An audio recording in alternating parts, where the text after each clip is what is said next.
What's going on, everybody? It's your boy Kinetik 615 back for another watch along. Today we got the Michigan Wolverines and the Texas Longhorns in the Cheez It Citrus Bowl. Uh, Make sure to let me know in the comments your predictions for the game. The game should be kicking off here soon in just a few minutes. I've got it up, waiting for it to start, but I figured I'd go ahead and go live and see what people are feeling uh, before the game. I don't know what to think, man. Uh, on one hand, it's kind of a glorified winter spring game exhibition. On the other hand, a lot of these players are playing for jobs. They're playing for spots on next year's squad. They're playing for spots on other squads next year. So we'll see what happens. This will be a lot of the coaching staff's last hurrah in the maize and blue. It'll be a little bit bittersweet for me as I'm pretty high on a lot of our coaches. I know that that's a little bit divisive in the community right now, but it is what it is. What up, Troy? Troy says it's going to be 34-24 Michigan. Yeah, I don't know, man. There's so much that's happened in the last couple of weeks. It's like, I don't know. There's so many different ways that this could go. And it's really kind of hard to predict it. So we'll see what happens. Like, if the players are all bought in like they were last year with the ReliaQuest Bowl, then it could be a very good game for Michigan. There's a lot of opt outs on Texas. There was a lot of money flying in uh, the last few hours for the sports books on Michigan. So maybe there's something there, but you never know, man. We're still This is his last game as a true freshman, but we're still heavily relying on a true freshman quarterback, true freshman wide receiver one. So, um, it is what it is. We just kind of got to keep riding it out and let it be what it's going to be. All right, the broadcast is on. We're getting the intro. If you would allow me to add to the intro with a little bit here.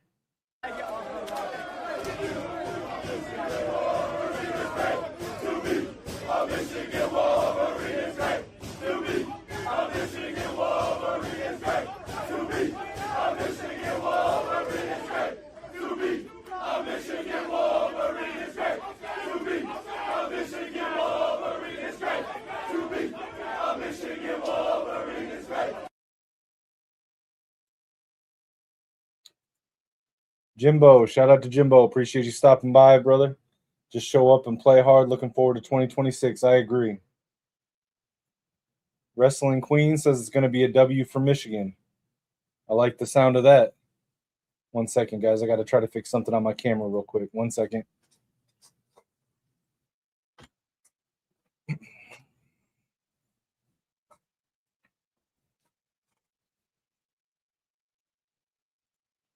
All right, how's that? Let me know if the camera's coming in all right on your guys' end. All right.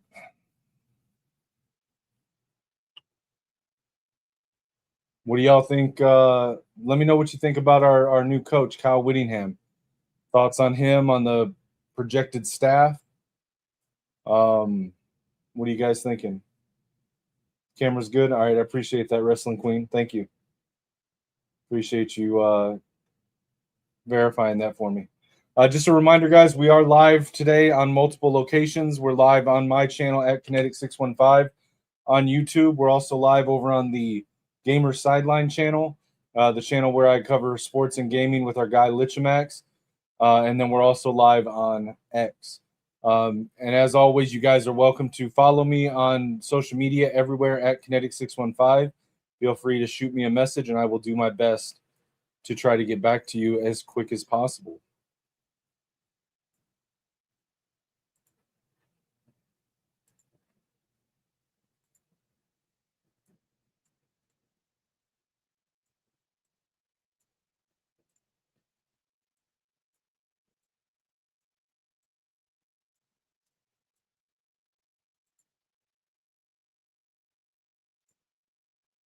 Froggy says hello.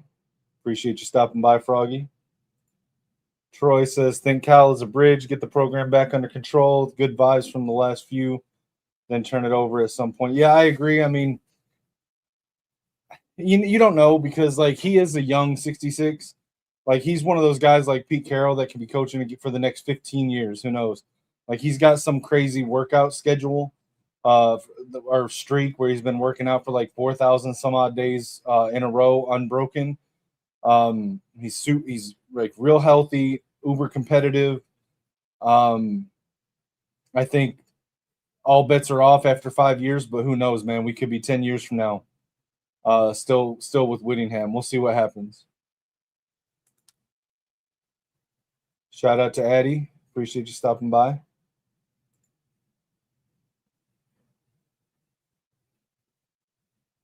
Showing the pregame hype speech by Biff Poggi, the interim head coach.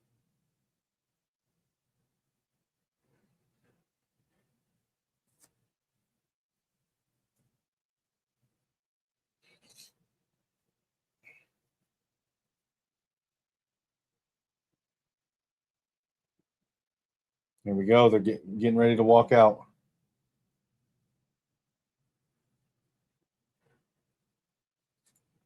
So, I mean, here's the thing, though, Troy. Like, yeah, that could happen. And full disclosure, anyone that watched my video that I did the day after Sharon was fired, I didn't have Whittingham on the list. Now, to be fair, he didn't step down from Utah until the day after I had that video. But even the week after, when I did a show on the Gamer Sideline with Lichmax, a couple people in the chat were asking about Whit, and I didn't really give it a whole lot of credit. I thought he was retired, and I know Joe Klatt said this. I did the same thing. I assumed that Whittingham was retired. So there's that narrative. But again, I saw it mentioned on another show somewhere. If everyone wanted Michigan to go out and hire Curt Cignetti, if we had hired Cignetti, nobody would be talking about, oh, he'll be done after 5 years. And Cignetti's only 18 months younger than Whittingham. So I don't know, man. Predictions on the score. I haven't looked at the spread, so I have no clue, to be honest, and it's so hard to predict these games. I'll say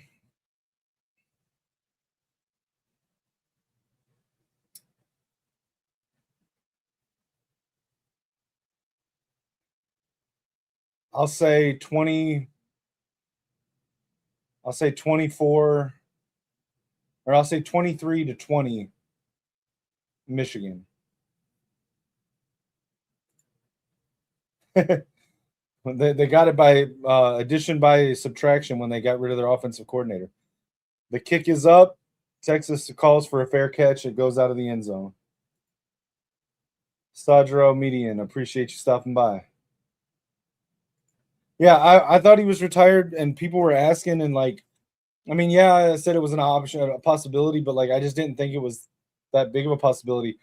I thought we were getting Kenny Dillingham, but our regents are idiots, in my opinion, and didn't offer him the job. I always thought Kalen DeBoer was stupid to wait on him. I thought Jed Fish was the floor, but he failed the background check, and then I never wanted Brom. So I was really high on the idea of Todd Monken when that came out, but I don't know how much smoke there was to that. I know he was in Ann Arbor for an interview, but beyond that, I don't know how far it progressed. Jimmy Rolder blows up the screen pass after just a gain of 1, 2nd and 9 Longhorns. Quick pass to the sideline by Arch, and it's going to be a loss of 1, tackled by Jair Hill.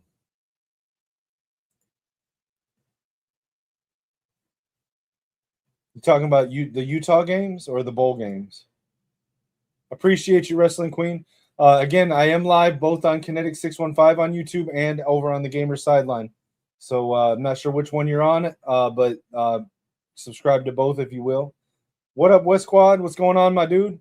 Hey, West Quad, Troy, anybody in the chat, Wrestling Queen, if anybody wants to come on stage and chat it up, let me know. I'll put the link in the chat. Disclaimer, You must have your camera on unless I know who you are. I'm not going to put somebody on here with their camera off that I can't see them and I don't know who they are. But you guys are welcome to come up. I'll put the link in the chat if you give me just a second here. There was a first down pass by Texas. Drops back, 4 receivers. Manning fires left, but it's incomplete. It'll be 2nd and 10. Bowl games, yeah, I've watched a couple of them, but bits and pieces. I haven't sat down and watched any of them like all the way through.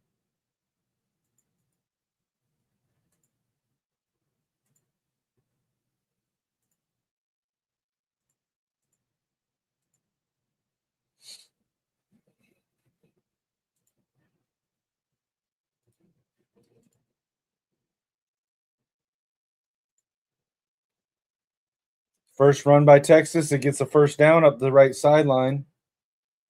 It's going to be 1st and 10.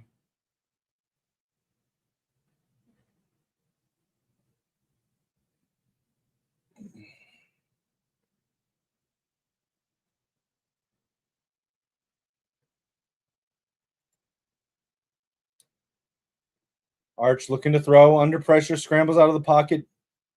Quick throw. Gets it to just a yard shy of the first down.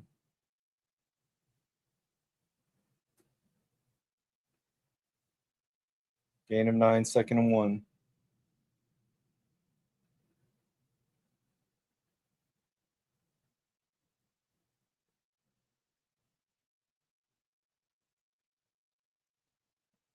Met behind the line.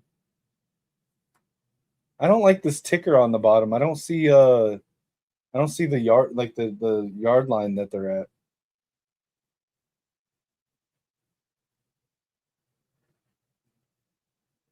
What was that? Trey Pierce on that tackle, I think.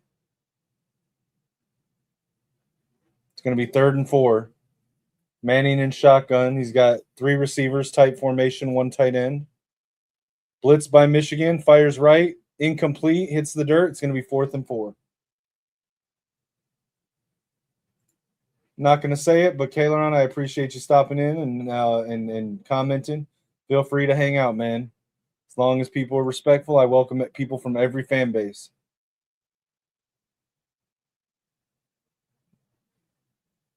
It'll be 4th and 4 for Texas. They're going to send out their kicker, Mason Shipley.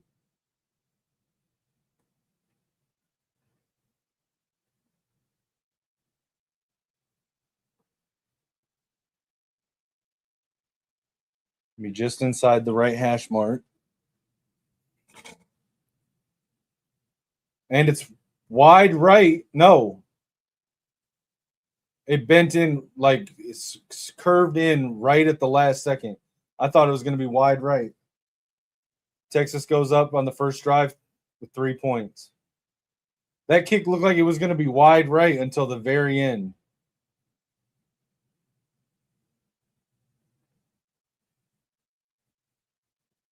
One second, guys. 1 second. Be right back.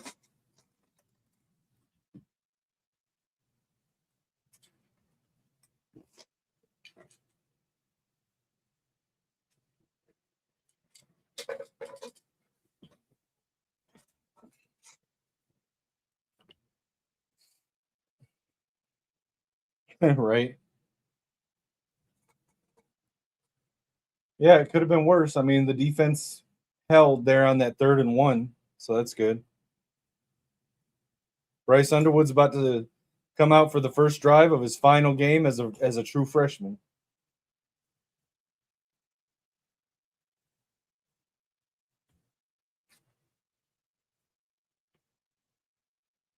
Kick is up. Hey, we got my boy West Squad. What's going on, man? What up, though? I normally wouldn't do this because I'm a psychopath when I watch the game. So hey, it's cool, man. It's cool. Hey, that's what people want to see. They want to see the reaction. So be yourself, man. Just don't get me kicked off YouTube. I don't care. Yeah, I'm not. Listen, if I feel myself getting worked up, then I'll just leave. I'll just tell you I gotta go. But yeah, you're good, bro. You're good. Let's go, bro. I want to see. Let's get the ball to 23. Wait a minute, 23 is not up. Where's Jordan? dressed. He's dressed, but he's questionable. His shoulder's still an injury. Yeah, I saw that questionable earlier, but I never believe it when it comes to Jordan Marshall. Like I feel like if he's breathing, he's gonna play. There we go. Quick pass out of the backfield to Marsh wearing his new number 3. First play of the game, or first play for Michigan, Underwood to Marsh. What do you think about that? I like that. It looks like is that the last of? Are we getting the last of the Chip Lindsey screens? It's the last time we're gonna see this. Hold on. Does that count as a screen? Because I don't think that was a screen. I feel like that was just like a little underneath route. Yeah, I mean, well, it looks like one of the Chip Lindsey screens, but I think that's the last we're gonna be seeing of those type of routes. Keeps it, throws. McCulley gets across midfield. Okay. First of all, Andrew Marsh. There's been a lot of talk on social media that he might be transferring. Now, West Squad, I need your opinion as a former player. If you were going to be transferring after this game, would you make a point to switch your number right before this game to your high school number? I absolutely would not. You wouldn't care, right? That would be a waste of my time and everybody else's time. I just don't see, like, he doesn't seem like the kind of kid that would immediately leave. Like, now I can see, like, if it's his time next year and we're sitting, like, looking around, like, looking the same, then I would understand, like, a potential transfer. But no way. No, I don't see him. I don't see that kid in particular. No way. I don't see him leaving. So, no. The thing is, like, with Marsh, like, and with these kids now, it's like you never know what is just a negotiating tactic. Who knows? This whole rumor might have been for him to get number 3. You never know, because, like, listen, I've talked to some players. And that jersey number, especially if it's their high school number, that means something, right? No, for and sure. He couldn't get 3 because Freddie Moore had that, but Freddie Moore's not on the team anymore. So maybe he was just making it because the rumors kept saying it had nothing to do with money. So maybe it was just he wanted his jersey number back. Which is crazy because why does Fred Moore have such seniority in the first? It's not like that one touchdown in last year's ReliaQuest Bowl really did it for him. Another screen, this time to Kuzdal, but it's in the backfield, and it's going to be a loss of like 2, maybe 1. I thought he was going to break that one. Kyle Whittingham in the box with Ward Manuel. You think Ward Manuel's still the AD? We'll say by kickoff next year. You think Ward Manuel's the AD of Michigan? Kickoff next year, doubtful. But you know what my problem is? Like, if this was like this time last year, I would have wanted him out of there. And I know, like, a lot of the dysfunction has been under his watch. But every other program we got is balling. So that's what makes it so hard to fire him. So it's like, oh shoot, we got a botched snap, and then he took a sack. That was not good. I wasn't watching, so I didn't see who that was on. If that was on Bryce or if that was on the center. It looks like it was on Bryce. It looked like he hit his hands and he just dropped it. It might have been a little low.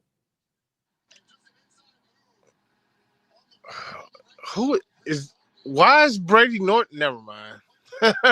It's bowl season. I'm about to say, why is Brady Norton starting? But well, because I don't think Link's starting, so Blake's on the left side.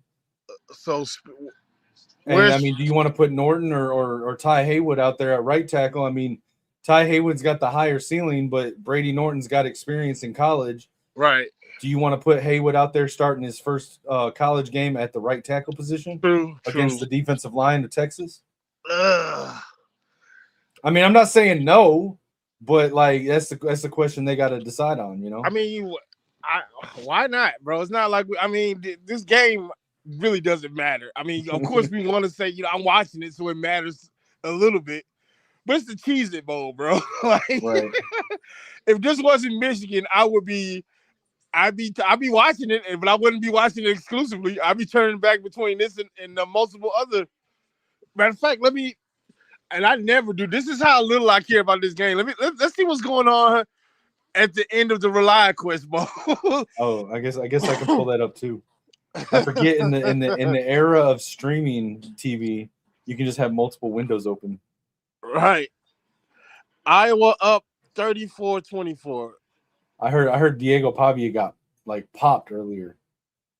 Yeah, I don't like that dude. Like, and this, I I'll mean, be I honest. I normally liked him. I liked him until the post Heisman Heisman. Yeah, antics. I mean, I like cocky players, but he takes it too far, bro. Like, Yeah, yeah. I don't he takes it to the disagree. point where it's like gross.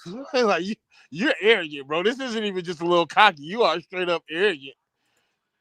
Yeah, Like all my, yeah. my favorite player, Charles Woodson. He was cocky, but there's that level where you can't you Troy can't go said he past a got certain blessed and level. he saw his soul on that hit.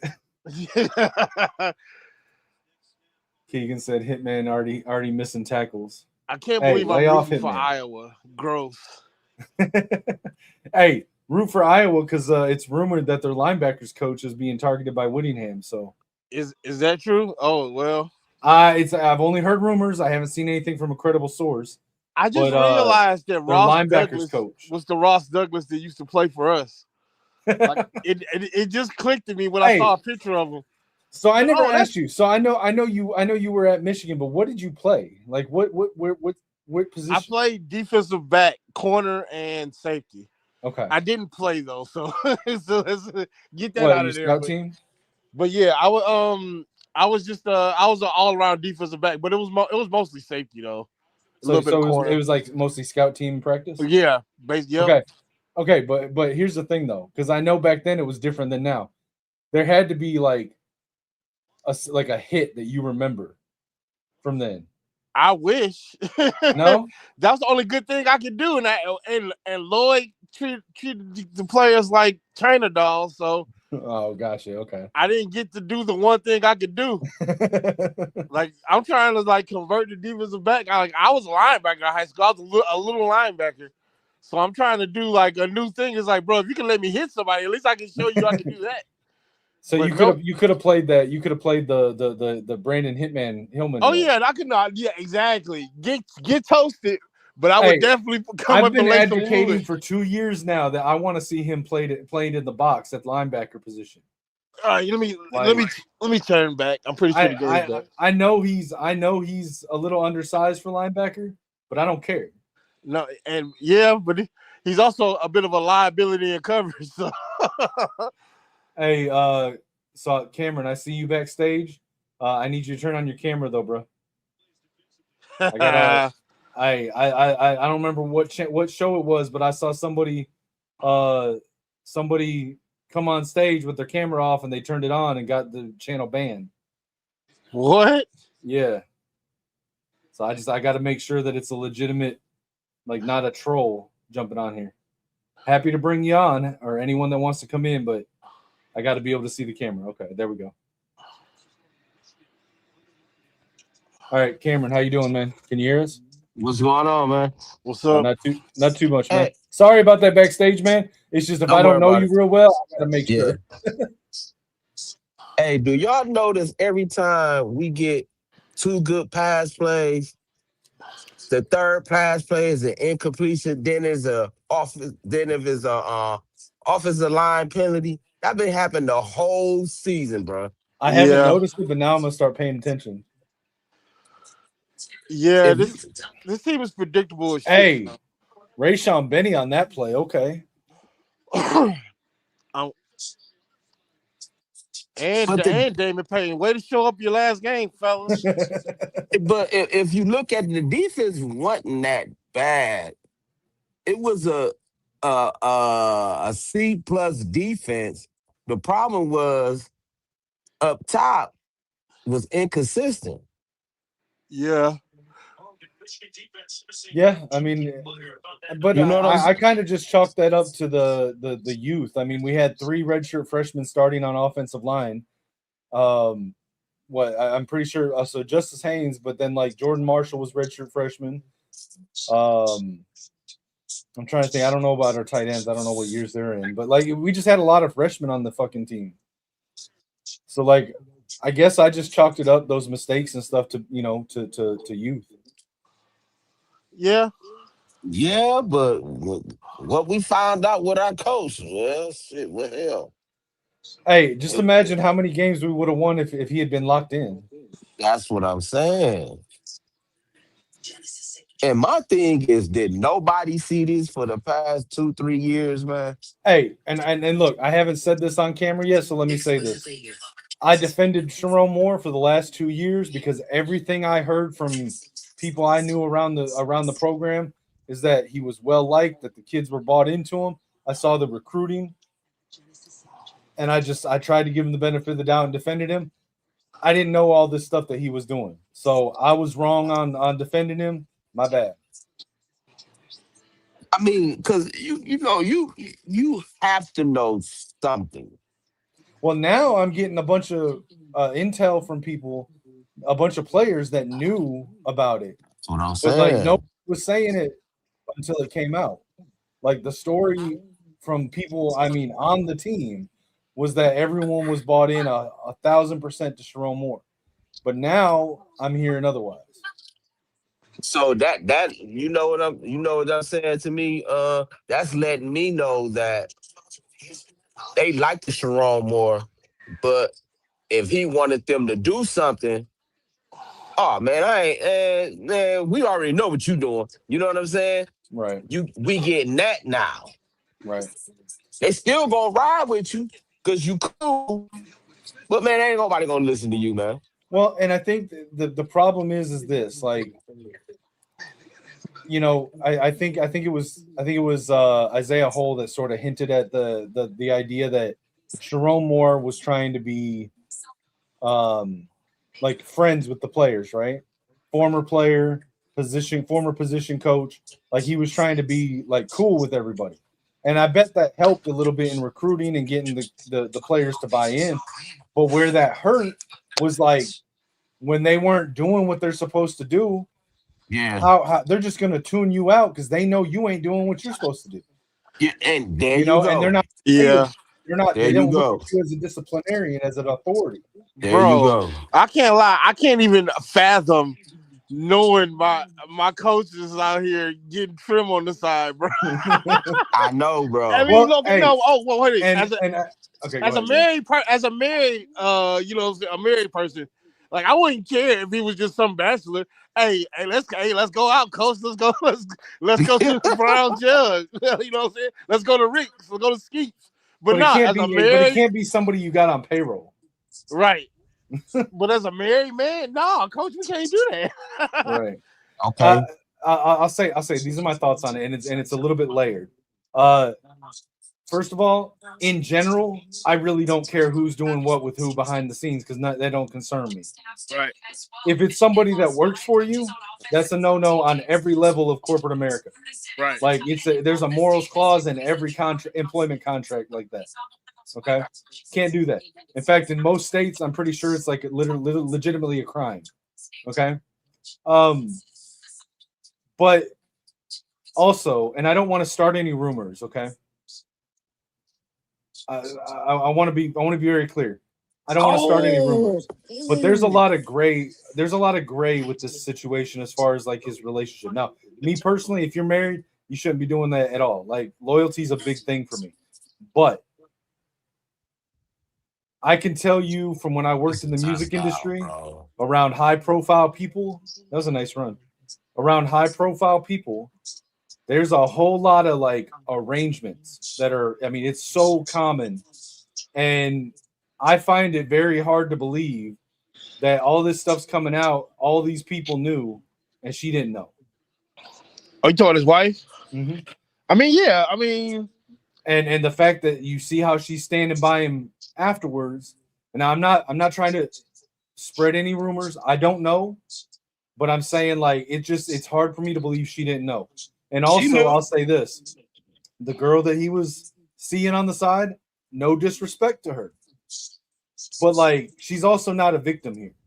Like she yeah. knew he was married. She made a decision as an adult. She knew it was wrong. She lied about it to begin with, and then she chose to turn around and change her story, knowing that there would be ramifications of doing it. It's a bad situation. Face There's a lot mask. of gray areas, but she's not a victim. That's just my opinion on it. I don't have any ill will towards any of them. I'm not trying to start any rumors. That's just my opinion. It's my Bryce tries to scramble, gets maybe a yard, but there's a flag.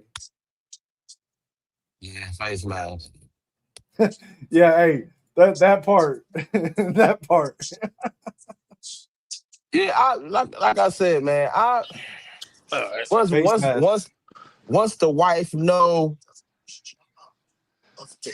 it's a slippery slope because if she knew and she didn't tell him, he better get it in. You know what I'm saying? I don't know, man. Well, It's I mean, just ultimately, it comes back on him. Because listen, like I said, I don't care what you do, and if you and your wife got an agreement, which I don't know that they did, but even if they did, there's a difference between being an assistant coach and being the head coach.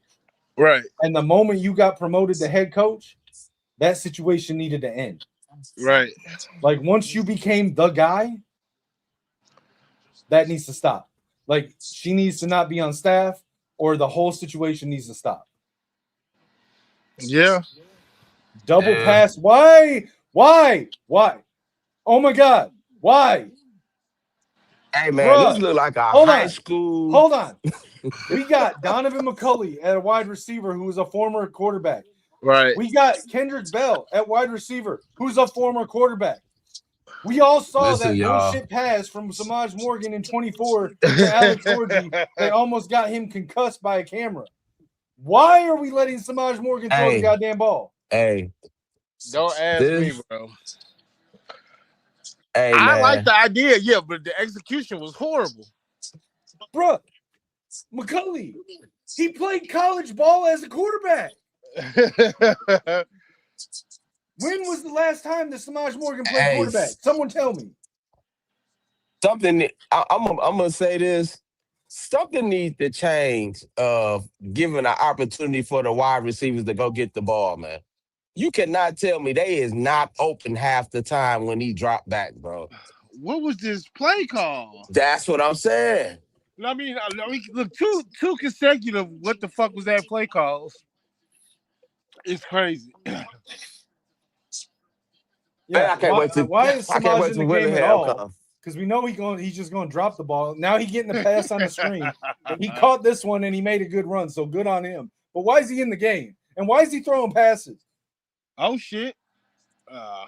Hey man, I really do think Shamar more. I really do think Shamaz was in his head this season. No, for sure. Okay. This is a serious question. Again, I kind of defer to West Squad on this because, like, I played high school ball, but like, I was never around a college program. Yeah. Is there any reason you can give me for why, if you got two former quarterbacks at wide receiver and you're going to run a trick play for a wide receiver to throw a pass, why you go to another receiver aside from those two? What a kick! Can you defend that in any way? No, my. Okay, the only thing I'm gonna say is, like, maybe they don't see it coming. Like the element of surprise is all I got. Maybe, bro. I'm willing to bet there's not a person on the staff of Texas that knows Kendrick Bell can throw the ball. They probably don't even know who Kendrick Bell is. And I like Kendrick Bell. I'm a Kendrick Bell fan. I'm pretty sure nobody outside of the defensive coordinator, like maybe one of his assistant coaches, knows who Kendrick Bell is. True. Yeah. This is the like, hey man, look, but McCulley played at Indiana at quarterback. He played against Michigan at quarterback. Why is Samaj Morgan the guy to throw the ball? I don't understand. And it's been 3 different coordinators that done that. Yeah, so that's why I say Chip Lindsey, Steve Kasula, all 3 of them. Let Samaj fucking Morgan throw the ball ahead of Kendrick Bell or Donovan McCulley. Hey, we don't have to see this no more after this last game, y'all. So hold on.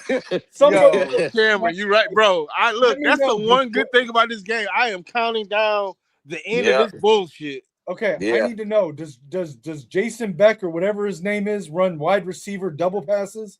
No. Probably not. No. Probably not. Hey, y'all, this is a hardball 2.0. I keep telling everybody. Fire Steve Kasula. Like that, I was okay if they wanted to keep him before this game, but that play call, nah, dude. Wait a minute, Like, he's doing the play calling. yeah, he's the interim play caller again for the second year in a row. The tight ends coach doesn't have good plays. I'm shocked. I mean, exactly. Hey, to be fair, he was the interim play caller last year in the ReliQuest Bowl, and he did a damn good job. Oh no, he did a good job because all we did was run the goddamn ball. Yeah, that's all we did. Hey, give it to 23 is a hell of a. Hey, I'm not mad at you, Kinetik. Give it to 23 is a hell of a goddamn play call. That's fair. You know what? At this point, just let Bryce call the plays. I don't care. Right? Anything with this shit, bro. So, I mean, I don't want to see like Jordan Marshall get even more hurt.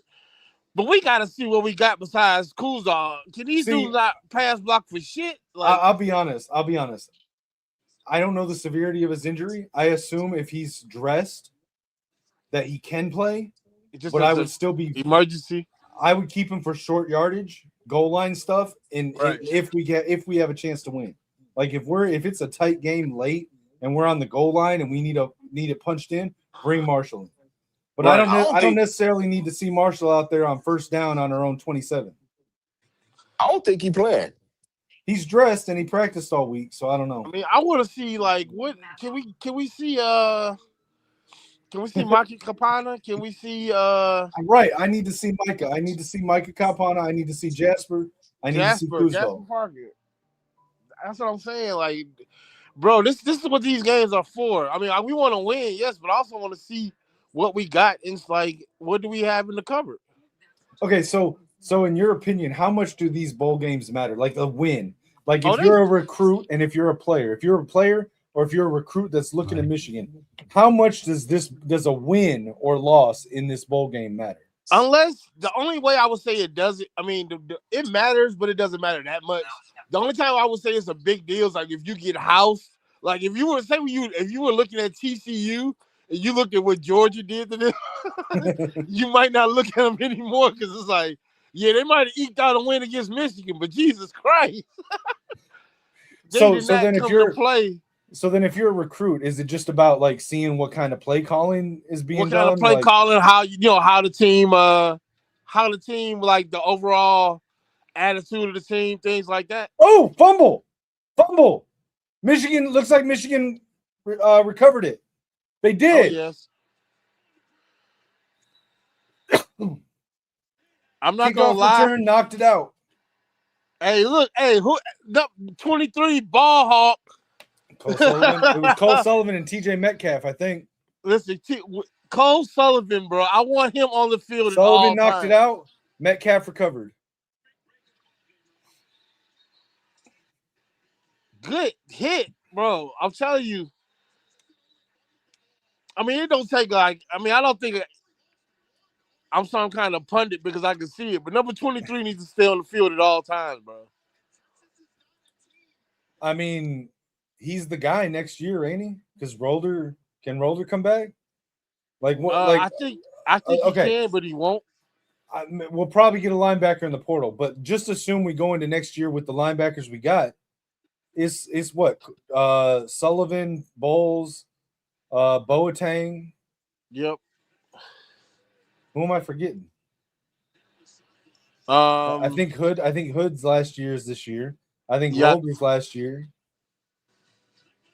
Trying to think who are we not talking about? I know Chase Taylor, but I don't know where he's at in development.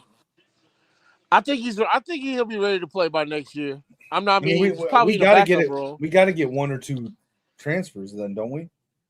Theoretically, yeah. I mean, I would just say at least one. Especially because, like all respect to Markel Dabney, I think he's going to be a good player, but is he ready to play year one if needed? I don't think so. Yeah, probably not. But, a lot of these kids surprise you, though. I tell you what, though. If we keep Hitman Hillman and we go into next year, potentially, again, I don't know who's going to leave or what, but potentially Rod Moore, TJ Metcalf, that Satuala guy that might be transferring in from BYU. Yeah. Oh, was that it? Oh, incomplete. Kendrick Bell. Damn it. Damn. But like Speaking Satuala of the comes devil. in. Hey, if we need a linebacker, hit up Hillman, Hitman Hillman. Put Sullivan down there in coverage. Put Troy Bowles down there. Put Hitman Hillman down there. Let Hitman play the run. Because then you got a linebacker you can drop in coverage if needed. Wait a minute now. Oh, did he tap? Well, okay, what hit first, his knee or his foot? Fuck the ticker on the bottom. Move the shit. Oh.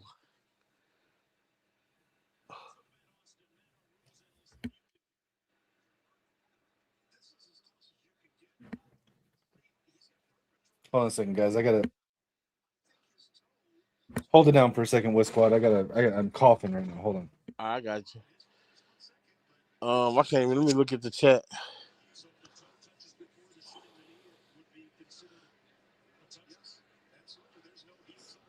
Hold on. Hold on, y'all. So I can get to the chat.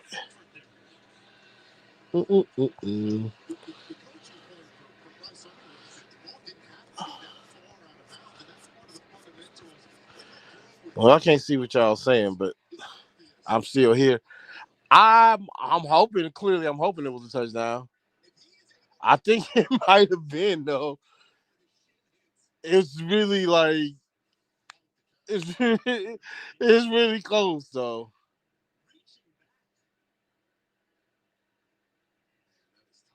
Come on.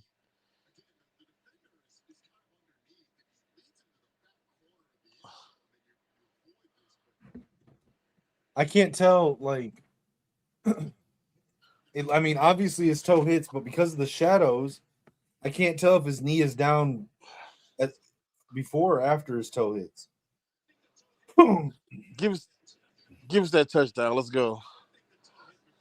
I hope he gets it, man. I like Kendrick Bell.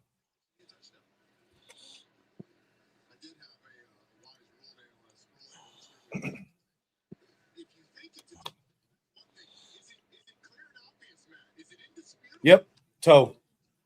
That angle shows it.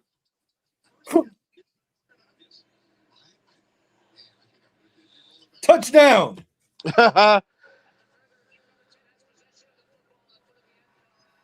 Let's go. Hey, touchdown. Yes. Underwood to Kendrick Bell.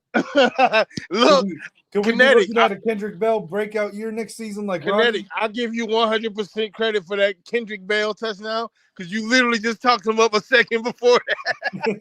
Hey, so yes, you get fair, credit for that touchdown. To be fair, I did go on Voice of College Football with TJ and John at the start of the season, like 2 weeks before the season, and said that I thought Kendrick Bell might be like an X Factor wide receiver this year.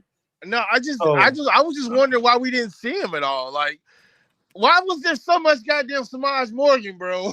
Right. I've been saying all year, put Kendrick Bell in, give him a shot, because Samaj Morgan ain't doing it. But listen, hey, again, I don't want to start any rumors, but it's been suggested to me from multiple people that are close to the team that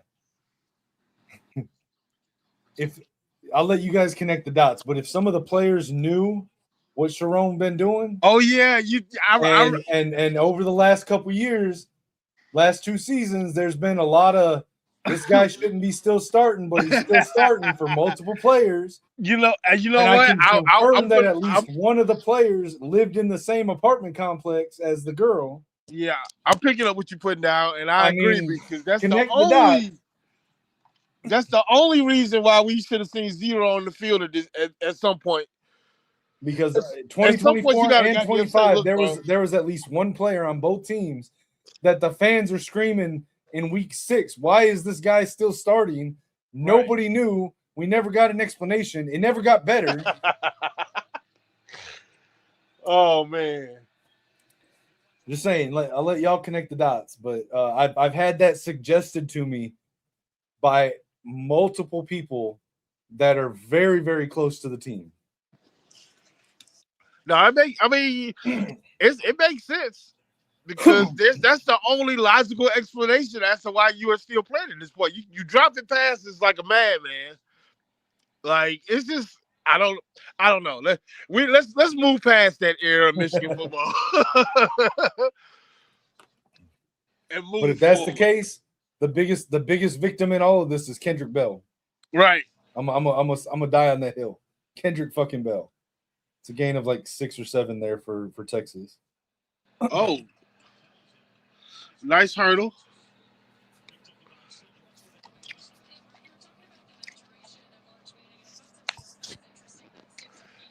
I just want to, for the record, I just want to let you know I thought this game started at like 1:00.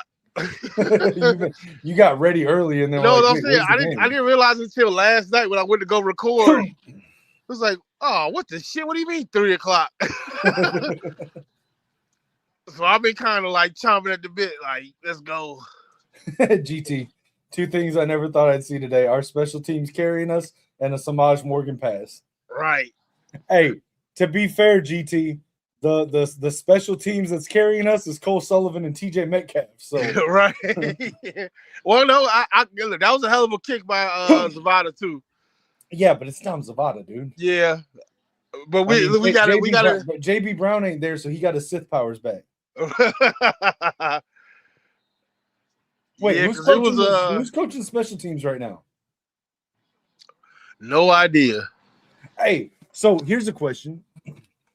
All right, and this is for the chat too. Whittingham said in his introductory press conference that he would be keeping 2 to 3 holdovers and like 7 to 8 new guys for the official 10 position coaches, right? Does Larry Coombs, is that his name, Larry Coombs? Kerry Combs. Kerry Coombs, sorry. Kerry Coombs. He was hired 5 days before Sharon got fired. Right. I don't know that he ever officially signed his contract, but he's damn sure, unless he's there coaching today, never coached at Michigan to this point. Right. Does he count as a holdover, or would he count as one of the new guys? If he was, assume he's on the staff, would he count as one of the 2 to 3 holdovers, or would he count as one of the 7 to 8 new guys? That is an unanswerable question. Because technically he never coached a game as part of Sharon Moore's staff, right. But technically he was hired before Sharon Moore was fired.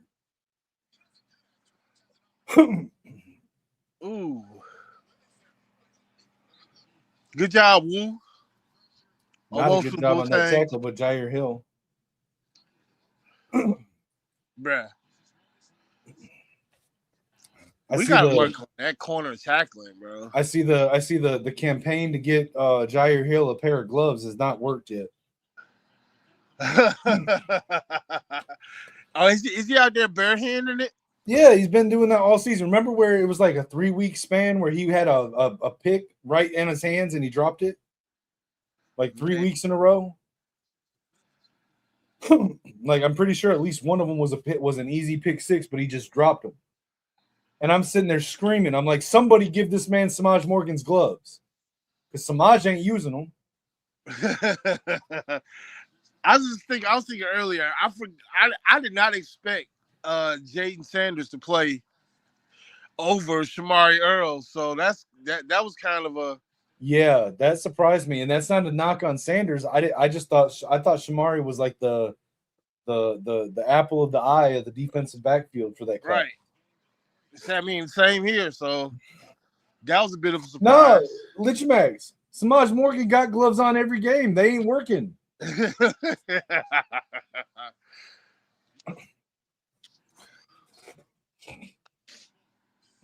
I thought wide receivers were superstitious. Like if you ain't catching the ball, like switch out the gloves, take them off, do something. You know what's wild? I just realized just because they announced it, it's not the goddamn Cheez-It Bowl. It's the Citrus Bowl, bro.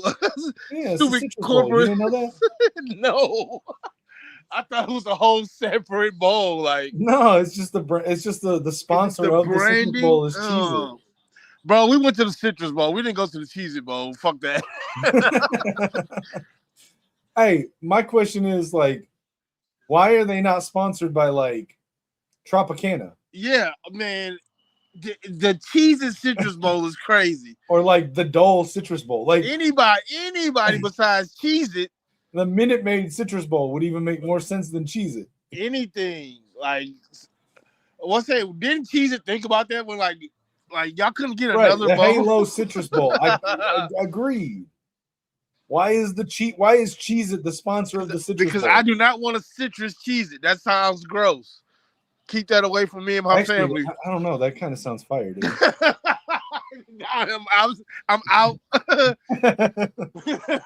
It depends. It depends what kind of citrus we talking. We talking oranges. We talking pineapple. Sharks. I'm out. you guys can have that one. The Sun-Kissed Citrus Bowl. That would make sense. So, I mean, there's so many, bro. It could be the freaking what's that horrible drink I used to drink when I was. Hey, it's really thick. Samaj Morgan's future career path. Hold up.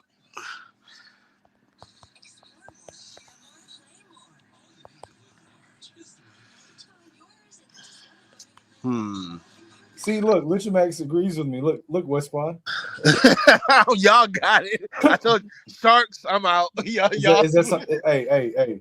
Put PC stuff aside. Is that some white people shit? Look, I'm gonna have to look. I think it's just y'all two. I'm not gonna even put that on all white people. It's just you two. The Tampico Citrus Bowl. There you go. Listen, if I see like pineapple flavored Cheez-Its, I'm not reaching for the box on the store shelf. But if I go over to my boy's house and he got a box there, I might be, hey, let me try. You say, hey, let me try these out. You know what? It doesn't sound like first of all, I'm not a big Cheez-Its fan. If it ain't white cheddar, I don't want them. I don't want a regular default Cheez-It. I like the white cheddar ones though. Hey, look, Troy agrees with me. He ain't holding back. He said Hey, listen. Troy, we can't do that to all white people. It's just them two, bro. listen. I get a pass because listen, my daughter's mixed. My ex-wife is black, so I get a little bit of a pass. I get half a pass. It's not a full pass. It's not like a full pass, but I can say some shit like that. No, look, I don't feel like all white people should go underneath your debauchery. Is all I'm saying. Shout out MSG Kapana. Is that Kiyoki? Kiyoki, is that? I've never seen your name come up as MSG. It's probably his email name. Yeah, is that your email? Kiyoki, is that you? Look, they got chicken with like dressed with Cheez-Its. What was that? Now that I don't want chicken flavored Cheez-Its. I love chicken. I don't want chicken flavored Cheez-Its. Oh, it is Kiyoki. Shout out Kiyoki in the chat, man. What's up, Kiyoki? I don't want Cheez-It flavored chicken or chicken flavored Cheez-Its. But you know what? Because I like what's that other I like chicken and a biscuit, I like those. I was just thinking about this though. Like that I can't lie. Uh-oh. Hey, hold on. Because look, that sounds weird to people that haven't tried it, and I haven't tried it either. But West Squad, what's up? You lived in Michigan at one point, right? I did. I was born and raised in Michigan, so yeah. Okay, what part? Detroit. Okay. I don't know if they had that there. But, and this is gonna sound crazy to anybody that don't live in Michigan and never heard of it. But have you ever had crack chicken? Crack chicken? Yeah. Nah. What's going on? Let me know what's involved here. All right. I'm gonna give you a little bit of a story here because I didn't know what it was either. So listen, I live in Michigan now. I was born in Michigan, but I lived 20 years down in Tennessee, right? Right. So listen, look, Troy knows what I'm talking about. So I was working in music. And a mutual friend of mine in Lichamax's, who's a music artist, I was working with them at the time. They were coming up to Michigan to do a couple shows. And I just happened to be coming up for a family thing that same week. So I came up a couple days early to go to the show and travel with them, right? Yep. And we were doing a show in Charlotte. It's not Charlotte. Charlotte, I think, is how it's pronounced. Yeah, Stone. And we were doing a show in Charlotte, and I remember I pulled up, and they'd already been there for a minute, and I'm out back with the artists and everything, and we're being hosted by this other group. I think they were called Terminally Skilled out of Detroit, And they were like, "No, you guys got to try this cracked chicken." And we were like, "What the hell is cracked chicken?" And they came back there with like this, you know when you go to those local chicken places and you get like the big pan of chicken with like tinfoil over top, and it's just like 40, 50 wings. You know what I'm talking about? What's that? Like, when you go to those like small, like local chicken places, Oh yeah, and you yeah, get yeah. like 50 wings and they give you like a pan with like tinfoil over top. Yeah, for sure. So they came up with like 3 of these things out behind the venue, and we're sitting there eating them. And it's like chicken wings, but the breading, like they don't got no sauce or nothing on them. And I love buffalo wings, so I was like, damn, it ain't no sauce, but all right, I'll try it. Man, I've been into one of those things. I don't even know how to explain it, but it's called cracked chicken. Either I don't even know why it's called cracked chicken, but I got 2 theories. Either it's called cracked chicken because literally none of us could stop eating it. Like we were just like tearing through that chicken. It was crazy. Right. Also, the chicken got little like specks of white dust on it. I just looked up the recipe, by the way. I would definitely eat that shit. I'm not gonna lie. So come to find out, I think it's local to like Lansing. I'm sure it's like branched out a little bit since. Okay. But like one of the main ingredients in it is like Cool Ranch Doritos, but like ground up into like the breading. I'm looking at it. Chicken, cream cheese, ranch seasoning, cheddar cheese, and bacon. I'm definitely eating that. I'm not gonna lie. Hey, but Cool Ranch Doritos, you put a bag of Cool Ranch Doritos in a blender until it's like a dust and mix that in. The place that we got it from did that, and oh my god, dude! No, I'm eating it. I'm not gonna lie. I can just tell you from the description. I'm eating it. I'm already eating it. So look at what Troy said. Hey, I've only had it from one place since then, and I don't think they do that. So the place that I got it from, I don't even know what the name of it is. It was like this chicken and fish like market. It was like this little shack like place in Lansing, and it's a small place with like one table with 2 chairs. But they it's one of those places you walk in, they got like, I mean, fresh fish in the case, like fish heads looking at you. Right? you know what I'm talking about, like those kind of places. But like that's the only place I got it from, and it's fire, dude. Like if you ain't never had it, the next time you going through Lansing, look it up, and you got to get it. Look, like I said, I looked up the recipe. I'm saying, but that Cool you Ranch, couldn't stop eating it. I believe you. That Cool Ranch flavor though is like the secret weapon of the recipe. Like you got to do it with the Cool Ranch.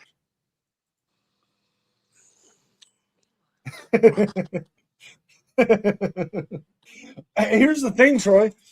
This is gonna sound crazy. I don't think it's actually on the menu, but I was told that that's where you go to get it. So I went in and ordered it, and I'm not even 100% sure it was on the menu above, like behind the register. But like that's the kind of local place it's gonna be good. Yeah.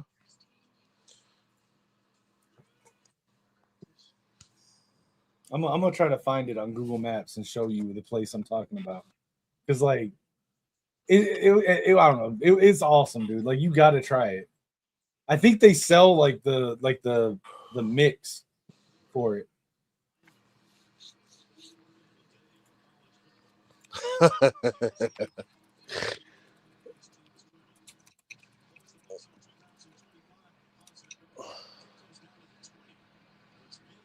Fresh fish and fry, cracked chicken in Lansing. Hey, who the hell is number 94? And why is he? 94 said, "This is my time to shine, baby." Hey, look, I'm gonna show you this right here. Look, hold on. I am a noob with this StreamYard stuff. I am not a producer. Bro, I'm just happy that it's not kicking me. Me and StreamYard, ever since I got this iOS update, I get kicked continually, but maybe it's because I'm the only one up here. Look at this shit. Is that a picture of it? Yeah, it's a cracked chicken. The ones that I saw looked a lot more like it looked more like a dip. The one when I looked it Look, up. see, it's a fresh fish market.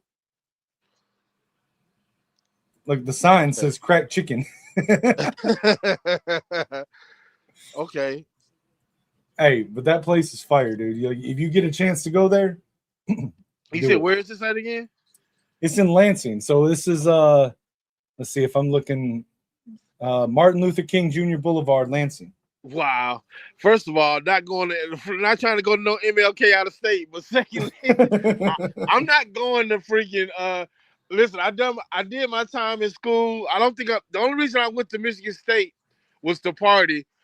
And I'm in my 40s now. I'm not going back to parties. So. I mean, I'm not going anywhere near campus. Right. And I don't know.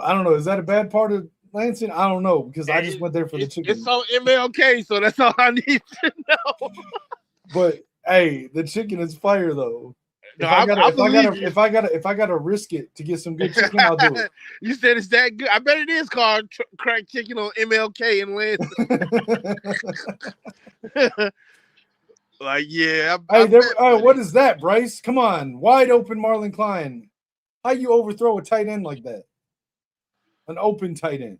Yeah, that was terrible, bro. Hey, I'm gonna need her to get rid of that shirt. Heart divided, Michigan and IU. No.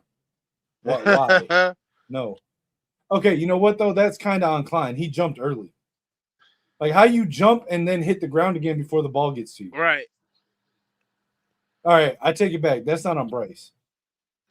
Yeah, I mean that's just a bad play. I mean a bad play to call that into the sun. A bad area to call that play, I should say. I guess. Because he couldn't even see. That's why he jumped so badly, because he couldn't see the damn ball.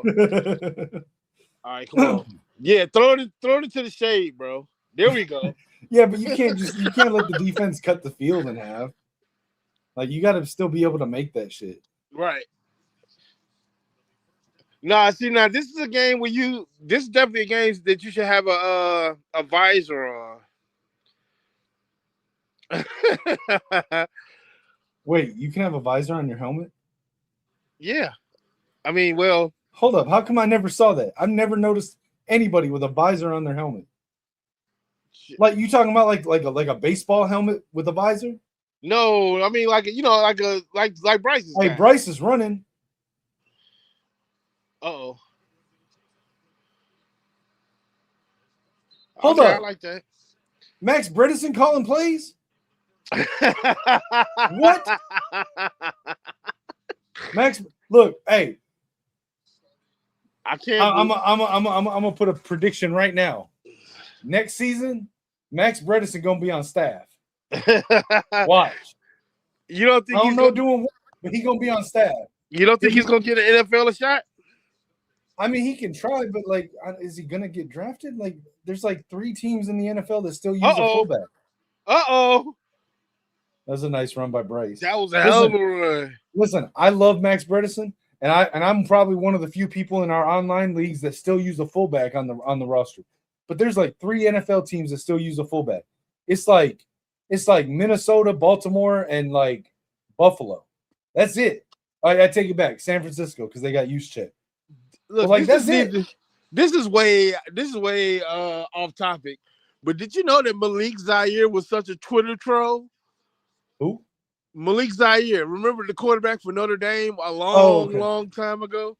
Why is he a troll? Oh, nice. I'm just saying, nice move by Andrew Marsh. Touchdown. Ooh.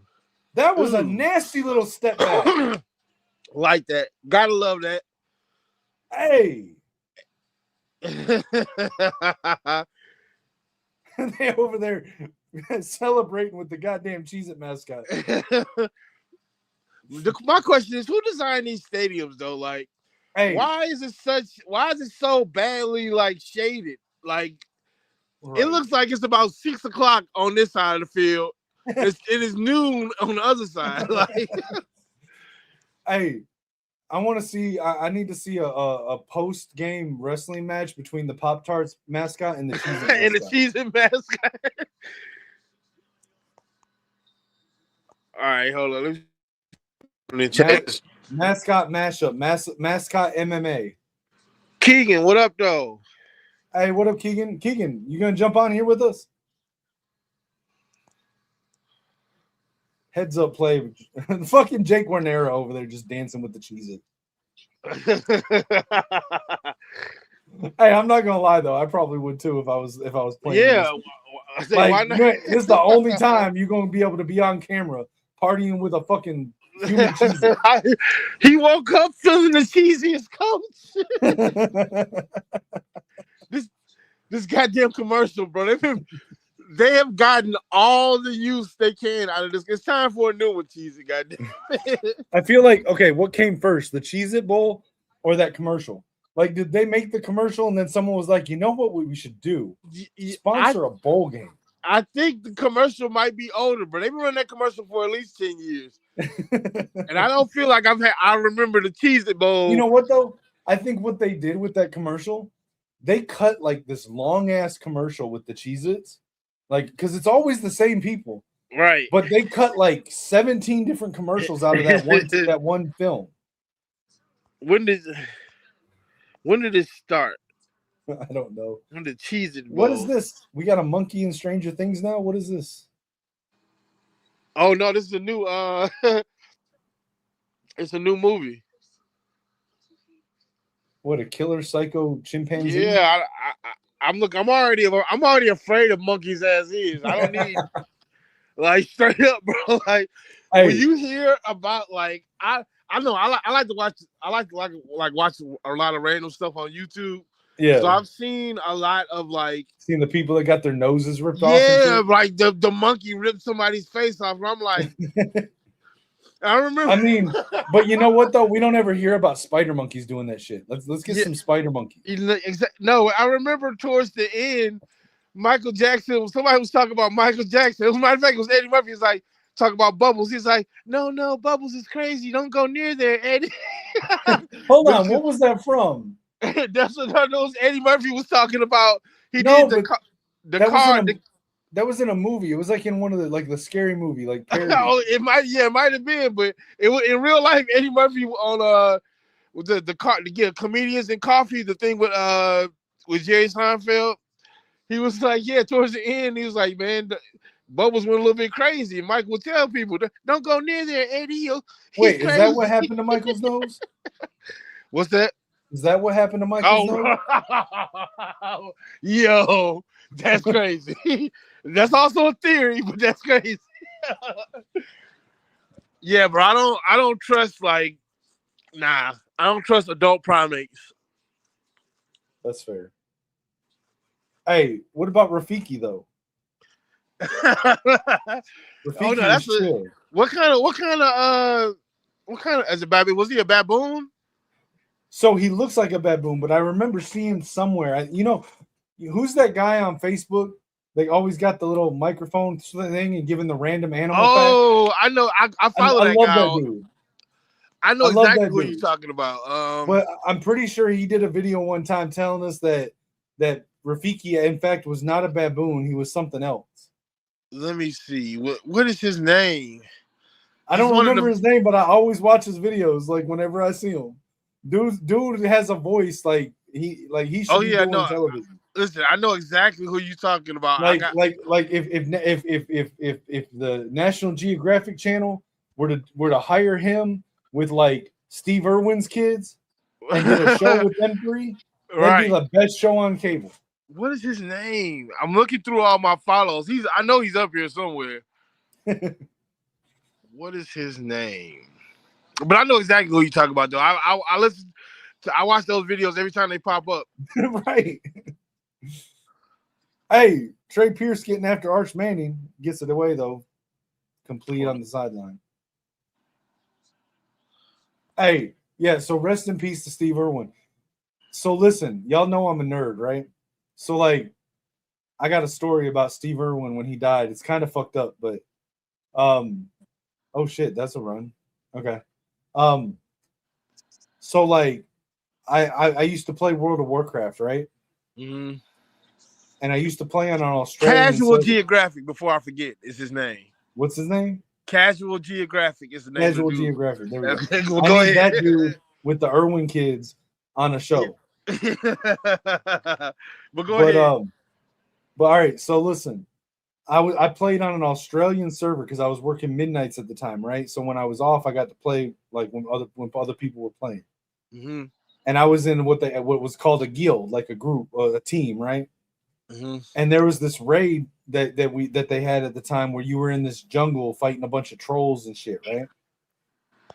And this was like 2 weeks after Steve Irwin died, and I got kicked out of the guild because we were in a raid, and one of the players like fell off a bridge into the water and got killed by piranhas or something. And in a really bad Australian accent, I yelled out, "Crikey, it's a stingray!" And so fast from that fucking guild, dude. Yeah. Like I did not realize until that point, like that dude was like a national fucking hero for them. Like he was like Elvis Presley or like Hulk Hogan or the I can't think of his name now, but the luchador in Mexico that was like Jesus or something. Wait, why we got two West Squads?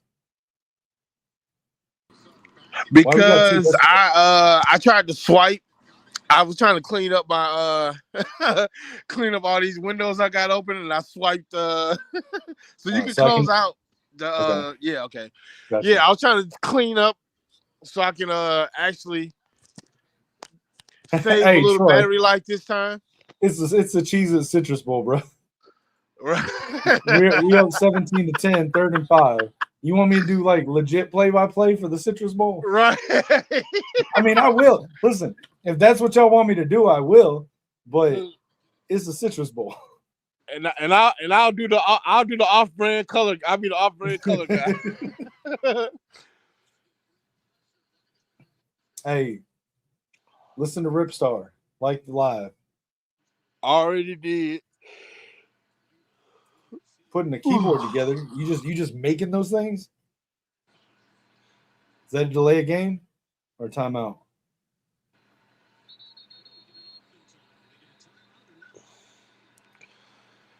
That's a delay. Come on. There we go. Hey, so West Squad, do you follow NFL? I do, but my team is the Raiders, so I don't. I'm sorry. Yeah, like I mean, I don't care the way that I used to. They've slowly sucked the life out of me, and now it's just like, hey, y'all got rid of Chip Lindsey though. You sent him to Northwestern. Like, oh, you mean Chip Kelly? Yeah, Chip Kelly, yeah. Hey, that dude is getting worse and worse with these hires. Like, he go from Ohio State to the Raiders to Northwestern. He on the Benjamin Button coaching plan. Come on, bro. Oh, another flag, probably another hold. I don't think they can. They can't defend them. They can't defend our pass rush without holding. The holding on defense. Oh shit! Oh, come on, Cole Sullivan. What are you doing, bro? Right.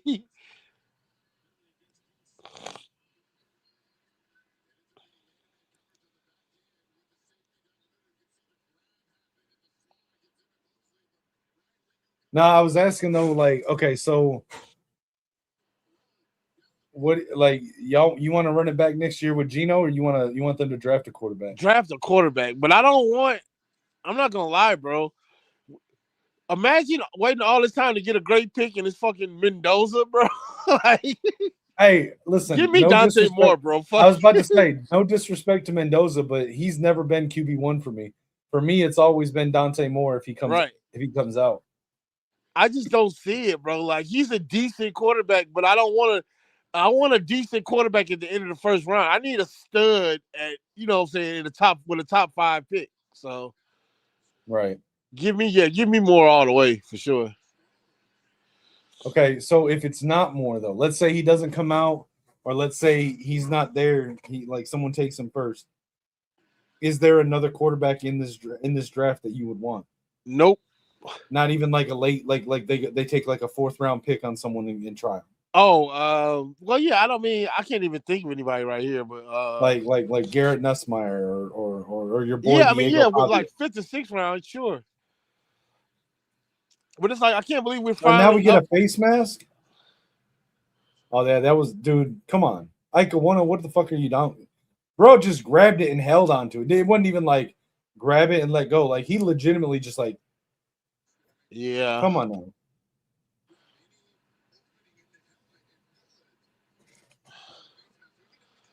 But yeah, so like I'm trying. I don't know. Hold on.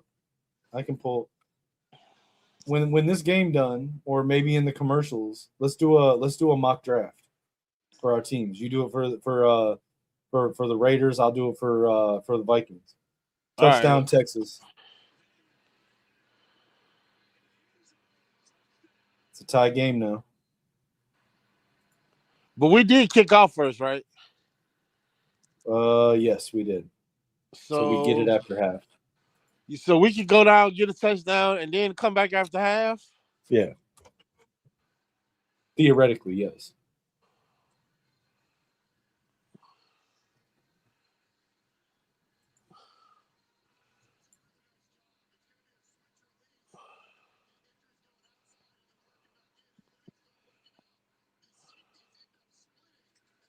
Yeah, that was horrible.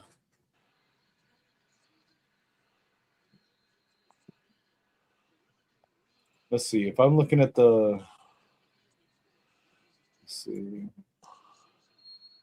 Damn, y'all are projected right now for the number 1 pick. That's what I'm saying. What a horrible year for. I've wanted the number 1 pick all these years, and now that we finally do, it's like, ugh. Hey, if I were y'all, like if Moore comes out, I'll take him. But if Moore's not there, I'd trade, man. I'd trade out of it. I'd trade back, get like 2 or 3. Like I get like 3 number 1 picks from someone because next year's draft is gonna be fire. Right.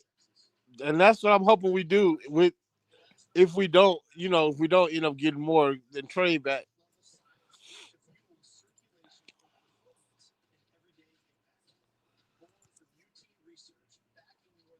All right, so if we were to do this, let's see. Let's see who. How can I? Why can't I look at the players yet? I guess I gotta wait till. Oh, okay. Hold on. Did not. Hold on.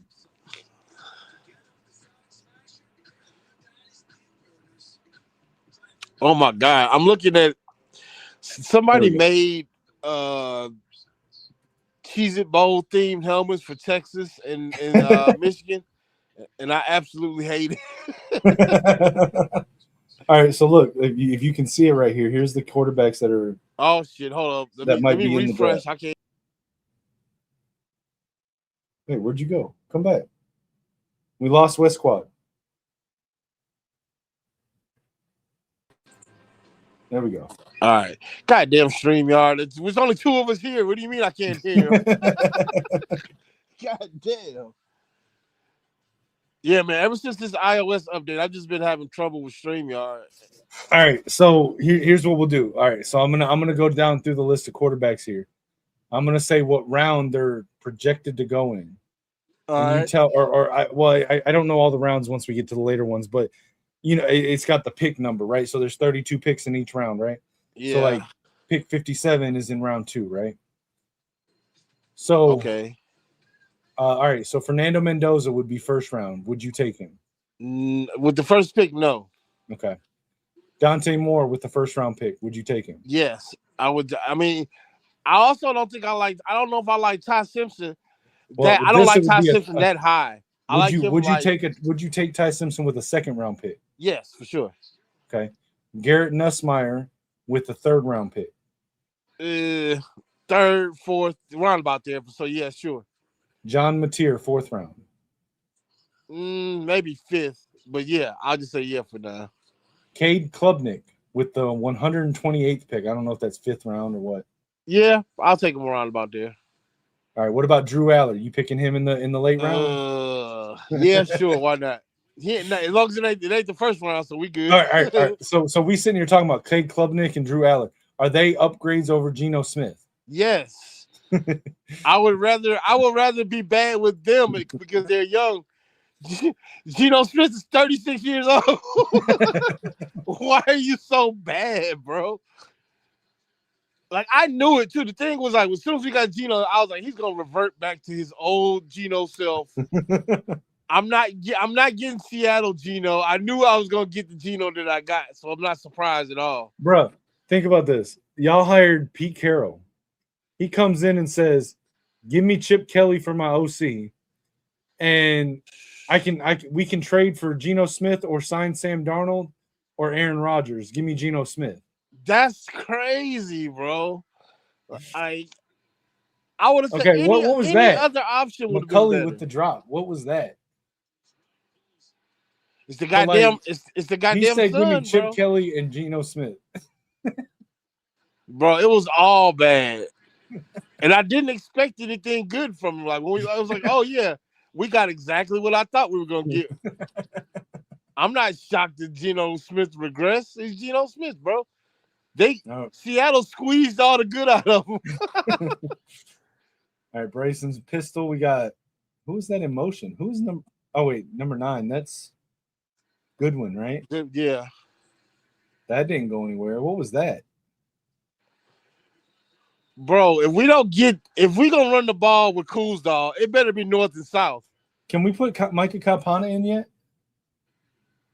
Like Kuzdahl, listen, no disrespect. Kuzdahl ain't doing nothing today. Yeah, that's crazy. let's get some speed on the field.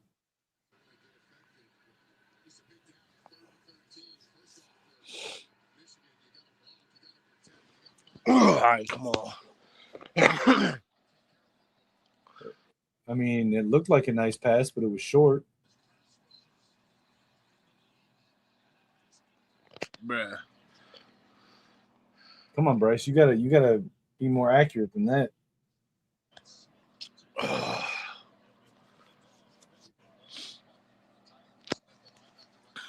Hold on one sec. Let me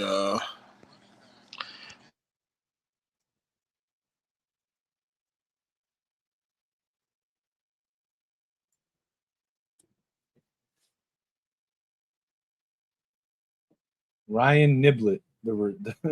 That's just a funny name to say, Niblett. Punt was almost blocked. Takes it at the 34, splits coverage, gets it all the way down to the 36-yard line and steps out. Yeah, GT, I'm not seeing our special teams carrying us anymore. That punt coverage was horrible. There's a flag on the play.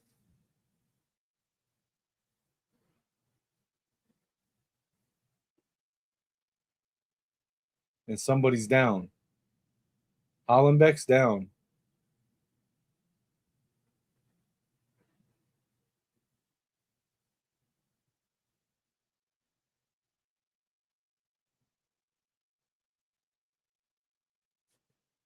Blindside block on Texas, 15-yard penalty from the spot of the foul. All right, I'm back. Welcome back. Yep. We got an injured Texas Longhorn. We got an injured punter on Michigan. We got a flag for an illegal block in the back after a big return. 39, I don't know who that is, but he's injured too. We got 3 injured players on this play. Was it 39? Was that Jake Thaw before? I don't know, but Jake Thaw needs to come back. I mean, like he can't because this is his last year, but I like Jake Thaw. Man, he scared the shit out of me. I'll tell you that much. Hey, he did. Like, look, he fucked up, but he also saved it, dude. Yeah, no, yeah. Like, he knew he was about to get fucking blasted, and he still saved it. So, like, I hated it for him that he felt like he let us down so bad that's why he transferred. Nah, I mean, yeah, of course. But no, I'm just saying, I'm glad. I'm just glad he recovered it. But, boy, you talk about heart in my throat when it happened. Right. I was like, oh!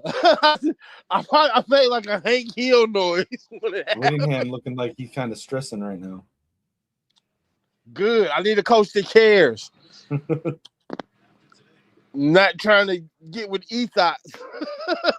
Dude, how hard must it be that you are the new Michigan head coach and you're up in the box and you can't say shit to the staff for this game? Like, right. Can you Oh, he imagine how can't. hard that you've been a head coach for 21 years, and you're the head coach of Michigan, and you're like up in the box not saying shit to him. It's like watching. It's like Oh, watching. come on, you got to catch that.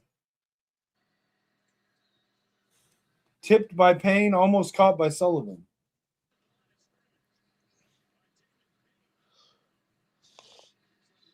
Hey, look, do you agree with me? Listen, I don't know if he's going to get drafted, but I need the Detroit Lions. I'm a Vikings fan.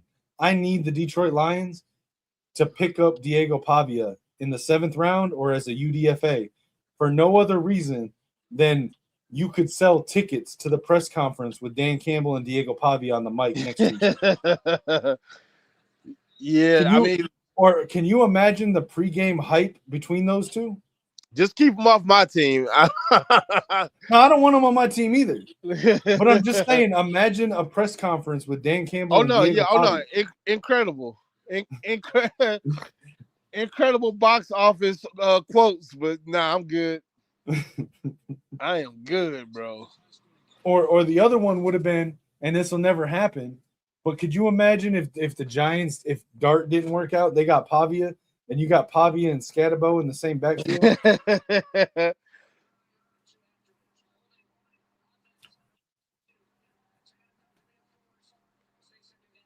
God damn, like 4 fouls offset.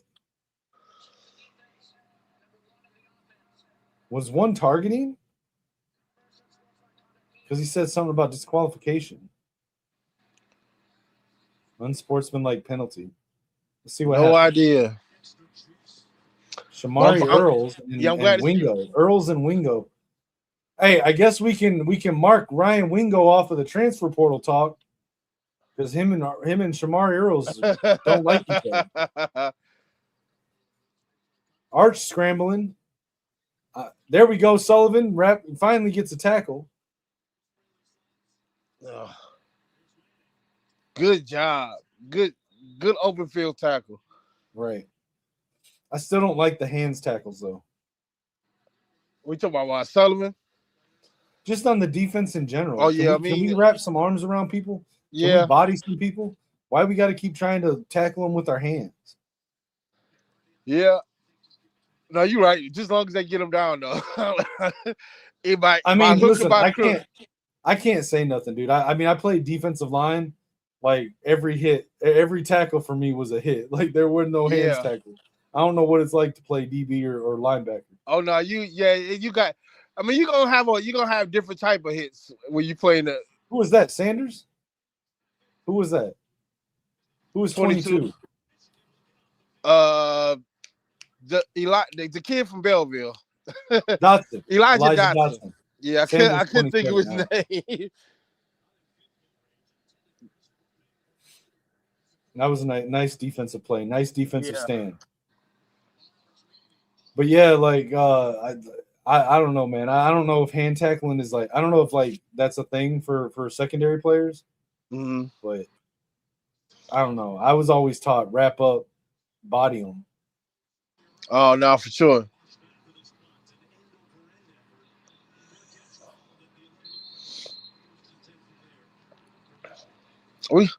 I would love to see us establish the running game, bro. But okay, I see Micah Kapana in the huddle. I see Avery Gash. We gonna see him get some game time. Channing Goodwin in, Deacon Tonielli. I need to get Micah in the game. Let's get some runs for Micah.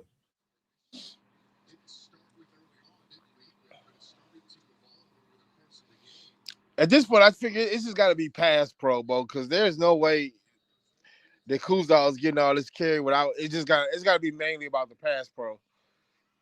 I guess. I mean, that was a nice little like short yardage run by Kuzdal. 69 rush yards, 65 pass yards, 14 run plays, 13 pass plays. Yeah, that's about. If those bottom numbers were doubled, I'd be happy Martian right now. Motion. Hands it to Kuzdal, wrapped up in the backfield. Come on, man.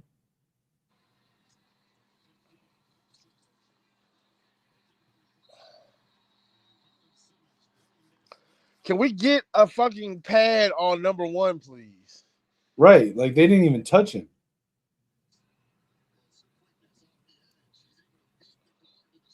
Bruh.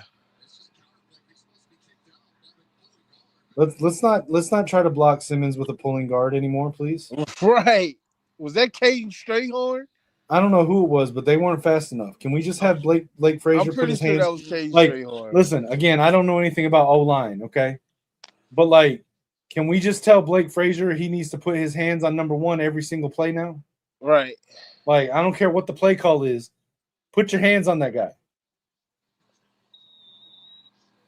Bruh. What the hell was that play call?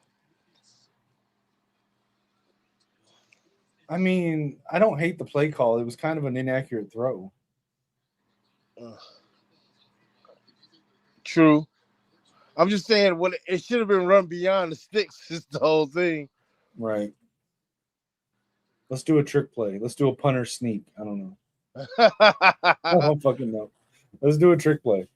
Let's have one of the guys there run up behind and hand it off for a sneak play. I don't know. I don't like punting on 4th and 1, but it's too deep in our own territory. Yeah.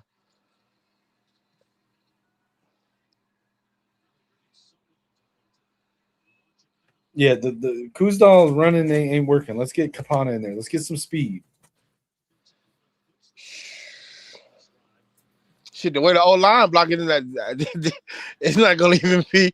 He can't even be a factor with the way the OL is blocking. That's terrible. Yeah, it's not a lie. I mean, we're with without El Hadi, without Link, without Sprague. Is a Phobie playing?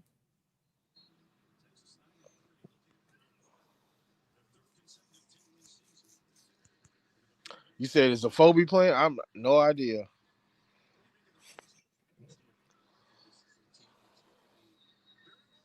Handoff for Texas, cuts up the middle. Nice gain.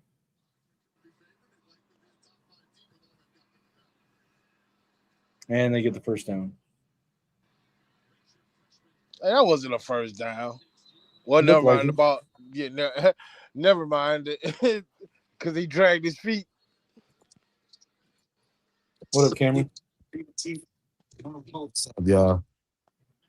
I had to do a little bit of work, a little bit. You're good, bro. All good. You're welcome to jump in whenever. Yeah, because I'm definitely leaving at halftime. Are you gonna abandon me like that? I thought we were gonna do the yeah, half out. Frazier hurt. I'll be back. That's why I'm not leaving playing. for good. I'm just leaving for a minute. Hold up, Frazier's hurt. Damn. So who we got starting then? I don't know, but can I say Caden Strayhorn was out there at one point? I can't hear y'all. You can't hear us? Test. Can you hear us? Yo. Test. No, I don't think you can hear us. Strayhorn's a center, ain't he? I think he's a center / guard. Can't hear both of y'all. Just reach. Yeah, I can't hear both of y'all. Hold on. Go out and come back. Okay. Are they starting Strayhorn at center? Did they kick Guanera out to guard and put Haywood at tackle? I don't know.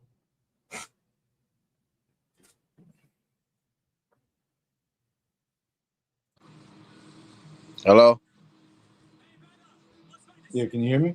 No, I can't hear you. Can you guys hear me now? Yeah, I can hear you now. Hold on, Cameron, can you hear me? Yeah, I can hear you. So I can't hear Kinetik. You can't hear me now?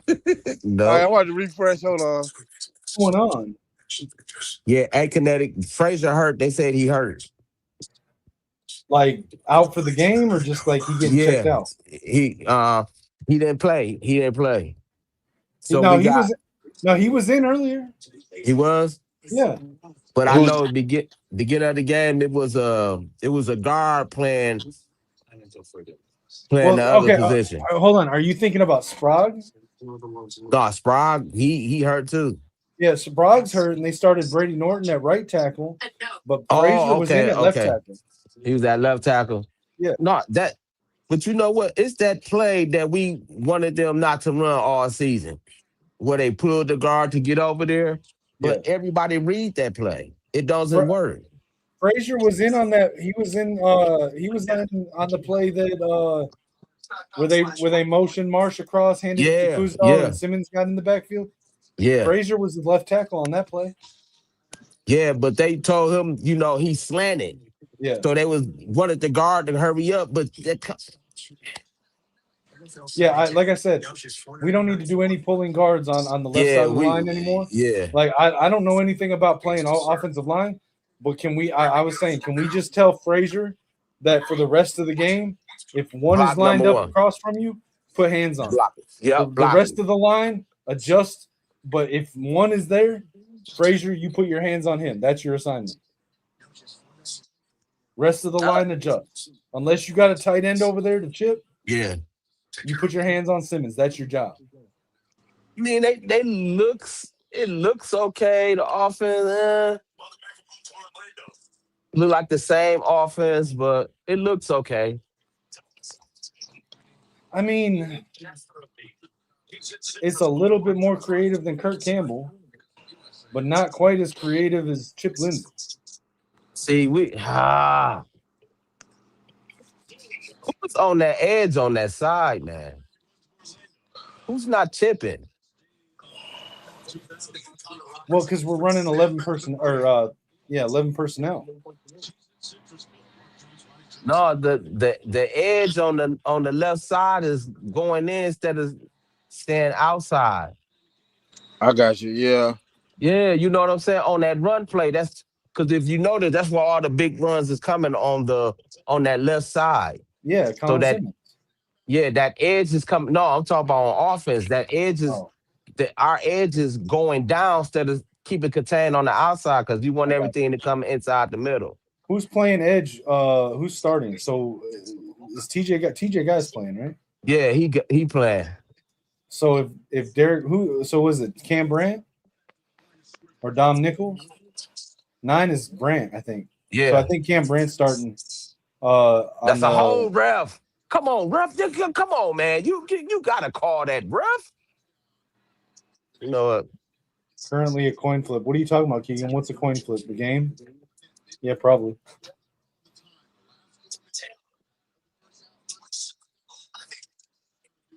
Arch They are Manning with the holding. scramble. Oh no, that's definitely. Come on, bro. That's what I'm saying, bro. I Golly. just feel like if we do that, they gonna call a hold. So call it both ways.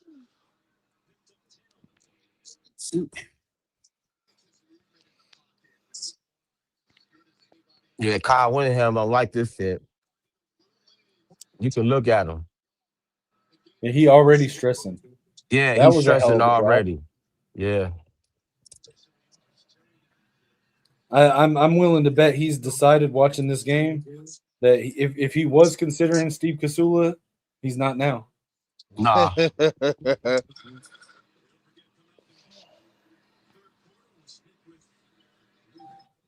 See? Good hit. Good hit, Metcalf.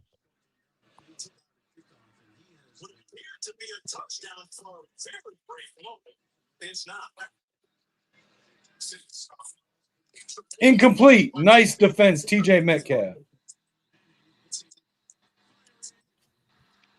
Yes, nice hit. Yeah, okay. Hey, y'all think we paid him out of position this year? Well, Metcalf, I mean, I Yeah. think he's probably more of a true safety, but he did He's all a, right at nickel. he's a hybrid. I think he's a safety, but he's the safety that can play coverage like at corner. Right. Like the guy, a little bit of a homer take, but it's just an easy comparison for me. Cam Bynum, the guy that we had on the Vikings that just went over to the Colts this year. One of the biggest mistakes that my team did was letting him go because they didn't take into account the fact that he was a safety. That when we're running 3 safety looks, We got the drop down ball. into coverage as a corner. Oh, damn. I mean, I'm so far behind y'all. This is pathetic. Oh, Trouble with the snap.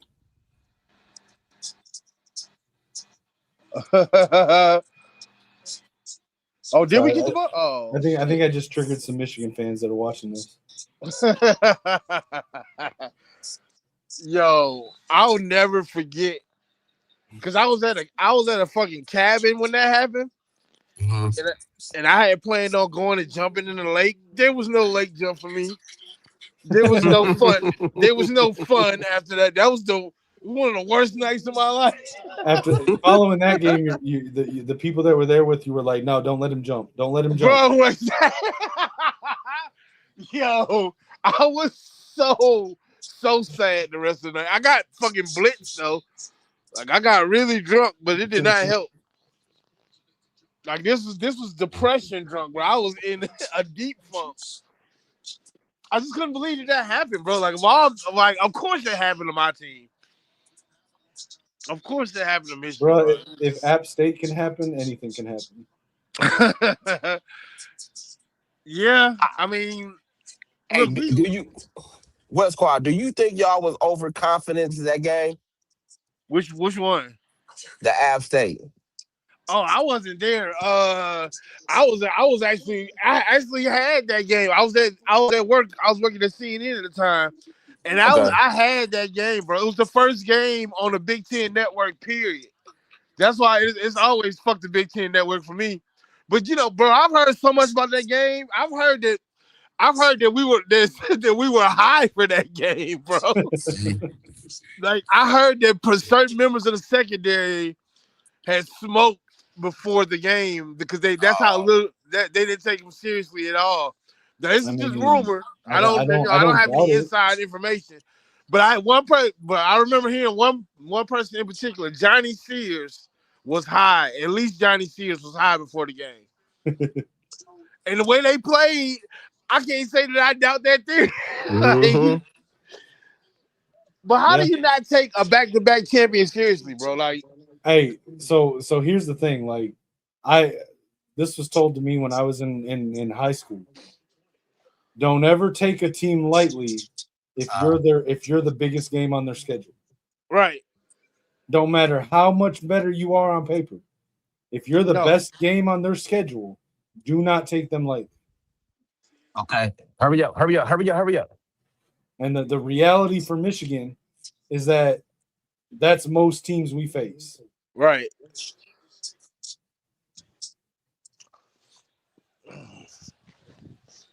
Hey, that was a nice throw, and he held onto it through the hit. Call timeout. Ooh, shit. Dude, Biff don't call timeout. Yo, are we still doing this this terrible clock management even without Sharon? Biff don't call timeout. Yeah, you don't remember the Nebraska game? Yeah, Biff don't call timeout. Oh, they called it. No, he stepped out. Oh, it was running clock when he stepped out. Okay. Yeah.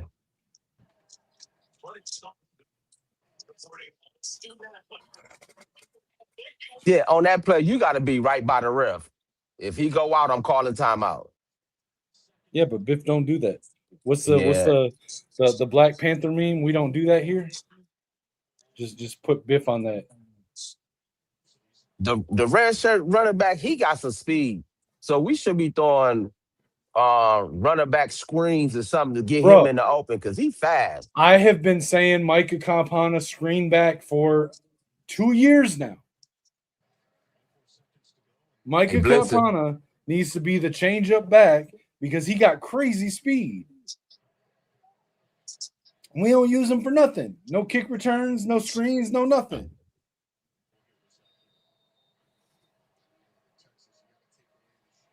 I love Micah, but if he don't get run in this game, like, come on, man. I transfer if I don't play for 2 years and we got to change. I'll leave. Yeah, I love Michigan, but I'll leave. I don't want him to leave, but like, bro is good enough to play, and if they're not going to play him, then like, what's he supposed to do?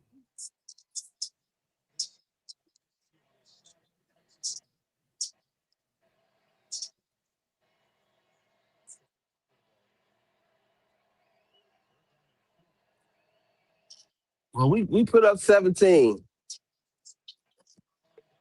so that's not too bad. It's higher scoring than I thought it was going to be. Yeah. I mean, that was probably like something that was promised to Bryce and Marsh that we'll air it out a little bit. Hey, before y'all get out of here at halftime, you gonna do this mock draft with me? Who's your pro team, Cameron? Protein. Yeah. Uh, uh, I'm from Wisconsin, so I go with Green Bay. Okay. But I like the players. Okay, good catch. I like the players. I really don't. My pro team was New England with Tom Brady. So So I was trying to get West Quad to do a mock draft with me. He's a Raiders fan. I'm a Vikings fan. okay. If you wanna jump in on that, so you tell me what team, I'll set it up and we'll do that at halftime before y'all leave. Okay. You just tell me which team if you want New England or Green Bay or whoever. What's going Nah, on? New. Hey, New England going to the playoffs, though. It got to be Green Bay because they might lose against your team Sunday. I mean, they ain't playing nobody, so it's gonna be Max Brosmer versus Clayton Tune at quarterback. See, that's what I'm saying. Hey, you a Patriots fan though? What's up with your boy Diggs? Done got assault charges on his personal chef. Yeah. I don't.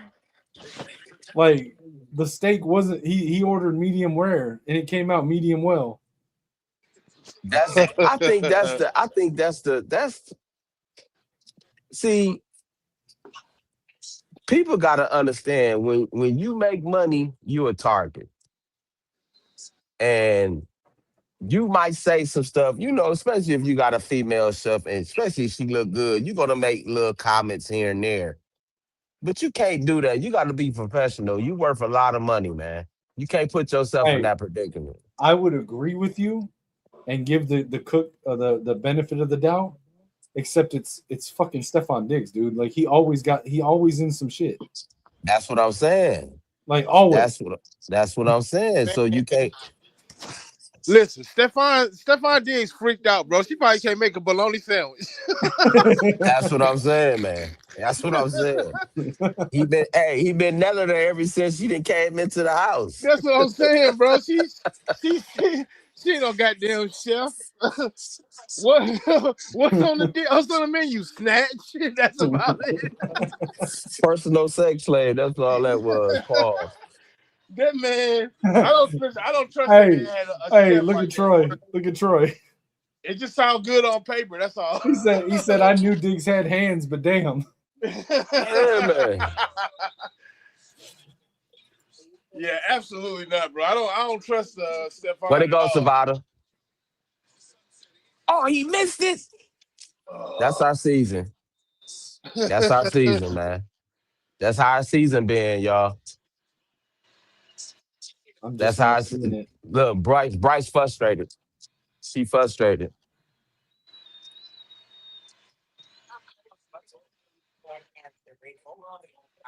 Yeah, I'm glad we got one more half and we're gonna be in a new era. Thank the Lord. All right, fellas. I'll be back in a minute. All right, you gonna do that? You gonna do the mock draft when you get back? Sure. All right. I mean, you gonna do it during the game? Well, no, I figured we do it at halftime. Oh shit! Well, we're gonna have to postpone it till after the game because it's just gonna take me at least about 20 minutes to go run errands right quick. But All right, no, that's Okay. cool. We can do it. We can do it after the game. We can do it after the game. all right, cool. All right, I'll be right back. All right, bro. Yep. You might be having you might be having a girl. Cause you eating all the time. I ain't seen that in a long time. I What's said some happening? shit. Yeah, so all right, Kinetic. Who y'all going after What for in my the Vikings? draft? Yeah, draft. So if it's up to me, so there's a lot of push from the Vikings fan base Uh-huh. that they want the Vikings to try to go for Jeremiah Love, of course, if Caleb Downs drops, they want him to go after that, but they want Jeremiah Love.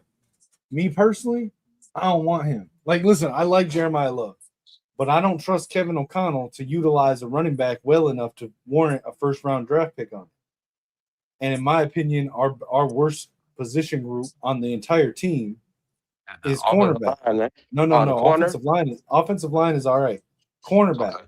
Okay. We came into the season with our cornerback room was Byron Murphy, which don't get me wrong, Byron Murphy's good, but he's a slot corner. We're asking him to play boundary. Yeah. And Jeff Okuda was our other starter, and then Isaiah Rodgers. Man. Now Isaiah Rodgers has stepped up, but then our depth was Jeff Okuda, Dwight McGlothern, and Fabian Moreau. And then so what ends up happening, this is what I was talking about earlier when I brought up Cam Bynum. So Flores, who I think is one of the best defensive coordinators in football right now.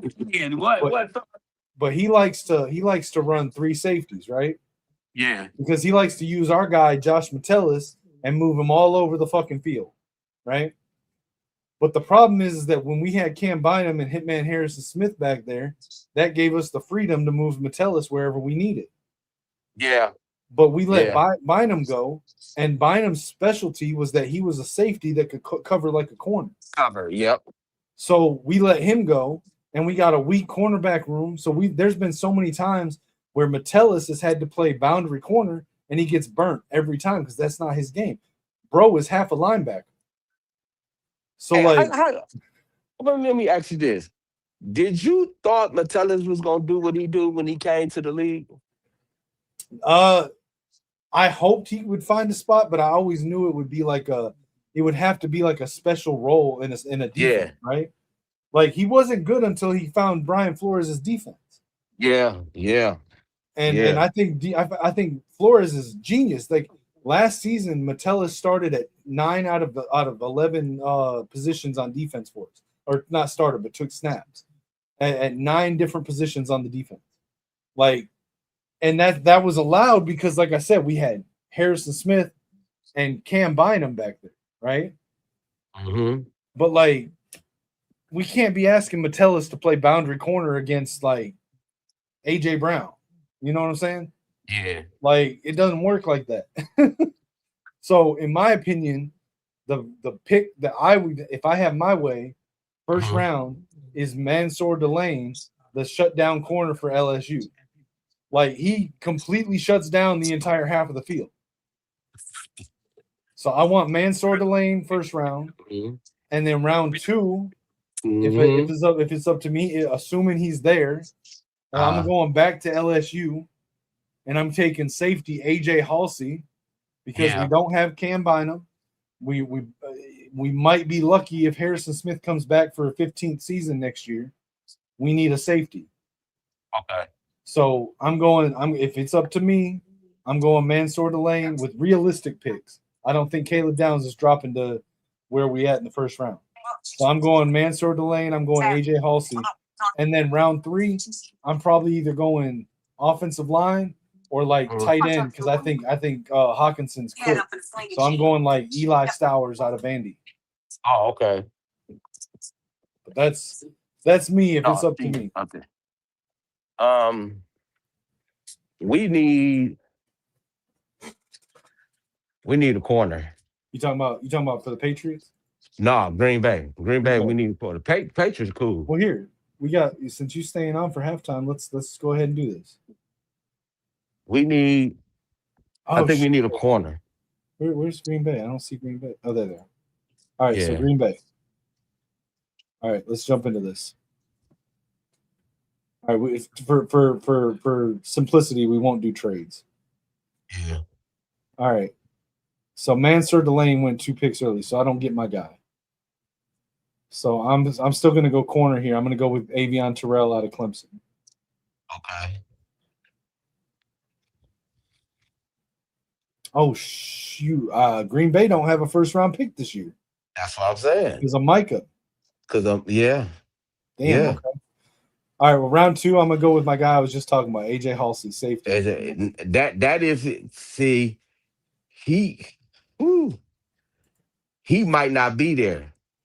Yeah, I mean, I think he's first round caliber. Yeah, he first. I think because if you look at his grade, you could forget the numbers how LSU was. Look at the. I don't think he might be there. If he be there, that's gonna be a steal. Oh If yeah, y'all can get him, that'll be a steal. yeah. I'm taking him all day long if he's there round 2. All right, so your pick is up now. Are you familiar with how a PFF mock draft works? Yeah, I'm Okay. familiar with all that. All I right, so do. you I let me do know all if you that. want me to filter positions or scroll down or whatever. Um, the kid from between the kid from Cincinnati and Tennessee, them Okay. two. Okay, so Dante Corleone, defensive tackle, or Chris Brazel, the wide receiver. Yeah, because one of our wide receivers might be gone. So are you taking a wide receiver with your first pick 2 years in a row though? We talk about Green Bay. That's true. It's like an every year thing. That's an every year thing. So, but what we can do and what my Minnesota might do is they might get somebody. They might sign somebody free agent. That's true. We might teams might go the free agent route That's true. because now you got to look at okay, it's some corners that been playing good but been on bad teams too. Troy, we doing a Vikings and Cowboys mock draft. Um, just to kill time and halftime. All right, so Dante Corleone, defensive lineman, Chris Brazel, wide receiver. What do you Yeah, think? yeah. I go because Green Bay been hurt this year with the defensive lineman. Brazel 6'5". Yeah, Jeez. man. Hey, he been doing work at Cincinnati, man. He been doing work at Cincinnati, and he might.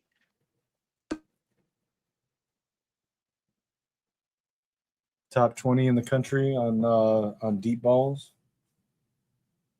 You still there, bro? It cut out. I don't know if you can hear me. I can't hear you right now. Cam, if you can hear me, I can't hear you, bro. Chat, if you can hear Cam and I can't, let me know. Is it me or is it him?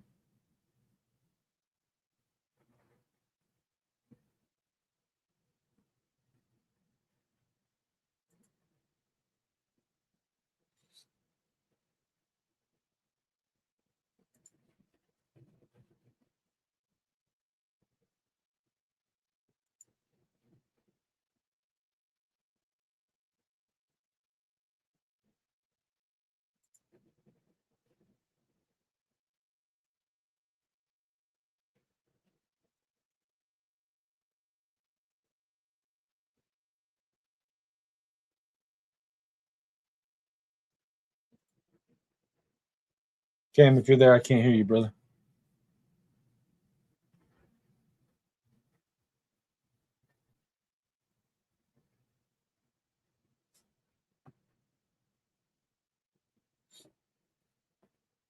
Well, while we're waiting for Cam to try to fix his mic, just want to remind everybody I am live both on the Kinetik 615 YouTube channel and the Gamer Sideline channel.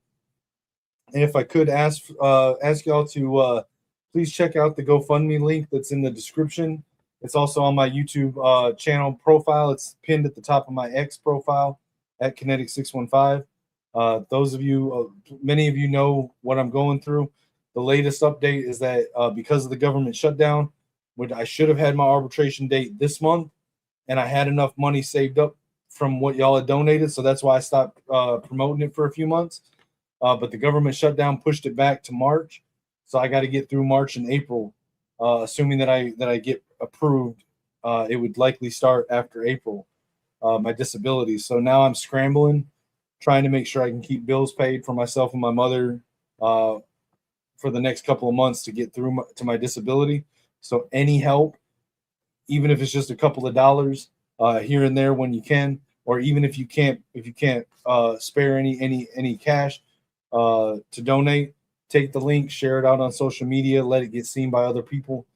Any bit helps, and I appreciate it. But I definitely in need of help for the next couple of months if people can. So, like I said, the link is pinned at the top of my X profile. It's in the description of the video. It's linked in my YouTube profile. Appreciate anybody that takes the time to read through it, checks it out. And if you have any questions, I try to be as transparent and honest about it as possible with anybody that wants to wants transparency for it if they're going to help. So feel free to shoot me a message on X or Twitter. I'm sorry, X or Twitter or Discord, and I'm happy to answer any questions.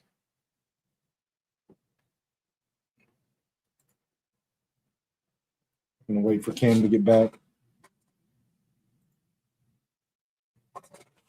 So with the missed field goal kick to end the half, it's tied at halftime. What you guys got? Any second half predictions?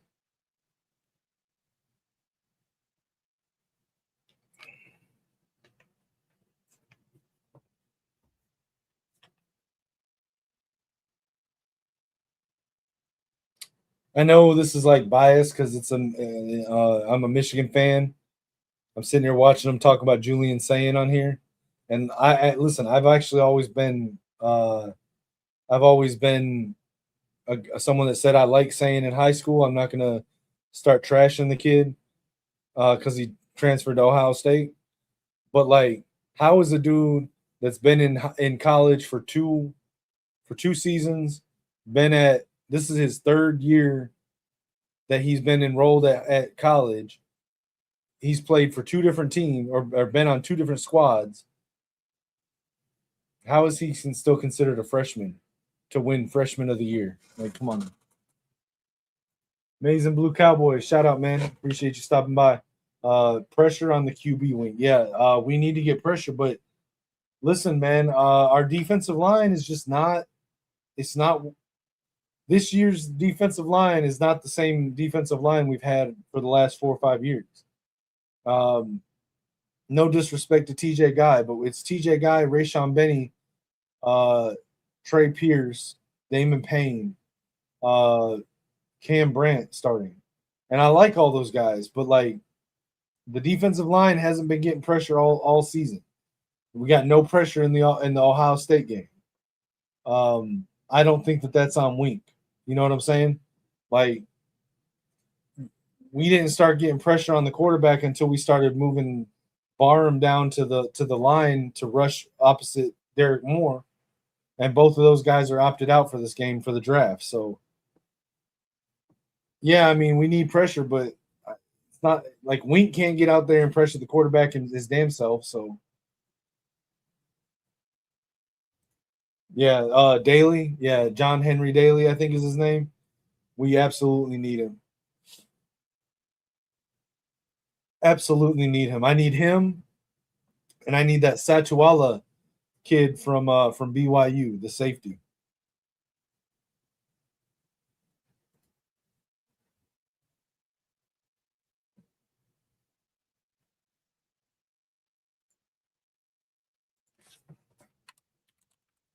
Let's see what Twitter's saying about the game.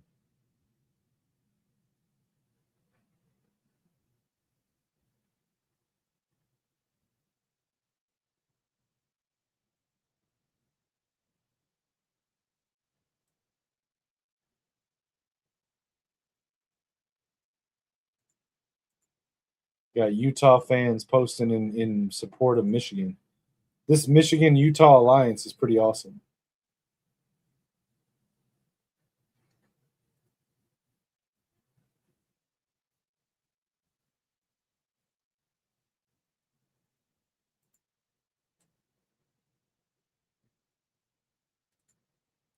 Maybe cornerback, we were getting a little burned, but with no pressure, what are you going to do? I think we're okay at corner. I mean, we could use one, but I think we're just young. Because, like, look at theoretically who all could return.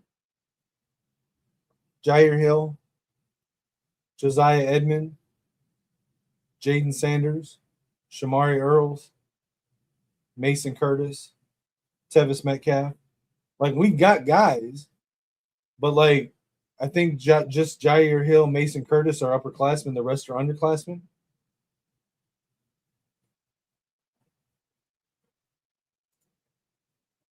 Do the last drive on the Utah game. Their tight end JJ is very nice. I wouldn't mind him at all. No, you're not wrong. What was his name? JJ, was it Buchanan or something like that? Yeah, no, he was nice.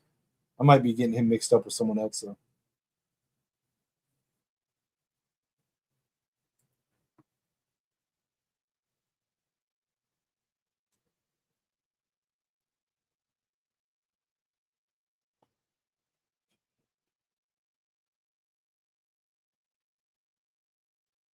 John Jansen posted, grateful for the opportunity to assist with the offensive line. What? Biff Poggi just revealed that Michigan needed to call in help to fill coaching spots for bowl prep. That included John Jansen, the man conducting the pregame interview. Jansen helped coach UM's offensive line. That's interesting.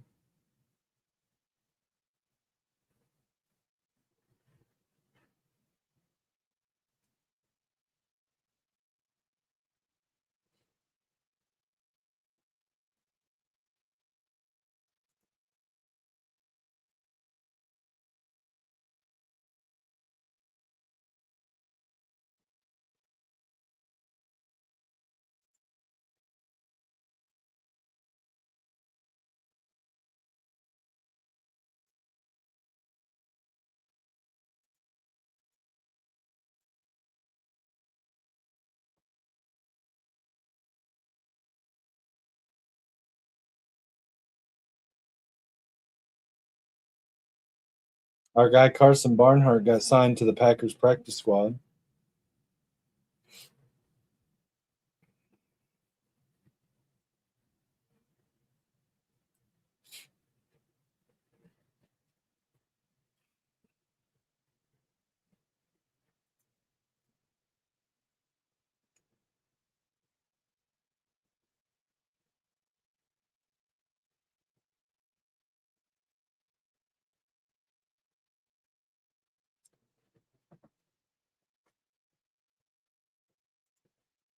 Ben Bredesen. Oh, Max's brothers coaching the tight ends. That's cool. That's cool. I like that.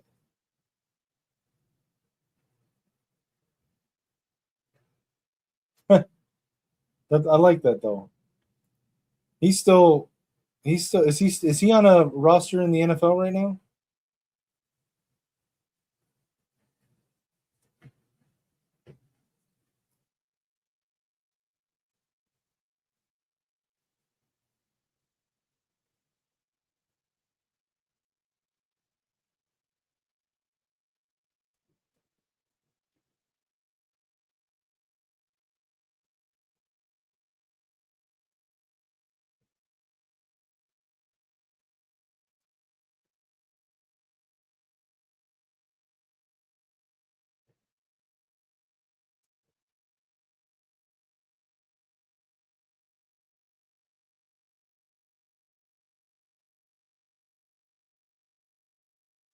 For the Vikings and Lions fans that watch this, uh, the Christmas Day game with Lions and Vikings on Netflix averaged 27.5 million viewers, the most streamed NFL game ever in the US.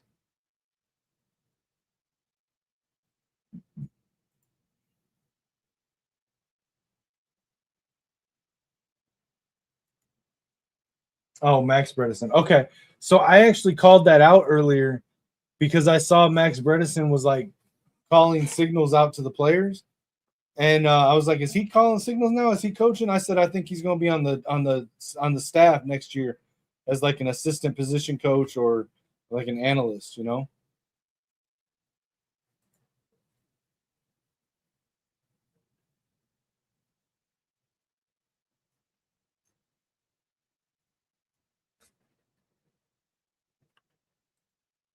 what has happened to Dominic Zavada? Like,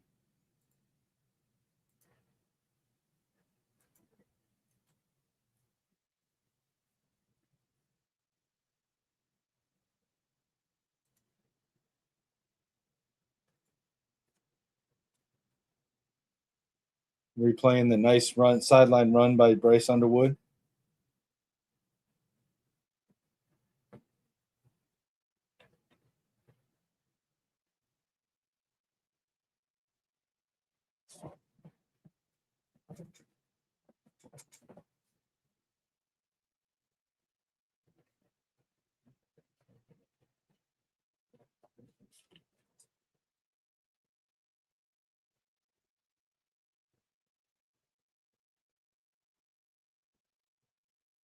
All right, Michigan back to get the kickoff for the second half.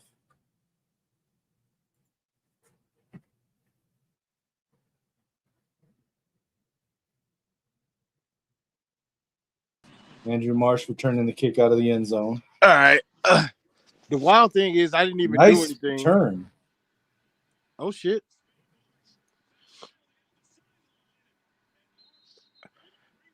I didn't even do nothing but sit here and ate the whole halftime. Yeah, I can't blame you. I planned on going out right quick, but my brother took the car and didn't let me know. Son of a bitch. I'm not gonna lie. The one bad part about doing these watch-alongs is that I can't go get wings and watch football right now. But like, that's exactly what I had for. And that's normally what I do. But right now, because I don't have the money, because I'm not able to work, and I'm just getting off, like going off of GoFundMe stuff. Yeah. Like I'm not trying to use money people donate to go eat wings. Yeah, and you know I'm one of those people. So yeah, I wouldn't care though. Hey, have you some wings? Hey, you can take the portion money that I gave you and have something good to eat tonight, bro. No, I agree. I appreciate you guys giving me the money, and I just feel like it. Like if people are giving me money, like I should only use it for things that I absolutely need. But that don't mean you got to eat fucking tuna fish sandwiches, bro. Well, no, but I mean. I don't have caviar and champagne dreams either, but there has to be some kind of middle ground in between there. You feel me? Yeah.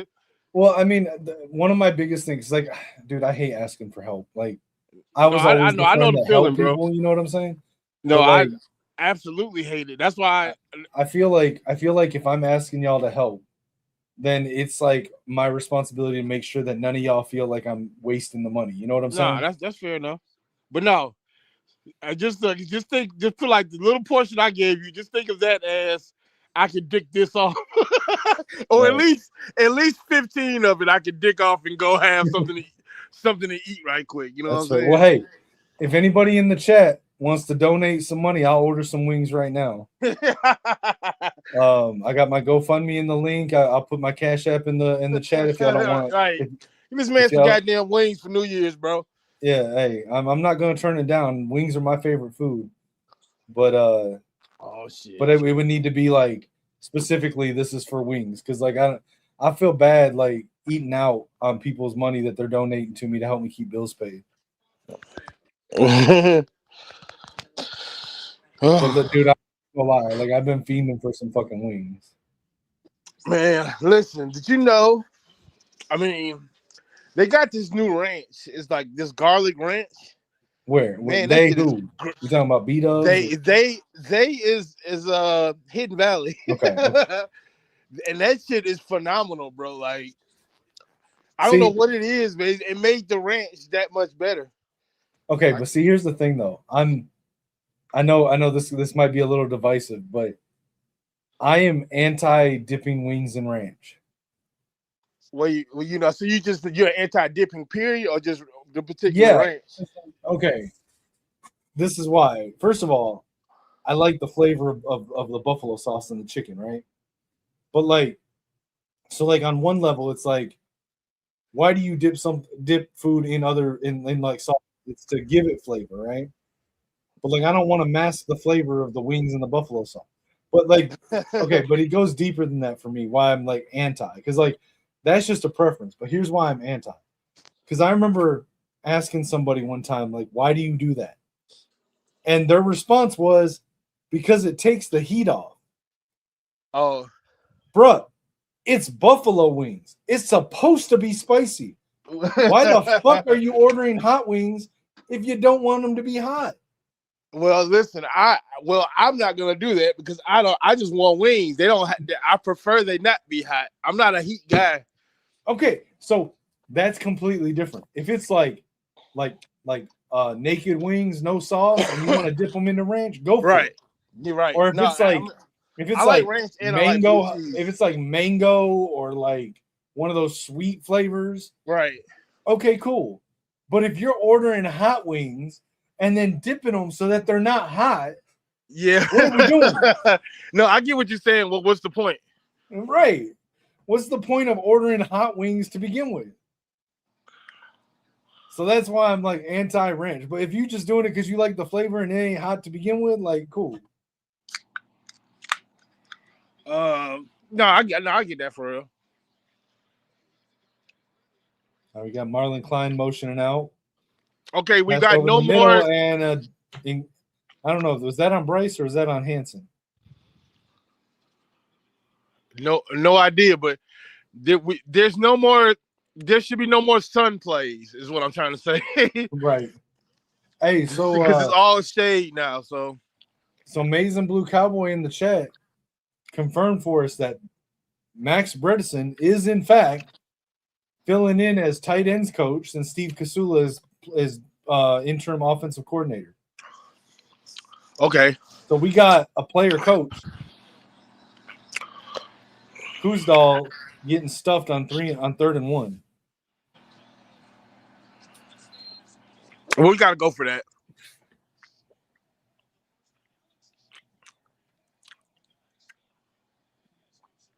Hands it to Kuzdal. He gets it. No, don't. What the fuck?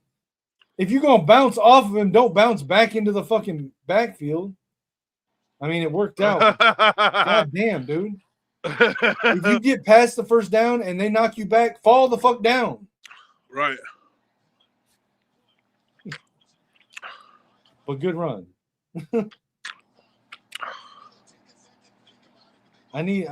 Bro, why are we not seeing any Kapana or Parker? It's got to be pass pro, bro. That's the only reason I can think to not give them a chance right now. Hey, okay. I kind of like that play for Samaj. Okay, I'll give him that. I like that play. Because I legit thought it was a halfback screen. Hey, I like that play. Can we get that play put in the video game? I like that play.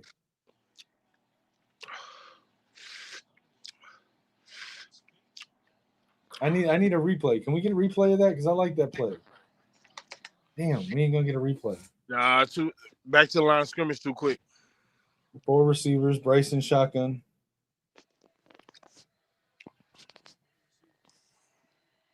Six in the box for Texas. Bryce is changing something. He's under pressure, scrambling out. There's a flag on the play. He steps out at the line.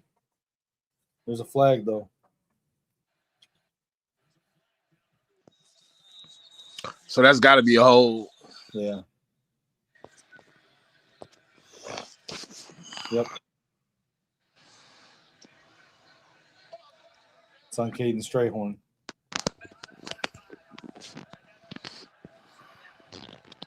Commentator's an idiot. He said 75, not 77.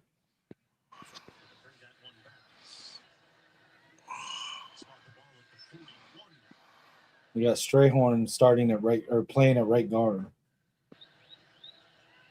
So Phobie's out unless he's over on left side.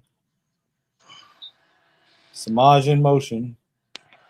Hands it off. Micah! We got Micah! And he busted a run. Okay. More of that. We need more of that. That speed. Yeah. Been calling for it all year long, and they're gonna pull him out. Come on. Because of course.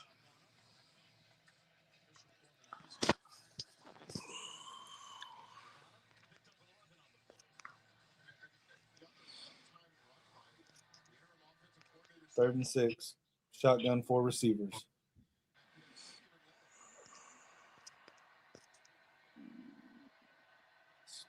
Fires to the sideline, caught, but it's shy of the first down.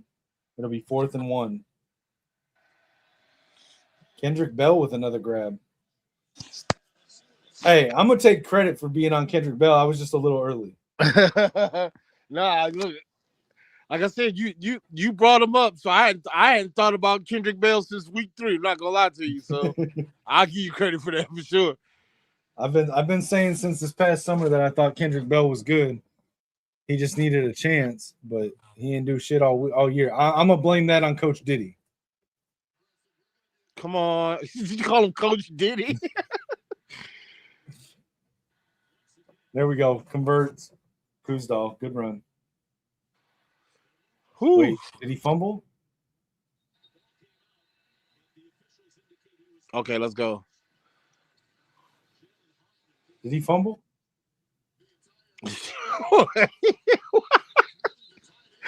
Bro, this Tell me he can't be did not for fumble. real. So apparently, okay, this is Barstool Sports, but apparently Mike Leach allegedly once had to be talked out of putting a little person in the backfield that's legit. and throwing him over the line. That is 100% legit. That is not a joke. Bro, his staff had to talk him out of shooting up a little person in the backfield at the goal line and just throwing him over the line. You know what? I really wish they had never talked about it because that would, dude, that would have been a highlight for eternity, like forever. If that Are you worked, serious?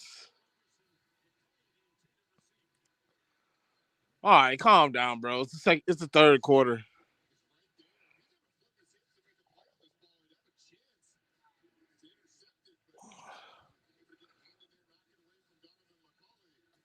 I appreciate you stopping by. I'm not gonna read that comment, but appreciate you stopping by, brother. My apologies for your transfer portal. Hey, you know everybody doesn't get to watch bowl games, bro. Well, they get to watch bowl games. It's just usually in the maize and blue this playing. No, I'm just saying they get to watch their teams participate. Everybody gets to watch bowl games, but everybody doesn't get to watch their team participate. No, they get to watch intrinsic with conspiracy theories. Bro, and then that's fucking Fawcett, guy, bro. And then Hayes Fawcett on the daily, which starter will enter the portal today.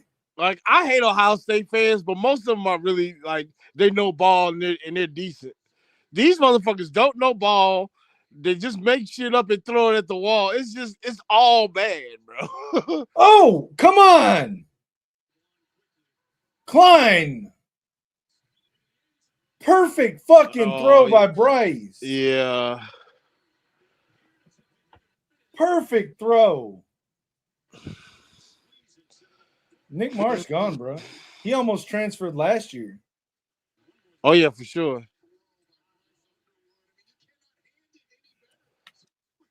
Bruh, Marlon Klein. Yeah, you gotta catch that, bro. That was a perfect pass by Bryce. Bruh. Zavada made it. We're up 3. Hey, no, listen, no disrespect. Like, for real, Nick Marsh is gone. Yeah. like bro was like this close to transferring last year to Michigan. It was a done deal. And then Michigan State came in with an offer at the last minute, and they took it. Now, to his credit, I wouldn't have wanted to be there this year either as a receiver. But, like, he jumped back in the portal. He's gone, bro. He ain't coming back again. Plus, y'all losing the tight end, the defensive end, the defensive tackle, the linebacker, the D-back. Like,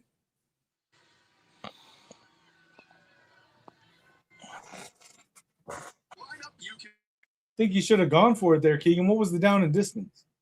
I don't remember. My memory sucks.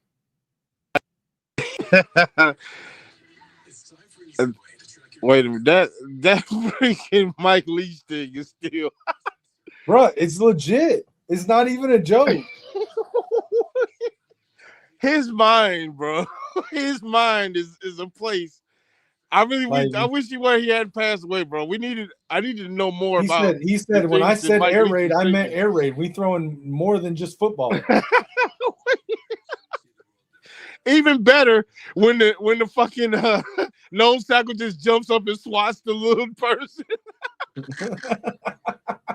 Hey, what you think was gonna happen here? You think we just gonna let you throw him over the pile?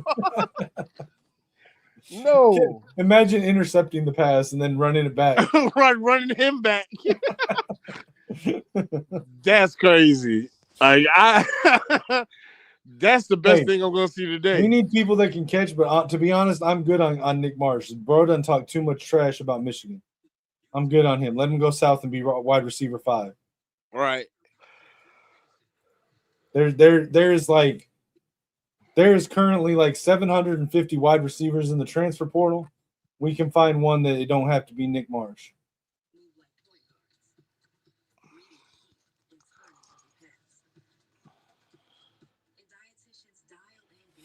I need more than one run from our guy Micah Kapana. He had one run and got like 9 yards. Let's put him in. Yeah, Klein should have caught that. There was no excuse for that not catching that. Max Bredesen need to put his walking boot in Klein's ass after that play.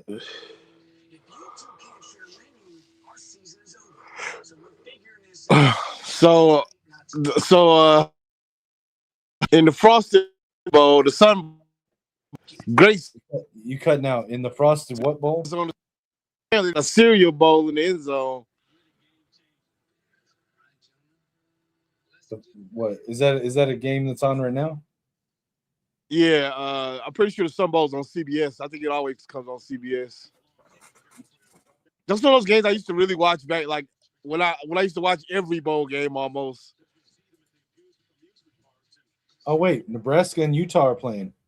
We need to have that on a second box because that's our new offense next year. Yeah.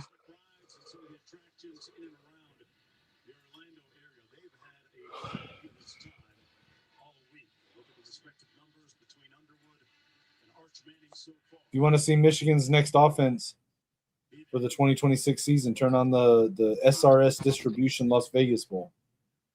That's a lot of goddamn words for a bowl game. Right.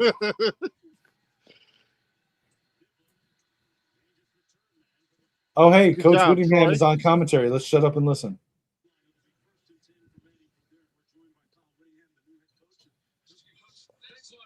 Congratulations, man. Thank you very much. How would you characterize the whirlwind that you've been through over the last, or at least in the first 48 hours? But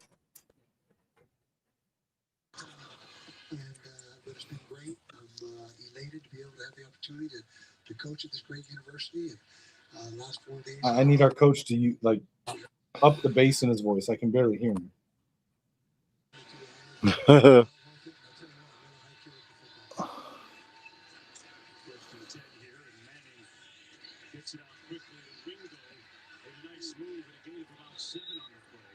Coach, what are those conversations like? Did you go through 100+ conversations with these young men who are all wondering what the future looks like? What are you trying to communicate to them? What are you looking for them to communicate to you? Well, I'm just trying to find out about it. I don't know any of them, obviously. So just You got to stop that run, bro. There's a flag on the play. There he goes. Just like I said, trying to initial players and trying to find out what they're Holding on Texas. and how their experience has been to this point. And then obviously in this day and age, do they find us sticking around? Are they going to be older guys or are they going to stay with us? Obviously, you met with Bryce Underwood. Yeah, terrific. What were your thoughts on him? Just carries himself the right way, carries himself like a quarterback, and carries himself as that it factor. And in addition to have a chance to meet with his parents and great parents. And he's the right man to lead this football team. Coach, the thing that stands out to me about your time at Utah, you win the Pac-12 twice, you're able to navigate the landscape of changing conferences. I don't know that you ever had the most talented team. Over the middle. Caught. Shout out to Kirk in the chat. Shout out to Jennifer in the chat. I'm not going to read your comment, Jennifer, but I appreciate you stopping by. Kirk Wilson, my guy. Appreciate you. Kirk, man. what's up? Yeah, I forgot. Where the hell is the chat? Oh, let me check it out. All right.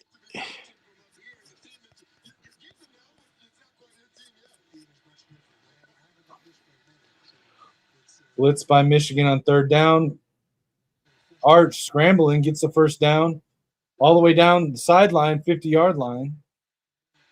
How we let Arch Manning run on us? Bro. Well,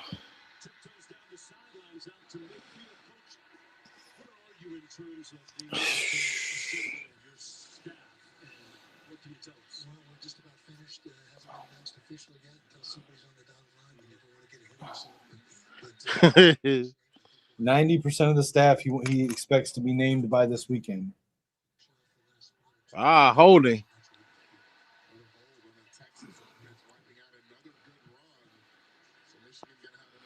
Shout out to Westside. All right, so once you're able to get your staff in place, obviously the portal comes up January 2nd. How do you evaluate so quickly this roster while looking at what you need in the portal? First and 10 for Texas. Arch and shotgun, 3 receivers, trips right. Tight end left. On a boot. Gonna be first down.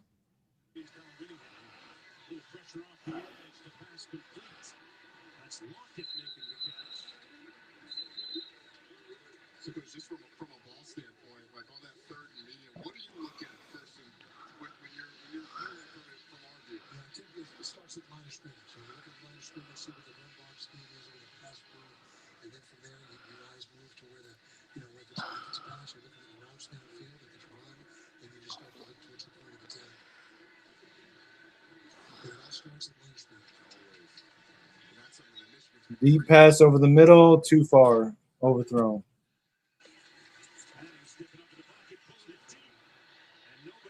Good.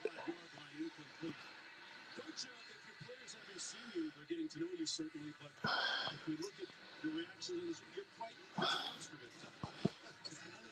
I guess that picture tells it all. Little self-scouting, right? Yeah, exactly. In your press conference, you kind of alluded to the fact that Utah was great at running the ball. I believe you guys are second in the country in running. Second and 10, pistol, RPO, and almost intercepted. Come on, Hillman. And there's a flag. No way. Come on, bruh. Roughing the passer.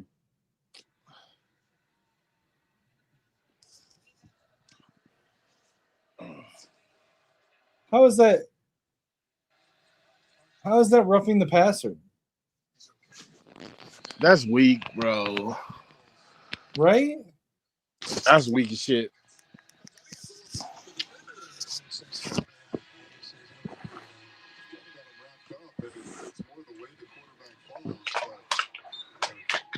Weakest fucking personal foul. I can't just be gifting first downs like that, bro. Right. Cam, I can't hear you, bro. I don't think Westquad. Can you hear him? Who, Cameron? Yeah. Nah, not at all. I thought he was a Yeah, I'm gonna drop you down, bro. Because you cut out like mid-sentence in halftime and I ain't heard nothing from you. But feel free to jump back on. Maybe a refresh on it will fix it. Yeah.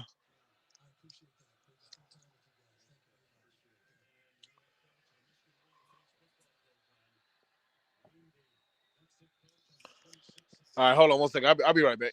You good, bro?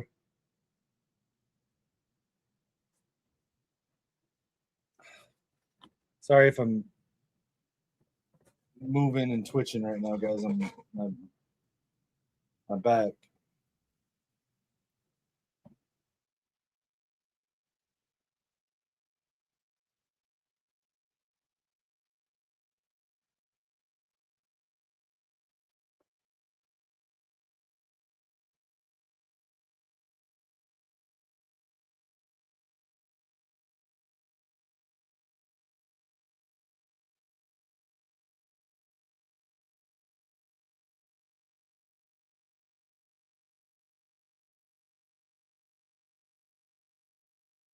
You're gonna call defensive pass interference on that?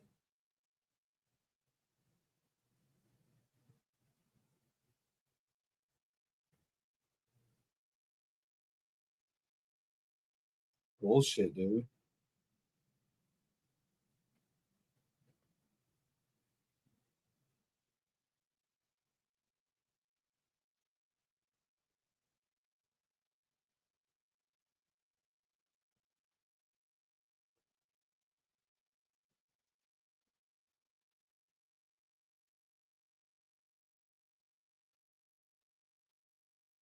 That's crazy, dude.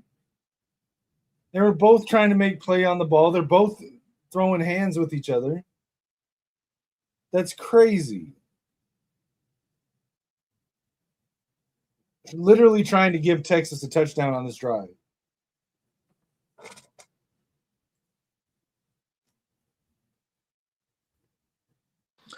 Yeah, it's starting to get frustrating now.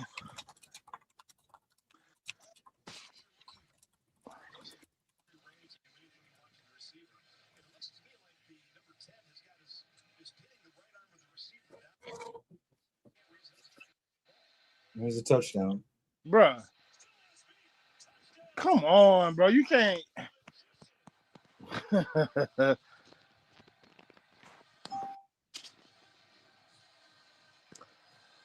Hmm. All right. Hold on, let me call my brother again. Shit. You're good, bro. It's weak as hell.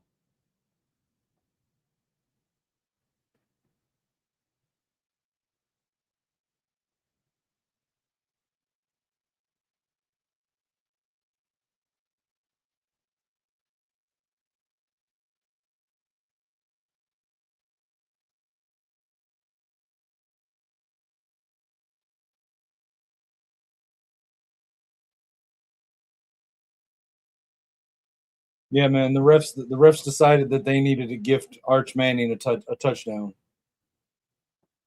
Bullshit roughing the passer call. Bullshit defensive pass interference call.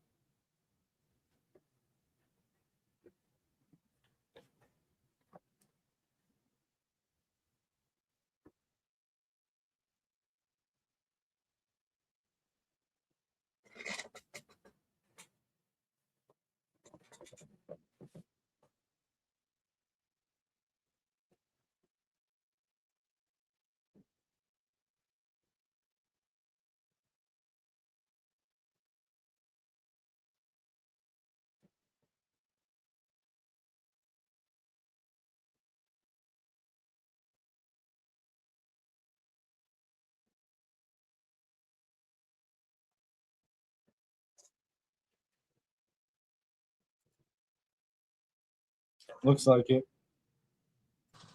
Yeah, Keegan, I'm saying that I said it before the touchdown that the refs are trying to give Texas a touchdown on this drive. That's exactly what they did.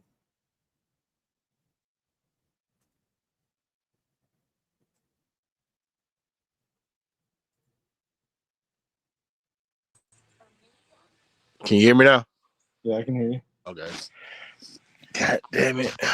What the fuck was Metcalf doing on that play, bro? Like, what kind of angle was that? There's no way you were gonna come up and you trying to come up and swipe his feet, like you know. Yeah, but like that wasn't pass interference, dude. They were both throwing hands with each other. They were both Oh making a no, play on the I know. ball. Listen, I've been watching a lot of shit. I watched earlier when I was watching Vandy, Iowa. I feel like the refs were trying to walk Vandy down the field a couple times. But you can't give them the opportunity, so just Right. gotta play cleaner ball than that. But yeah, I don't think that was pass interference either, personally. Hey, if you believe the rumors that Beck is coming to Michigan as the OC, they're currently up 31-14 on Nebraska. Yeah, that's good. But we all know Nebraska's kind of ass without Rayola. Kind of ass with Rayola too, but even more ass without him. Not to that extent. Day one. Not, I mean, back to back, really weak, roughing the passer and pass interference calls. Like you can't legitimately watch those calls, take biasness out of it, and say that those are legit calls. Like that is trash. Especially the roughing the passer. Jesus. Like, put a skirt on him already, bro. Never leave stuff. What are you talking about? Oh, leave it up to the refs. Yeah, yeah. No, you're right. And listen, if we lose the game, I'm not going to say we lose the game because of the refs, because there's a lot of mistakes made. But like those are two of the weakest calls I've ever seen, and it just seems a little fishy that they come in back to back play or like a couple plays apart from each other on the same drive.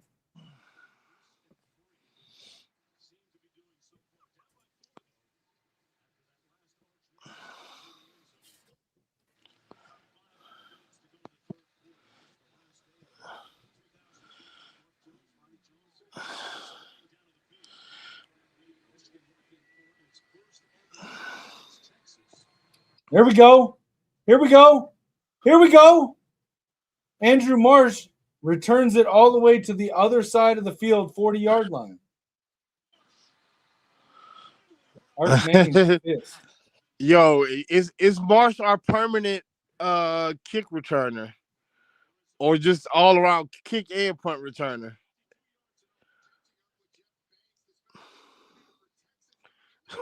That don't like I don't care what they do or if they do it on purpose. That doesn't make it defensive pass interference. If both the running back the receiver and the DB are throwing hands, then you don't call it based on contact or hands, and they're both looking back trying to make a play on the ball. Like, it wasn't defensive pass interference. And I'd say that if it was flip too.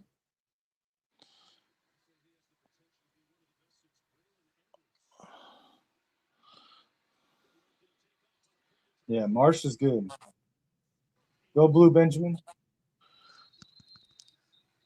Flea flicker reverse draw to Samaj, yeah.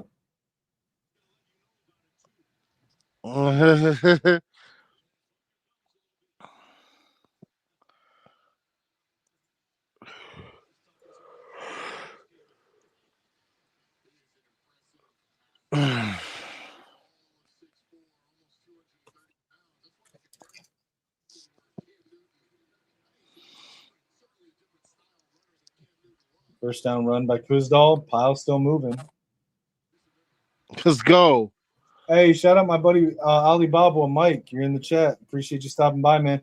If you or anybody else in the chat wants to hop on here with me and West Squad, let me know. Put the link in the chat. Hey, we trying, man. We trying. The refs are trying to flip it on us. They basically gave Texas the touchdown just now.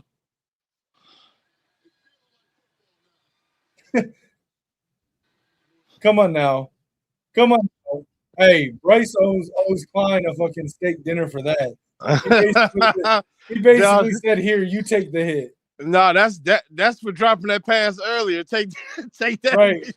He basically said, "Here, you take the hit, not me." you drop a touchdown pass? God damn, is he hurt? Yo, that I got you, Mike. I'll put it in the chat around that time. You might have to remind me.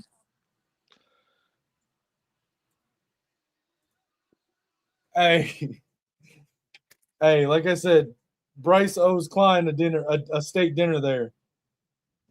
He basically just said, "Here, you take the hit."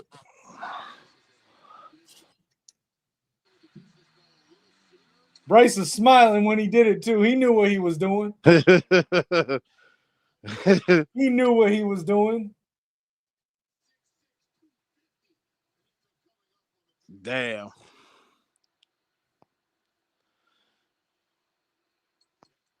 Bryce could have just slid.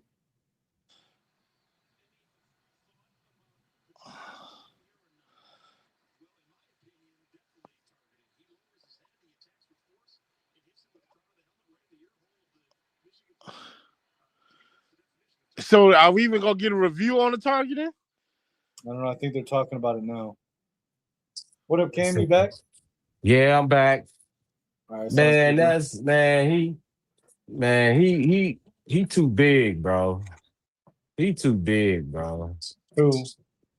Klein, man. But if you notice, this been happening to us the whole season. When a Michigan player get hit real good, they come out the game. They don't tough it out, man. Yep. I'm saying, but they're not gonna even like look at it. That should have been reviewed for targeting. They called that weak ass targeting on Jayshon Barham week 1, but they won't call it. You know the NCAA won it for Michigan for the past 10 years, bro. Oh yeah, flag on that run. And then they got us for holding. See what I'm saying? This is ridiculous. No, it's man. offsides. Is it offsides? Yeah, it's offsides. On Simmons too. Oh shit! Let's go. Oh, okay, shoot, we got a call that favor us. That was a make good call. That's all that was. Yeah, he probably wasn't even offside.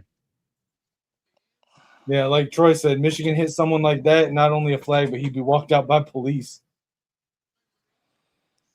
Yeah, they let us pay for it this year, man.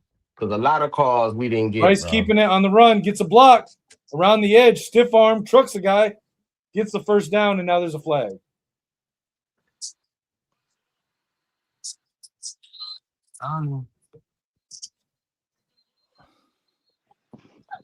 What could a flag be this time, man? God damn. The announcer said illegal blindside block on McCulley.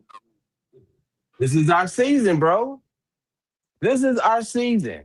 No, that's a good That bro, play. that's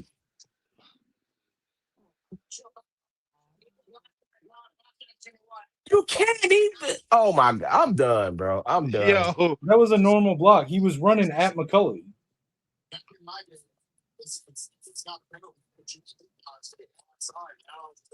You can't. That's a crack block, man. Yeah.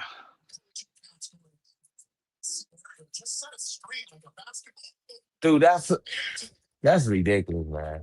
Yeah, that's crazy. Yeah, even Alibaba, who is not a Michigan fan, is saying that's bullshit. Look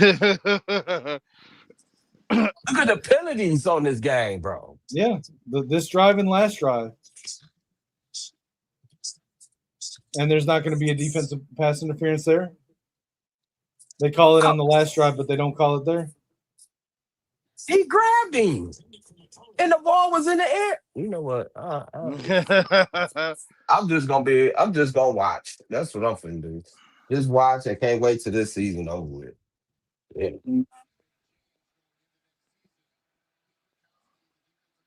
I feel like the ref got the bet the under on this game.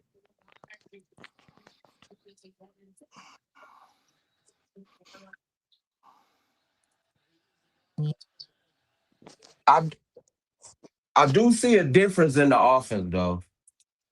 I see Bryce reading some of his keys. I Right. like that. But Bro, how is Sharon going to fire Kirk Campbell and then force Chip Lindsey to run Kirk Campbell's offense? yeah, insane right there. You right about that. Because that's legitimately what insane happened. right Like, there. he fired Kirk Campbell for the offense being so bad, brought in Chip Lindsey, and then wouldn't let Chip Lindsey call his plays and basically called the same offense as last year. And that was probably his offense. That probably wasn't even Kirk Campbell offense. If we be honest about it, it's probably his offense. Hey, Biff learned how to call timeout. 3rd and 17. Hey, if it get like 4th and 2, 4th and 1, you think they're gonna go for it? If they, I mean, they should. Biff might go for it. I mean, what's he got to lose?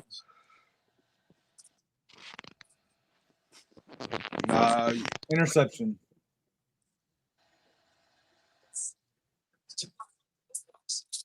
Back shoulder throw. God damn, okay. 55. Yeah, you saw that tackle. You saw that wrap up. that man is not pleased.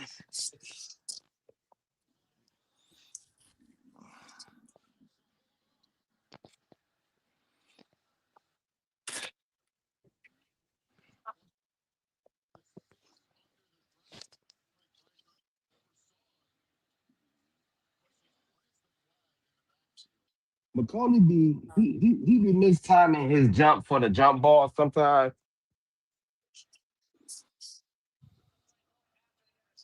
Fuck. Yeah, that's on the. That's us.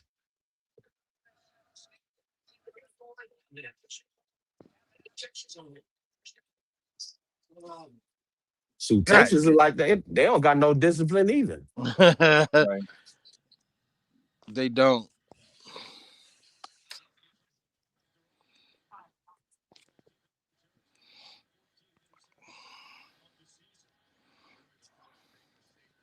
Yeah, I agree, Troy. It's a flag every other play now since for the last two drives.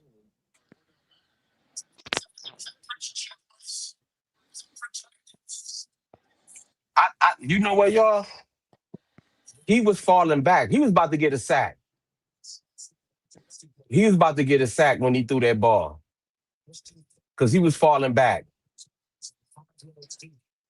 Come Come on, on, defense, defense. stop right Fuck. here. The incomplete pass on on Arch there.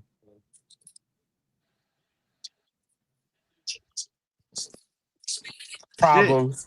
You know what's our problem? When Wink is our defense coordinator, we can't stop the running quarterback, bro.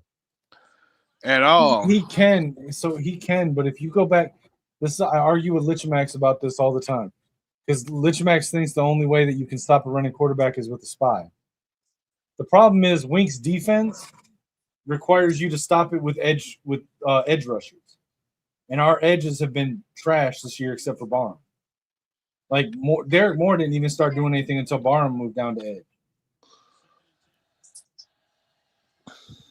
Yeah, because he got like what, about 80 yards on us already. If you go back and watch Wink's defense in the NFL, like running quarterback, they would basically corral him on the edge and collapse the pocket. Did he get it? Looks like it, yeah. They're gonna Man, challenge it. Nah, Yeah, don't even waste that shit. He got that. Yeah, man. That's for sure. Yeah, that's how our season been, up and down, bro. Okay. In the middle. Yeah. Hey, here's some news for you, Cam. Your Packers just are signing cornerback Trayvon Diggs that was cut by the Cowboys yesterday. Cowboys? Yep, Packers are signing him. Yo, listen, I know you always gotta listen to your coach and that kind of bullshit, but I'll be damned if you be in Wyoming and I can't stay in the DC area, but you get to go to Wyoming as the coach. Kiss my ass. Who even is the coach in Washington now? I mean, of the Cowboys.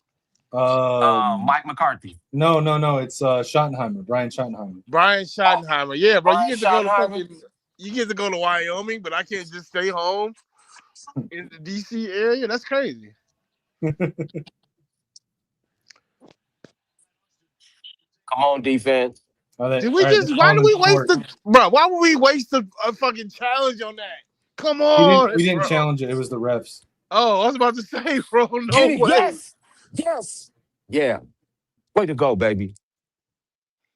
I'm assuming we're about to see a stop. Yeah. Oh, my bad, y'all. No, you're good. You're good, bro. I don't care. Maybe someone in the chat cares. Spoilers don't bother me at all. You like my brother. Now, I mean, I'd rather not, but is that Jaden Mangum? Mangum made a play? That's what I'm talking about, baby. Yeah. Okay. Wait till the final game of your career. Wait a minute. So he's a super senior. He can't come back. I'm pretty sure he's a senior. Yeah, I don't know if I don't think he has eligibility.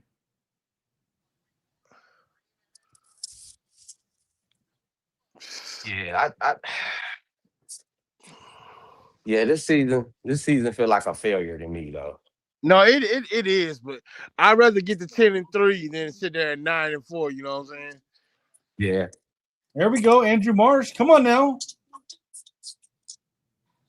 Made like 3 guys miss. Okay, Mark. There you go. He did a little stutter step. Listen, he's already better than Samaj back there. We'll say that. Yeah. Hey, remember the thing I said earlier?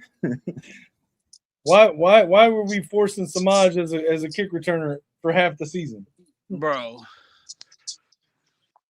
So much force. I mean, look, I like the kid and I want him to succeed, but at some point you gotta realize that, you know. Yeah, I don't have any ill will towards Samaj Morgan, but like, bro, you are a 5'10" receiver. Your entire value is what you can do after the catch. Right. And the key part of the phrase there is after the catch. Yeah. Like if you getting pass after pass after pass and dropping them, you can't play. Right. That middle gonna be wide open. Look what they covering. That middle should be wide open, bro.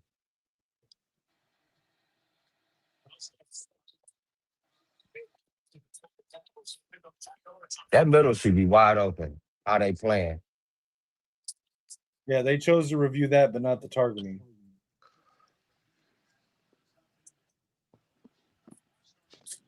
All right, be right back. All right. Okay. If anyone wants to help my stress levels go down, listen to West Quad's recommendation earlier. Shoot me a little bit of money on Cash App. Let me get some wings because I am stressed the fuck out right now. Yeah, what you need? Hogan Hansen with another drop. Come on now. Hey, that's our season, man. That's our season, man. Drop balls. Hey, at least they ain't trying to do to Bryce what they're trying to do to JJ on my Vikings. We got a bunch of drop Oh passes. yeah. No, listen. We got a bunch of drop passes. Okay. And they try to, like, people are trying to start a narrative that the drop passes are a result because JJ throws the ball too hard. Nah. Like, hold on. So Roman Wilson and Cornelius Johnson can catch the ball just fine. Blake Corum and Colston Loveland and AJ Barner can catch the ball just fine.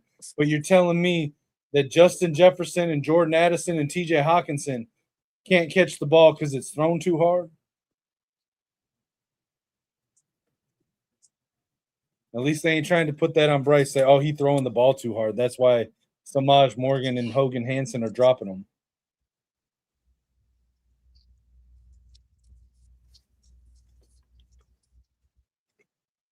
Third and 13. Hey, our guy Micah. Micah's in on 3rd and long. Yeah, I see him. Halfback screen. No, they had him in for pass pro. Tony Elliott. Yeah, I know. West Squad was saying earlier that they didn't want Micah in on pass pro, but he looked like he did just fine on pass pro there. You gotta go 4th and 2, you got to spread go him for out. it. Yeah, spread him out quarterback seat.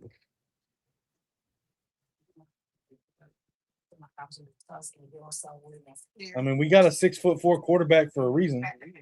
Mm-hmm.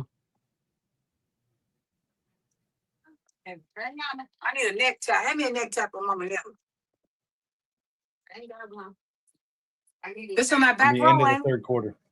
I'm gonna put the link in the chat for Mike if you still want to come up. Oh, this one, baby.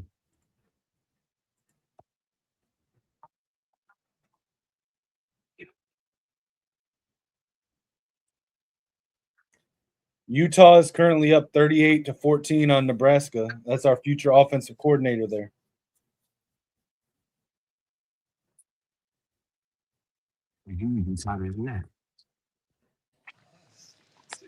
Yeah, because Utah is a well-coached team, though.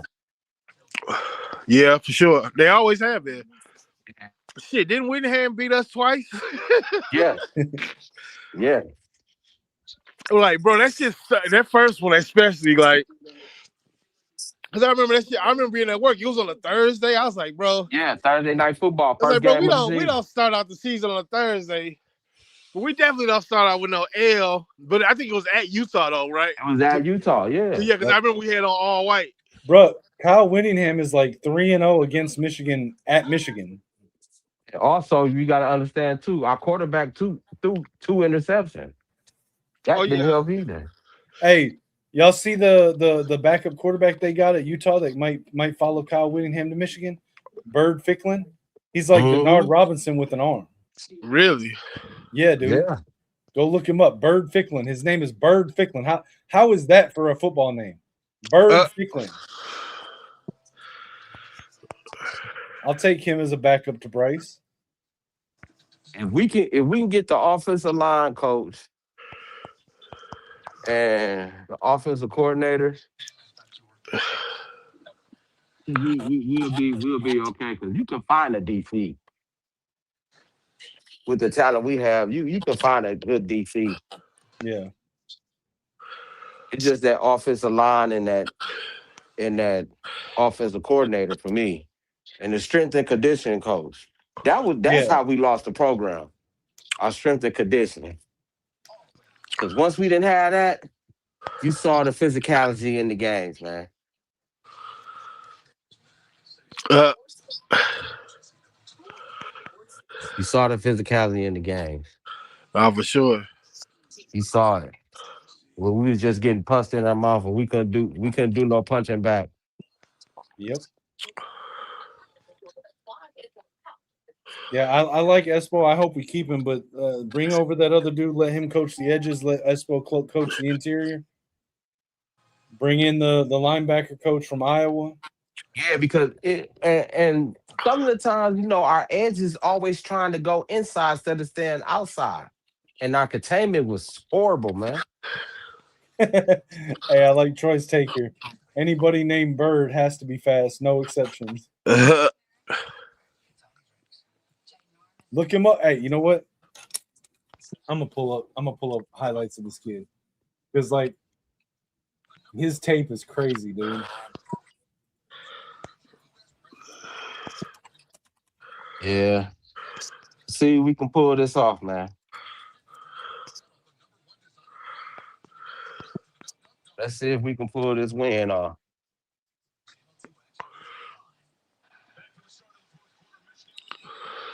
Micah in the backfield again, wing formation, fakes the handoff. Oh, hey, there we go, catching out of the backfield. That's what I've been saying we need to use Micah for all season, and look what happens. Look what happens. You know what that I've reminds literally me? been saying since a year ago. I said let Micah be the change of pace from Justice Haynes and Jordan Marshall to be the fast, speedy pass catching back. That reminds me of that catch against Illinois. It was 4th down too. Yeah. With what was his name? The backup running back. I forget his name. Number 20. His brother is giving us a chance now. By the way, Play action. Bryce under pressure, scrambling to the sideline, throws it away. There's a flag.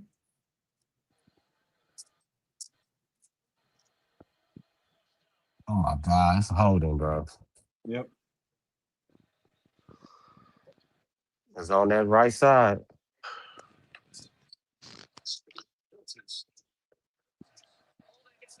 Mm-hmm. it's fucking Norton again. Yep. Damn it. He playing out of position though, man. Yeah, true that. He a guard. Well, he's a D1 guard. He was a nasty. Yeah. Well, I mean, again, the choice of starting at right tackle since Frazier's on the left side is true freshman Ty Haywood, who I think is a more natural guard as well. And then who?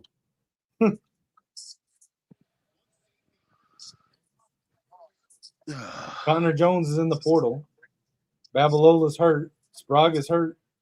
Who else would you start at tackle? And Norton might be undersized for tackle at D1, but at least he's played the position. Right. That's why I think you got to give him help. Chip. I agree. See, he coming again.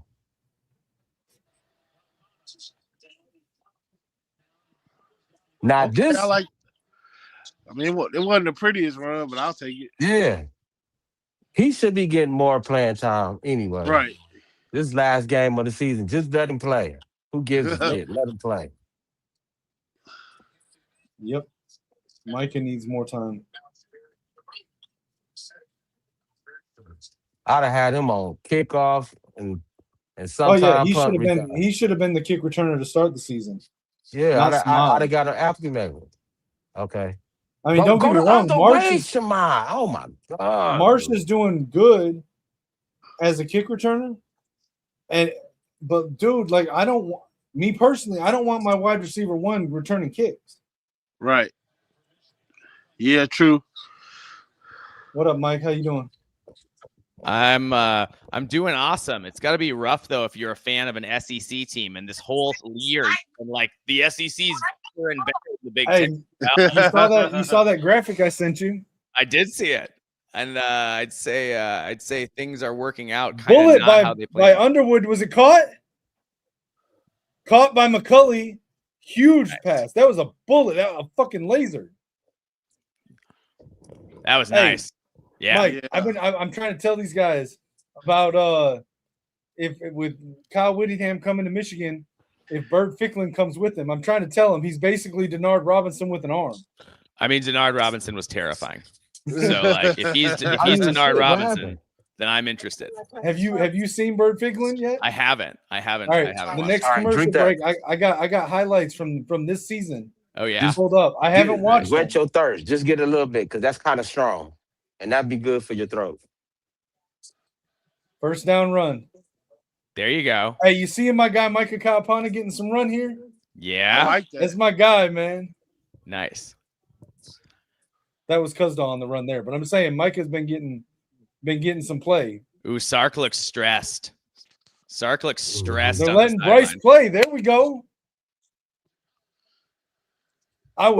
Hey, so Mike, you weren't. I don't think you were watching earlier, but I was pissed earlier.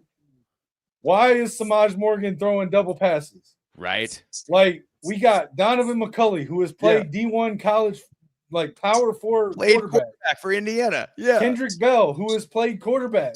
Yeah. We got 2 wide receivers that played quarterback. Why is Samaj Morgan the one that they throw? Does Samaj Morgan like have dirt on this coaching staff because they keep putting him out there? I actually think he did on the previous coach. I don't know why we're doing it right now. Right. Okay, there we go. Get there. Bryce Underwood. Yeah, baby. Woo! Touchdown. Okay. Nice. Hey, nice drive. Biff is letting Bryce be Bryce now. Yes. Yeah. I love Biff. I feel like Biff has loosened the team up considerably. That's what this remind me of Nebraska game. Did we just get a horns down from Bryce? Yeah. Fuck yeah. That's what I like to see from my coach. I mean, for my QB1. Just confused. We coming right since you said clear touchdown. You make me nervous when you stick the ball out like that, though. I'm always afraid guys are gonna fumble it through the end zone. That's true. Right.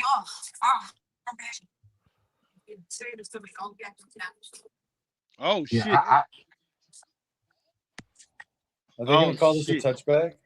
If they call this a touchback, I swear to God, we riot. Look, I wouldn't even care if they did. If they didn't do that bullshit to us in the what game was it? Was it the Purdue game or the Michigan State game or something? Where it was I forget what game it was this season, but we had that happen to us, right? And they didn't call. Do you want your food?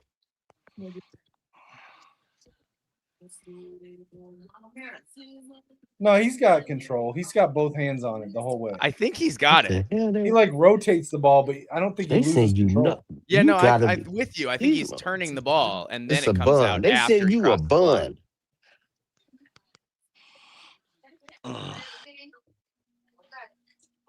Don't you dare, Stripes. I don't care how much money you have on Arch They Manning. said this man a bun.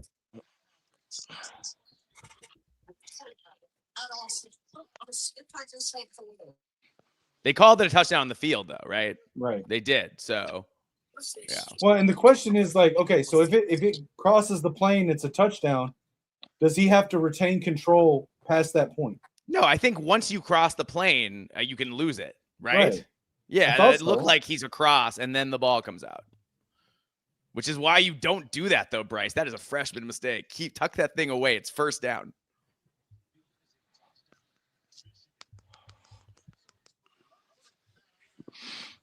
I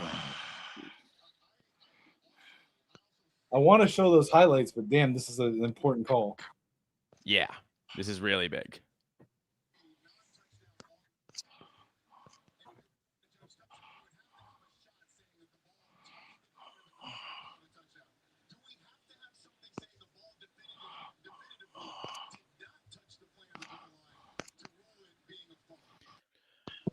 PJ Fleck's rule is you can only reach the ball on fourth down.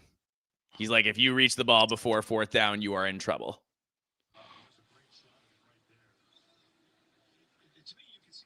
I think he's got it, though.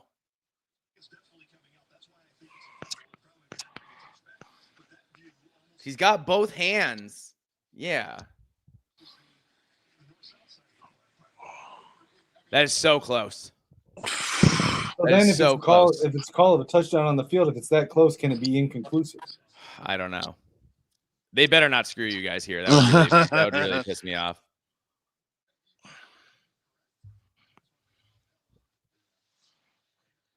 All right, here we go. Let's see. Boom! Touchdown. There we go. Yeah. There we go. And I just want to shout out Jaden Davis, who is entering the transfer portal, but he is suited up in the game, still playing like the whole way. He's not quitting on the team. Him. Like, shout out Jaden Davis, bro. Yeah. A lot of players they decide to opt out if they're transferring. He said, "No, I'm here." Yeah, I respect that for sure. Like guys who finish the season with their team they started it with. Yep.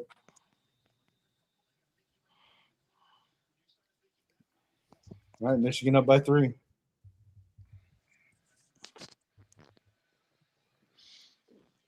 All right. All right, I'm gonna pull this up because they're gonna go to commercial here, right?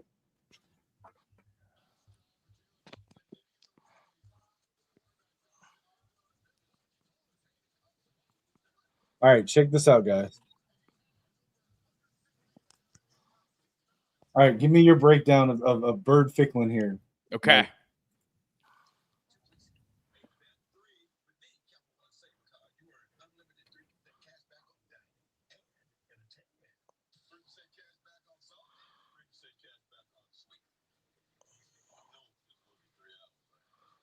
so he's a quarterback, but they line him up at receiver, running back, quarterback. Ooh. Oh, so he's just an all-around athlete. He's a slash. That's what I'm saying. Yeah. It's like Denard with an arm. Yeah.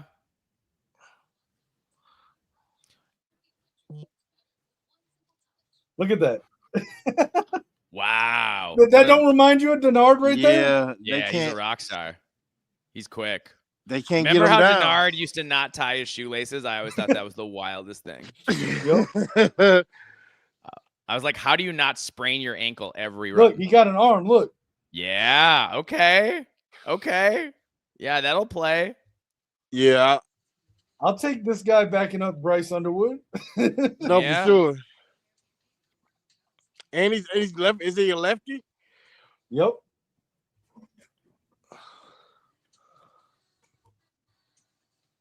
I'm saying we need him to follow Winningham. And this is the offense that we're gonna be running Bryce in next year. Yeah. That's the thing. I think the Utah offense is gonna be so much friendlier to Bryce. That's assuming Beck comes over. It's not been announced. Right, but Whittingham, even if it's not him, he's gonna find someone who runs something. You know what I mean? Look at this. Look at this right here. Look. Oh wow, that's some bad tackling, but good for him. Okay, how does the Holy War get to do the home and homes and we can't do it against Ohio State? I don't right. You guys should do it. Hey, we had a home and home unis in the bowl game, and it was awesome. Look at that right there, dude. I'm telling you. No, he's sick. No, but we just did home and home unis in the bowl game we were just in. And like they let us do it. So I don't know why. They got to start opening that up and letting teams do that more, especially in rivalry games. Who'd you guys play? New Mexico, because Iowa State pulled out. Oh, okay. We were supposed to be Iowa State, and they pulled out the last. They pulled out. You know what though? Listen, first, I've trashed Notre Dame for pulling out. I understand it for Iowa State. Well, they had a lot of guys going in the portal, and half their team. Yeah, right. They had a lot of guys go in the portal. No, I get why they did it. No, Notre Dame just took their ball and went home. We're not going to the playoffs? Well, we're not playing. We're back now. I mean, was Notre Dame good enough for the Pop-Tarts Bowl? I don't think so. Who would they have played? Would they have played BYU? It was BYU. It would have been BYU, yeah. It was going to be Notre Dame BYU. Come on, Mormons. A battle of religious cults. Yeah, exactly. I needed to see that. They're playing non-conference, I think, next year. So I didn't know until recently that. So I knew BYU was Brigham Young University, right? Yeah. Yeah. I didn't know he also started Utah. Yeah. Oh, I didn't know that either. I didn't know he was the one that started both universities. Which is funny because like a lot of people go to Utah to like escape Mormonism. So you're telling me that Brigham Young was the Paul Brown of Utah? Yeah, that's wild. Because you know he started both the Browns and the Bengals. right. Oh wow. And technically the Ravens. Okay, let's go, Troy. Arch Hey, I've been Manning liking just Troy Bowles this game. He's been is making just some solid annoying. tackles. I think Troy Bowles is gonna be all right next year. Bowles and Cole Sullivan solid two linebackers. Wait, what's happening? Oh, they're talking about recruiting. Okay. That's a nice. Yeah. Oh, you're talking about Texas quarterback is Raja Bell's son. Bro, low key, I liked Raja Bell. Yeah. Well, he could you play. know I'm a Lakers fan, so fuck him. But I wasn't a Lakers fan, but I liked Raja Bell. Yeah. No, he was a thorn in our side for many years. I didn't really like. I guess I was a Pistons fan, but I didn't really like follow the Pistons that much. Right. I was at the Pistons game in the I think it was like game 3 in 2003. But okay. But more than I was a Pistons fan, I was an Allen Iverson fan. Got you. Oh yeah. I had all the Iverson jerseys. I had a couple of them, including the blue Philadelphia one. You remember that one? Yeah, I did not have that one. I had the black Philadelphia one, and my brother and the had Answer the 4s. white. They're my favorite shoe of all time, bro. RPO. Oh, damn! No. Is that a fumble? No, it's not. That's true freshman Jordan Young on the hit.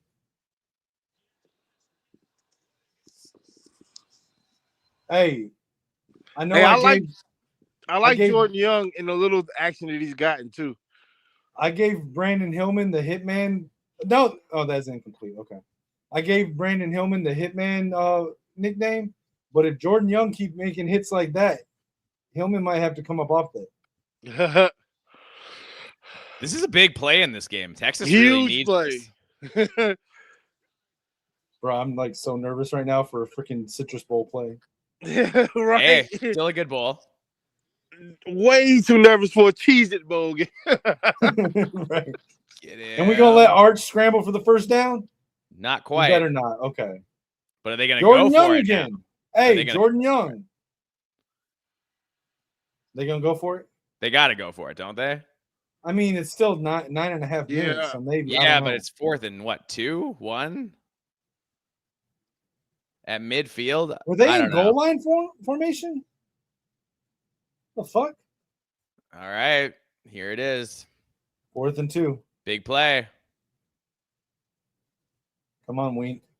All right, number 9. Just don't lean too far forward. Are they just trying to draw off sides, or they're not really going to go for it? That's maybe that could be it. I could see that. Every time I see any team do that now, going for it. Okay. Oh no! Get him! No! Come on! Oh, you got a hand on him. Man, what was I saying they had him in the backfield about hand tackles?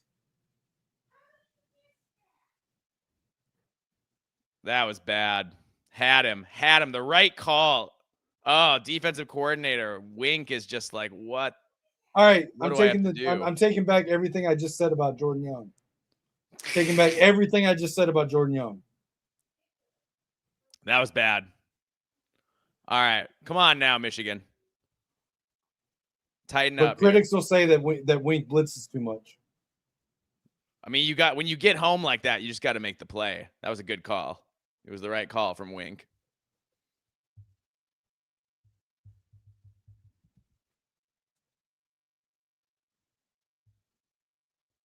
Keegan says that the play clock is 0 before the snap on that.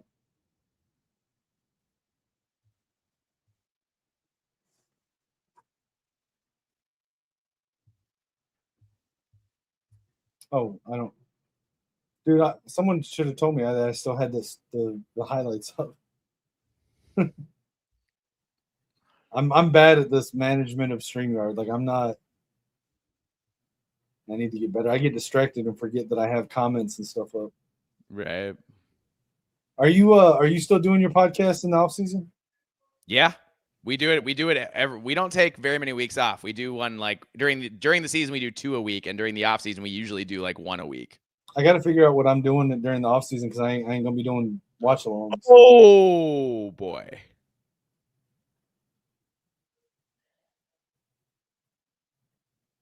Okay, good.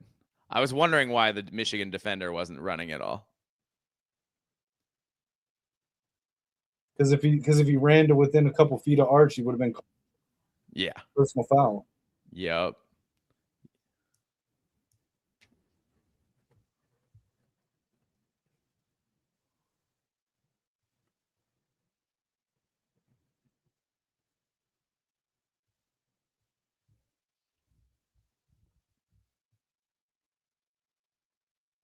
Ball. Oh no. Yeah, that's a touchdown. Yeah. All right. Well, wasn't going to be easy. Texas is a good team.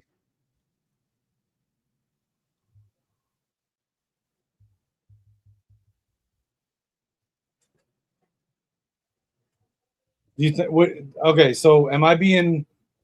Do I got fan goggles on, or was that one drive where they called the roughing the passer and then the DPI? That was garbage. Okay, so it's not garbage calls. Okay. No. I looked in my Gopher chat and people were complaining about the calls. And we don't love you as a fan base in general. We feel like we should have the jug right now. All right, so are you prepared for the news that Coy wants to play for Kyle Whittingham next year? I don't want to hear it. I don't want to hear it. But Coy hasn't announced what he's doing yet. He hasn't said, so we don't know for sure. He's waiting to see if Michigan gets Jay Hill. I think Coy would be smart to stay because he wants to go pro after his junior year. I think he'd be smart. I'll be honest. I think he stays at Minnesota. But we'll see. But it's not a sure thing. It's not a sure thing yet. But if he's going to transfer, he needs to come to Michigan. That would make me really upset. If he's going to transfer, he needs to get out of the Big Ten where I don't have to see him. I mean, he'd be a star on Michigan though.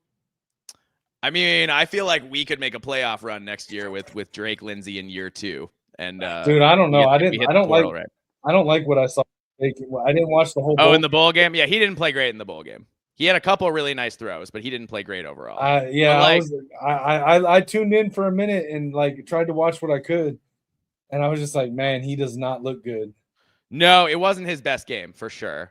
But also like our offensive line was so bad this year that it just made it hard for him. Like I think we get a little better on the offensive line by next season. I think it's going to make a world of difference offensively. Yeah. So I think we could be pretty good next year. And also, we don't have to play Ohio State. We don't have to play Oregon. We don't have to play USC next year. So you got that Notre Dame schedule. Not quite. We still have to play U, and we still have to play Penn State. We still have to play Indiana. Oh yeah, that's like 3 times tougher than Notre Dame schedule. And Washington. So we've got some teams on the schedule next year, but it's not. You don't have the Ohio game State with us. Is that in Minnesota? Ooh, let me look. I had this up earlier. Because the one last year was did we play? Was in Michigan. We didn't play the last time we played you was in Michigan. Yeah.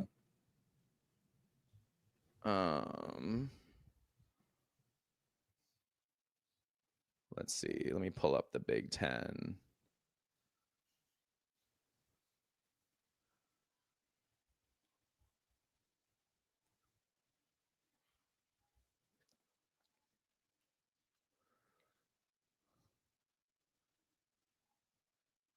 Okay.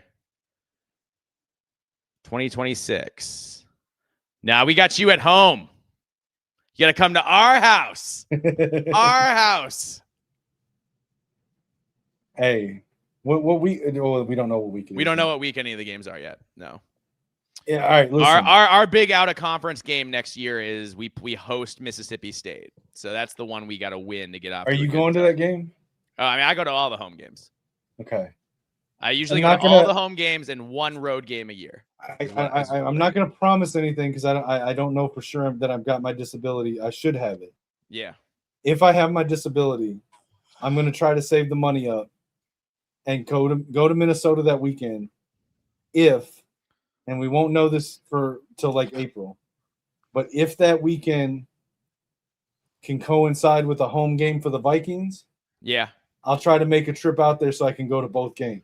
Well, I'll tell you what. I just bought a house, so if you need a bedroom, you need somewhere to That'll crash, help. you can let me know. Hey, that'll help if I don't have to get a hotel room. Yeah. I just got a text. But you can't sit next to me during the game and cheer for Michigan. I'll have to sit separately from you. Hey, it's all right. I'll have to bring my own water jug because we know how y'all do. Well, no, I just got a text that said that Manning says that his ribs are broken, but I don't know how. Hey, he took a shot from Metcalf on that when he did that running. He jumped on that first down run, the scramble. Yeah. He got hit. Like it wasn't a hit standing up, but like when he hit the ground and Metcalf came down on him, I wouldn't be surprised. All right, come on, Marsh. 35-yard line. Nice return by Marsh. Marsh is showing out, bro. Yeah. I think he's got more kick return yards today than Samaj had all season. And that's crazy considering. Bro, okay. West Squad. Is Samaj Morgan on the team next year? No. I think he transfers to like Miami, Ohio or some shit. So we'll never know this. But your opinion, having played college ball at Michigan, your opinion, is he transferring because he wants to go to a new team, or is he transferring because they told him you're not going to play, you should transfer? Go. I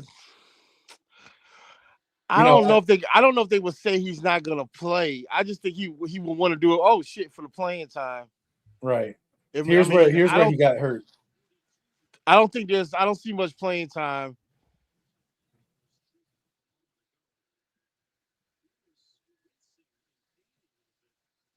Oh, that's not broken ribs. He just got rug burn. Right. He just had a rug burn on his down on his hip. That wasn't good. All right, come on. Why is Kuzdal still in? Put Micah back in. Micah's had a good play every down he's played. Bro, they should not be able to tell that we're running the ball that easily. Right. He went unblocked, too. Came unblocked on that. All right, Bryce, we need it here.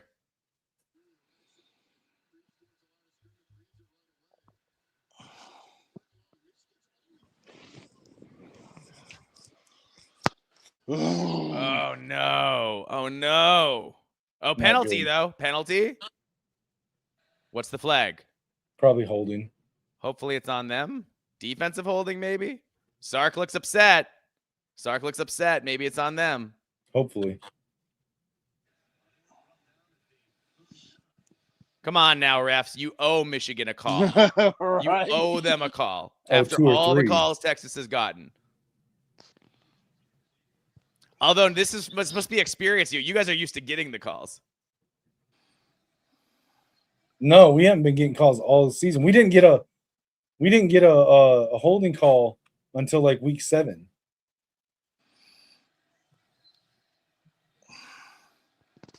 Offsetting, redo. Okay. One more chance. All right, I'll take that. Yeah, absolutely. I'll take that. All right, yeah, Bryce, you can't run it though, dude. You gotta throw the ball here. Go if you get free time at some point for no reason other than what I'm about to say, so I don't actually expect you to do it. Hey, Micah's in. My guy Micah, number 25. Go back and watch the game film from the Nebraska-Michigan game, just when Michigan's on defense. Look at how often we pressured them, and we got 0 holding calls. Oh, no. True freshman mistake. Oh, boy. That was bad. All right. Bruh. Got to hold them to 3 now. 3 or fewer. True freshman mistake. Got to hold Who was he looking at? That was really bad. That was like what Drake looked like in the bowl game at times. He threw a couple of those. But he's back next year, though, right? Who? Drake Lindsay? Yeah, he's only a freshman this year. He's only a freshman? Yeah. I thought he transferred in. No, he's a freshman. I mean, that's why 18 TDs, 6 picks, pretty good year for a freshman with on a team that for some reason I was thinking he was like a junior or something. No, man, he's a freshman. He's got a lot of growing to do yet, I think. He's a redshirt freshman, so he's not a true freshman, but he's still a freshman.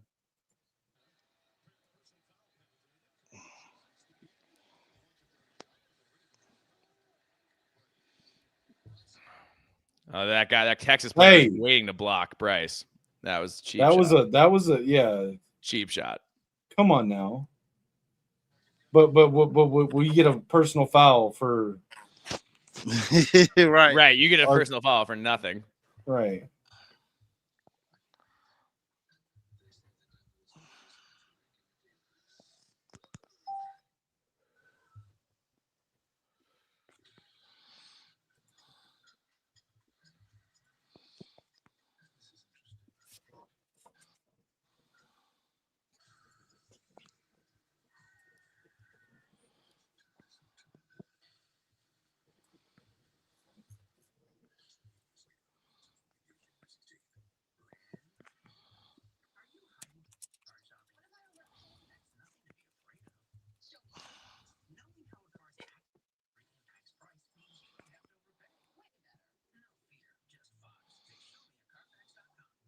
God damn it.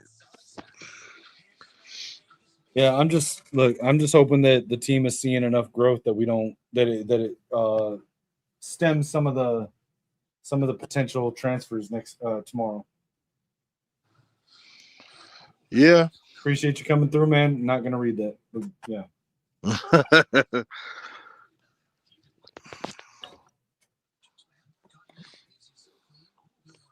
I mean, overall, the game has been more high scoring on both sides than what I thought it was going to be. Oh yeah, I thought this was going to be a rock fight. Yeah, it's been a really interesting back and forth kind of game.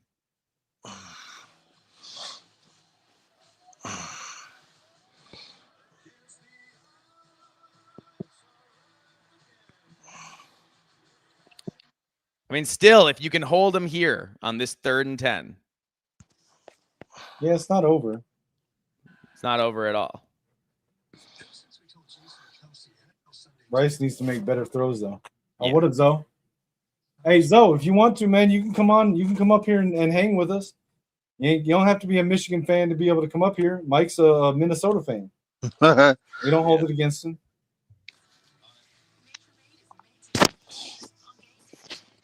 Let me know if you want to come up here. I'll put the link. It doesn't help that the Brown Jug is like the friendliest rivalry that we got.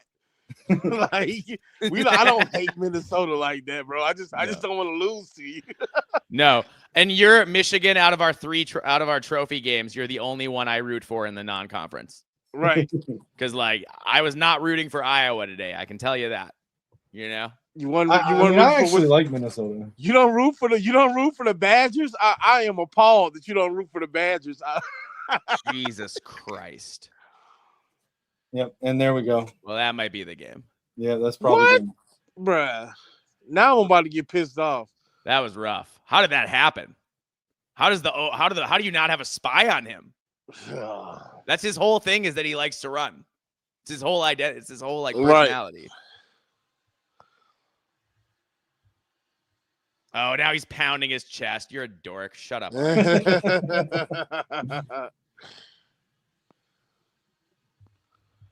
Watch all the national pundits talk themselves into him being the Heisman favorite going into next year. Oh, yeah. Dude, watch, they were saying that this last year. I know, but watch them do it again next year. What's Texas's schedule look like next year? That's a great question. I'll look it up.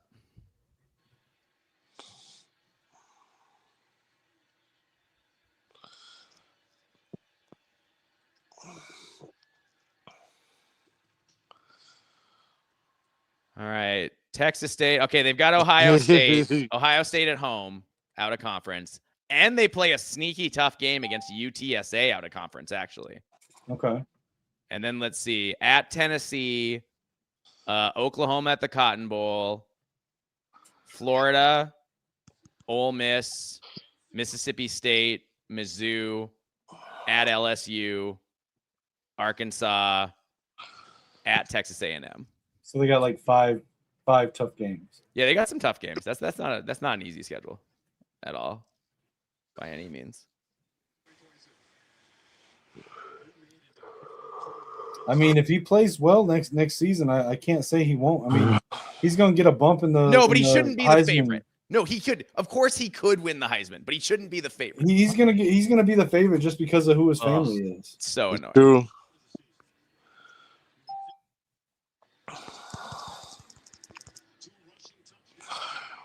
I thought Michigan was gonna pull it off. Yeah, me too. I mean, I guess theoretically, if you score in the next 90 seconds, right? Mathematically, it's still possible. Yeah, it's just gonna be tough. You're gonna have to. You have to break off like a 50-yard play, like real quick. Hey, yep. Put Mike in, hit him out of the backfield. He can do it. Yeah. Micah had the crazy. I know high school stats don't matter in college, but he had the craziest thing in college. It was like 1,000 yards on like 60 carries. So he averaged like almost just like it was like 14.9 something yards per carry. Per carry? And he played at Bishop Gorman, so he was playing like a national high school schedule. Wow, that's wild. Like his speed is nuts. That's like when LaDainian Tomlinson was in college and playing at a group of 5 school, you know? Right. Like I'm such a big advocate for Micah, dude. He's such a good dude. And he's talented. He just needs a chance to show it. Don't get chippy, Bryce. Get even. Get even on the field. Don't get chippy off the field. Get even on the field. Right. But I get it. When I was 18 or 19, he turned 18 less than 3 weeks before the season started. That's wild. He's a baby. Oh, not another pick. Oh, God.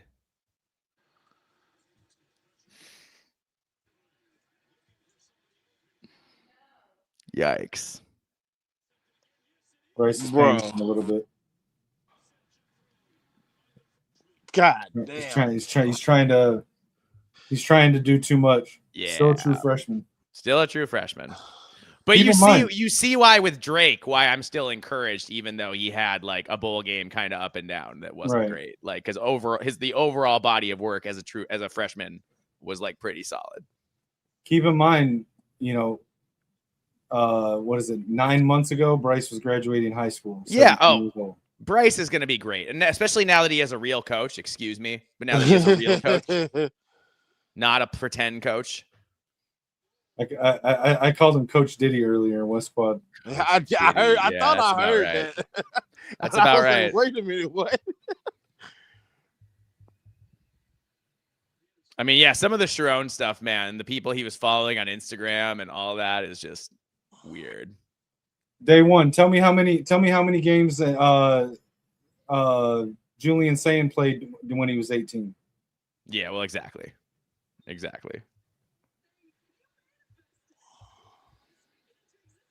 It's easy to be the best freshman in the country when you're a 21-year-old freshman. Yeah, that's fair.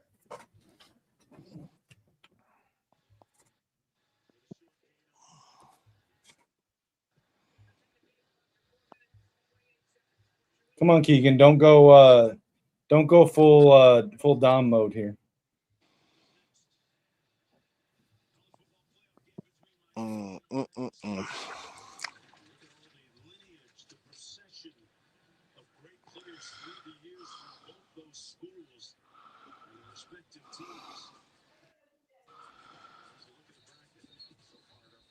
So, Mike, give us your thoughts on the bowl games today, aside from this one. I mean, Iowa looked physically better than Vanderbilt.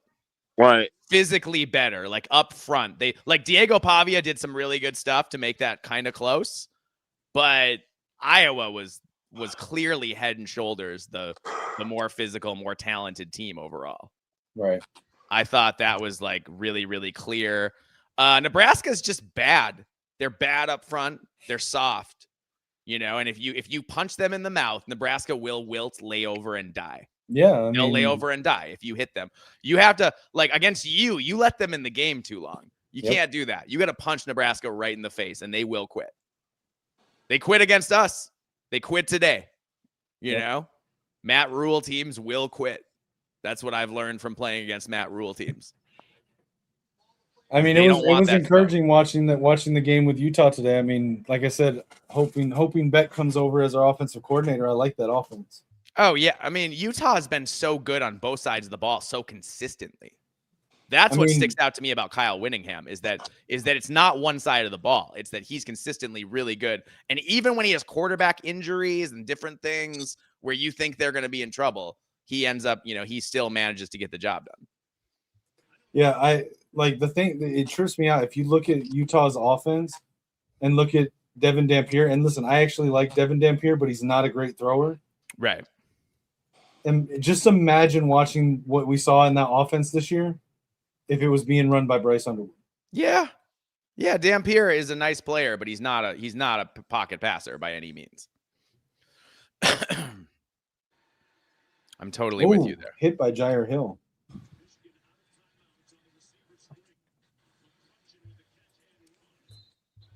So yeah, that was my thought. And then in general, I've been really impressed with the Big Ten teams overall. I mean, until to be as USC dominant. And then us, but yeah, we were undefeated until last night. So I mean, the Big Ten's still going to be what, 8-3? Yeah, after this, or 7-3, something like that. 7, 8, and 3, and the SEC is going to be 3-7, 3-6, something like that. So, and the Big Ten will still have a 2-1 advantage over the SEC. And like, let's be real, Bryce Underwood's a true freshman, and Arch Manning's a third-year sophomore. Yep. So like Texas should have won this game. Well, I mean, yeah. So he's in there. He's had what, 2 seasons of strength and conditioning, practices, running through before the this year. And this is his 3rd year. And he has a much more experienced receiver core and offensive line. Yes. That's why I get so annoyed with people that tried to compare like Bryce to Julian Sayin or Bryce to CJ Carr or whoever. Like, they've both been in the system for a season and a half, 2 seasons.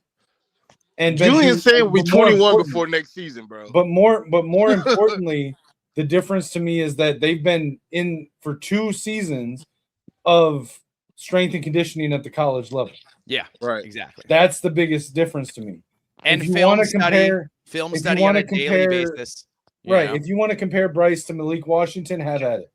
Yes. But like comparing him to a redshirt freshman or a sophomore, like, come on, man. He's a redshirt. He's not even just a sophomore. He's a redshirt sophomore. He's a 3rd-year player, a first-year player to a 3rd-year player. Right. Yeah, it's not the same thing at all. And again, there is a difference between someone who, again, the way that we mature from like 16 to 25, there is a big difference in someone who turned 18 in January and someone who turned 18 in September. Oh, right? Huge. You make so much growth so fast at that age. Right. And like I said, Bryce literally turned 18 like 2 to 3 weeks before the week 1. Yeah. No, Bryce is going to be good. He's going to be great. He's just, he absolutely a competent coaching mistakes. Staff and like a whole off season with him as the guy, Well, and that's the thing too. No, not trying to disrespect Chip Lindsey. I don't like an offensive coordinator that coaches from the booth. Really? From the box. Yeah. Don't you think they can see it better up there? Defensive coordinator, yes. No, and especially not interesting if you're also the quarterback's coach. Right. And you've got a true freshman quarterback. You got to be talking to him and stuff. Yeah. Right. Like there were so many times and shout out to Juju for the pointing this out. The number of times that Bryce came off the field and just went and sat by himself with an iPad, nobody talking to him, nobody going over stuff with him. Yeah, that's not cool. That's inexcusable. No, that's not okay. Not with a true freshman quarterback. At least have an assistant coach, an analyst, or somebody whose sole job is to get with Bryce every time he comes. Yeah, where's the the offensive quality control coach whose job is Right. to tutor Bryce every time he's off the field? But to me, that falls squarely. If you're an offensive coordinator and you're in the box and you're the QB coach, come on. Yeah, no, I mean, that's a good point. I'm pretty sure that coach was the procure Sharon a big coach on the sideline. Like, he's supposed to be talking to Bryce. Like? Nope. I'm in the stands. It's like when Terrell Pryor was a true freshman at Ohio State, and he did a lot of good things, but he wasn't really ready. You know what I mean? And then they came out. Then he came out his sophomore year and just torched everybody. Yeah, 100%. Yeah, because it's the same kind of thing, the same kind of physical presence. Yeah, I'll put it in the chat, Zoe. You can hop on for the ending of this. Yeah, Jerisa, 100%. Like I pointed out at the start of the game, that a lot of money came in late on Michigan because of all the opt-outs and injuries for Texas. Right. 100%. No excuses there.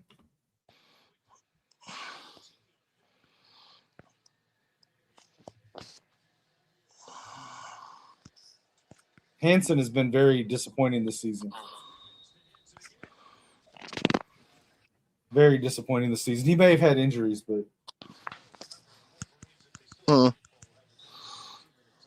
What up, Zoe? What's going on? You can hear me? Yeah, we can hear you, bro. How you guys doing? What's up? Doing good. Just not the result we wanted, but it was a decent game for 3 quarters. Yeah, I'm obviously I'm a Texas fan. I'm not gonna come up here and beat my chest. I think what I can say from this game, I think Michigan showed a lot. No expectations this year, at least from the outside looking in. I didn't know what you guys were going to do. I think Bryce has shown. He's definitely got the tools. I kind of heard what you were saying with the OC not kind of being in his face. Agree a lot with that. Young kid, a lot on his shoulders, huge program. But I think he's done well. I think going into next season, I think there's definitely something to look forward to. You know what I mean? From a team perspective and a growth perspective. So, this game is 41-27 now. 10 minutes ago? it was a lot different. So, definitely big up to Michigan and what you guys was able to do today, for sure. Yeah, man. I think we're going to be fine. I mean, you look at everything that you just said about Bryce, and then factor in that we had the youngest team in the Big Ten. We were starting our number one wide receivers are true freshmen. 3/5 of our offensive line were freshmen. He didn't have a ton to work with. I mean, we had Justice Haynes. Don't get me wrong, but yeah, I just and a head coach who was more worried about DMing OnlyFans models in halftime. Yeah, and coaching his quarterback. Yeah, Sharon Moore trying to be Genghis Khan out there instead of just coaching ball. Yeah, those are things I don't understand. But Sharon Moore and Mel Tucker, how they decided to ruin their whole lives when they had it made. Yeah, it's weird. Right. Yeah, those are just things, especially how Sharon kind of came to be the coach. Yeah. Right. You would think he'd have a little bit more trepidation than what he's shown. So yeah, it's kind of bad for diversity. Now we're down to what? Is Mike Locksley the only black head coach left in the Big Ten? Is he? I think so, because we lost Sharon Moore and Deshaun Foster and Sharon Moore and Deshaun Foster and whom I and I'll be surprised. I'll be honest. I'm surprised a little bit that Locksley still has his job. I mean, but here's the he was thing. Get fired. I thought so too, but I think it's smart because you keep Malik Washington. And the real problem with Maryland is that they weren't paying enough to keep their players before there was revenue sharing. They didn't have enough NIL. It all goes to basketball there. They didn't have enough football NIL. So their best players were just walking out the door every year. Just like Purdue has had that problem too. So I do think Locksley, it's fair to say, okay, we're gonna actually bring your players back for 1 year and have some continuity and see what you can do. Imagine what if Maryland had Jayshawn Barham the last couple of years instead of you guys. I'm a big fan of Barham. A lot of the Michigan fans don't like him, but he's a baller though. Yeah, I think Barham's problem is that he's so athletic that he would overextend himself trying to make plays and then find himself just out of position. Right. But the point is, whenever Maryland had a guy like that, they lost him after a year. Yep. So maybe they can keep their guys and do a little better now. We'll see. But do you think that continues moving forward? Well, I feel like with revenue sharing, they should have enough money to like keep, they don't have that many guys who are in demand. You'd think they'd be able to keep the guys they have. You'd think, at least. You would hope. And they recruit okay out of high school. That's not the problem. There's no reason it's that Maryland retention, could not recruiting. That's the problem. Not be Illinois. You know what I'm saying? There's no reason Maryland couldn't be Illinois or even like Iowa, maybe. You know? I think Iowa's a little strong. Yeah, it's hard to get to where Iowa's strong. Iowa's strong because of the longevity and consistency of their coach. Yeah. Right. But you take Kirk Ferentz off of that, and I don't know that Iowa's really that much better than Illinois. No. You're right. No, but they're Maryland still well has coached. really good in-state recruiting, which is in the DMV. They have really good recruiting. They have a lot of speed. Maryland's always fast, right? Like they're not always great, but they're fast. Yep. Back to the DJ Moore days. I mean, they had a little team then. Right. But yeah, I mean, I don't know. I think it's pretty clear to everyone that's not working at ESPN that the Big Ten is the best conference in the by a country mile. It's not. And I don't think I know Zoe's an SEC fan, but like, come on, dude. Like, look, here, I'm new to that. We're new to the SEC. I was gonna say he's a Texas fan. Mike, I'm going to share Texas that. is always I'm the Big 12 to me. with that graphic that I sent you. You're okay with that, right? I don't think there's anything in our messages that are. Yeah, sure. I want to show Zoe this graphic because like I think it's a little bit eye opening to people that don't realize. Yeah, I absolutely agree with you.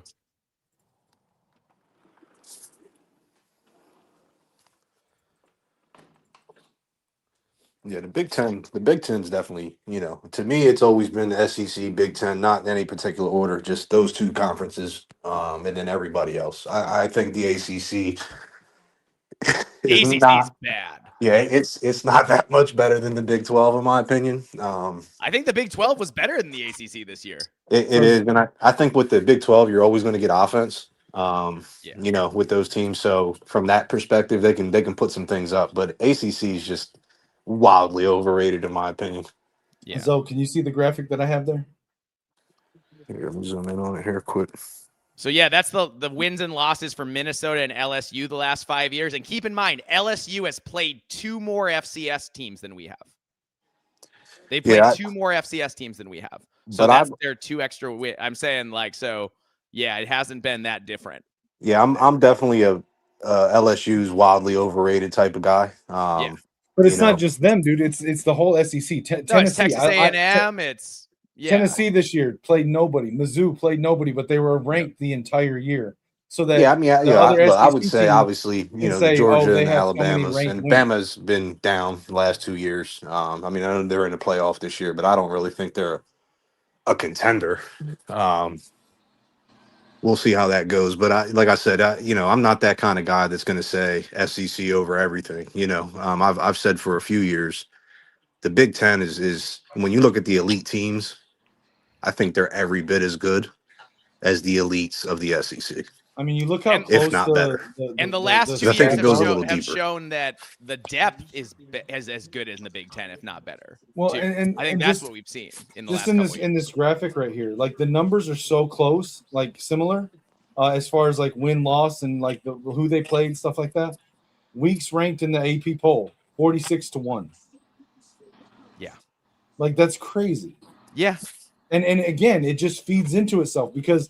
For every week that LSU or Tennessee or Mizzou or A&M are ranked in the top 25, every time they lose to an SEC team, that's a top 25 win. Right. So then every that goes year, into play Iowa or Minnesota or Illinois isn't ranked. When right. They should. And then for the last like 3 or 4 years now, we get to the bowl season and the Big Ten beats the SEC in like 80% of their games. Sorry, I lost you guys there a little bit. No, you're good, bro. But I'm just pointing out like how it's like it feeds into itself where like every week that they're ranked in the top 25 when they shouldn't be, that's a ranked win for another SEC team. And then when it goes to the playoffs and they take into account top 25 wins and weeks ranked in the top 25, then it's like, oh well, SEC should have 7 teams in the playoffs. Like, come on, dude. And then we go to the bowl season every year, and at least for the last 3 or 4 years, the Big Ten beats the SEC in like 80% of their matchups. Yes. And yet, when we get to August, there will be 10 SEC teams preseason ranked. Yep.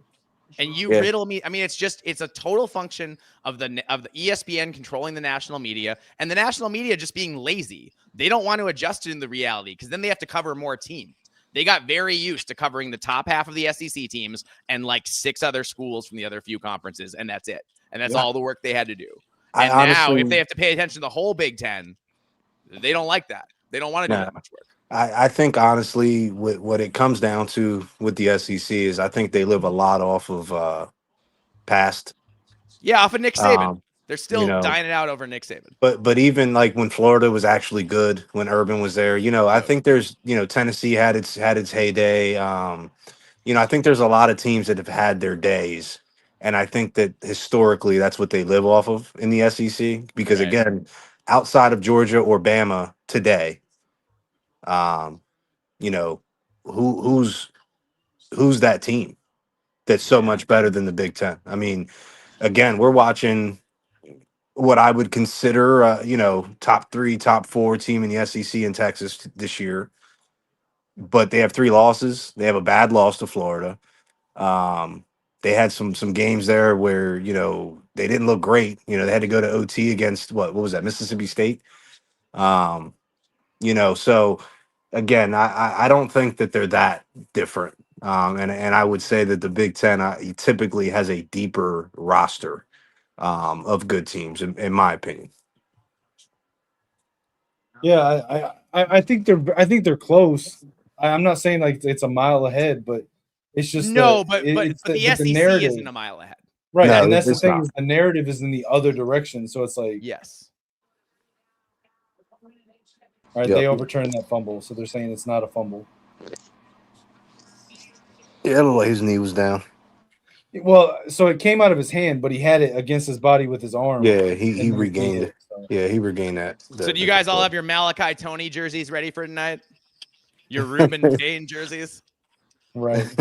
Yeah, look, I went offensive line. I got the Francis Maui Noah. Okay. Nice. If nothing else we can agree on, I hate Ohio State. From Miami. I hate Ohio State too, but I still think they're going to win. I didn't know if I could say that, but I hate Ohio State. I do not like Ohio State. I respect the program. I respect what they've been able to do. But fuck Ohio State. Yeah, that part. Yeah. It'll be an interesting game to watch. I think it's going to be really close. Zoe, you want Michigan to take big steps in the offseason because week 2 next year we host Oklahoma. Yeah, we host Ohio State. Yeah, so yeah. We go to the shoe, but either way, we need to be in lockstep with this. Yeah, we need to help each other. No, you host them, don't you? No, I think last year. I think last year you played them in the horseshoe this year. Yeah, so I thought it was backwards. I thought we played them in the shoe this year, and no, it was in Ohio State. It was in Columbus. Okay. Yeah. Oh yes, it was. It was on the road because the Buckeye fans complained all offseason that they weren't getting a night game against y'all to open the season. Right. Yeah. Yeah, you're right. Right. You're right. So yeah, we'll host them. I think it'll be a different ball game next year. I think with Arch this year, I think the expectations and everything we put on this kid is unreal. He obviously did not perform to that expectation, but I think for Sark, it was a huge difference coming from that prototypical stand back there and throw the ball versus this guy. I mean, I think the playbook's different. It has to be different. What he offers you with his legs. I don't think we did enough of that early this season. And let's be honest, Arch, he had enough that he did on his own. That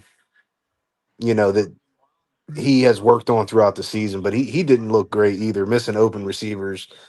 It was pretty bad. It was pretty bad, but I do feel some encouragement how he ended this season.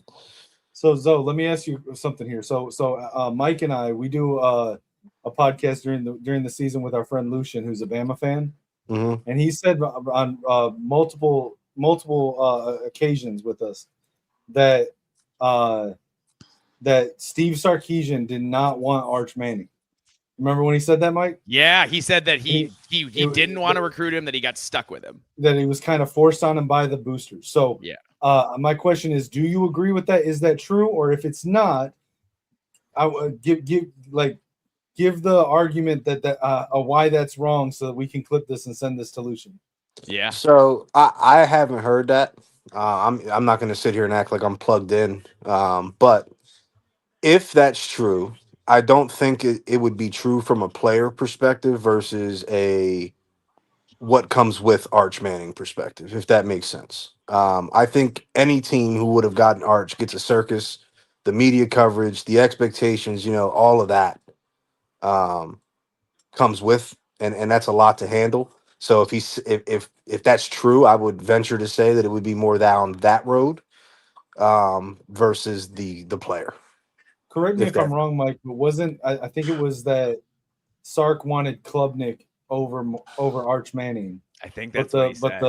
But the donors basically told him, no, you got to go with Arch. Right.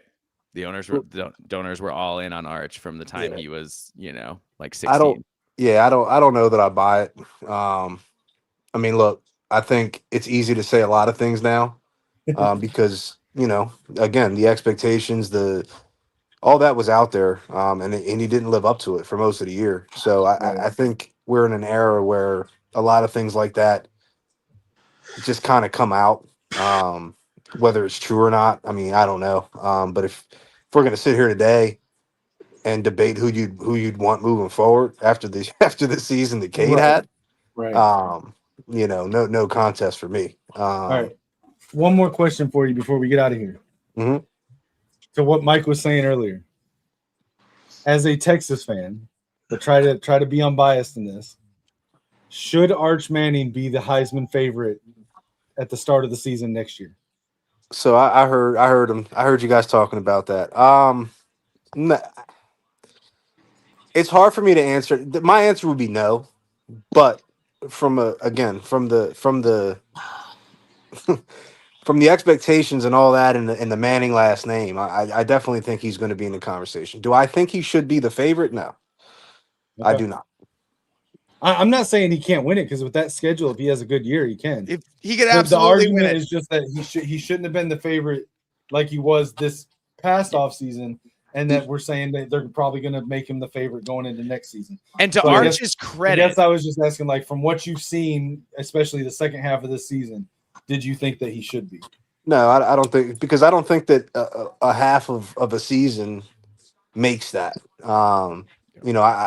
I don't think he was, even now, he still has some things to work on. I think he would be the first to tell you. I don't think he should be the favorite. I definitely didn't think he should have been the favorite going into this year. Right. I mean, come on. I know he's been there for 2 years learning, but come on. Like, he should not have been the favorite. And to his credit, he said as much at media days. He was like, I don't think I should be the favorite. I haven't played a bunch yet.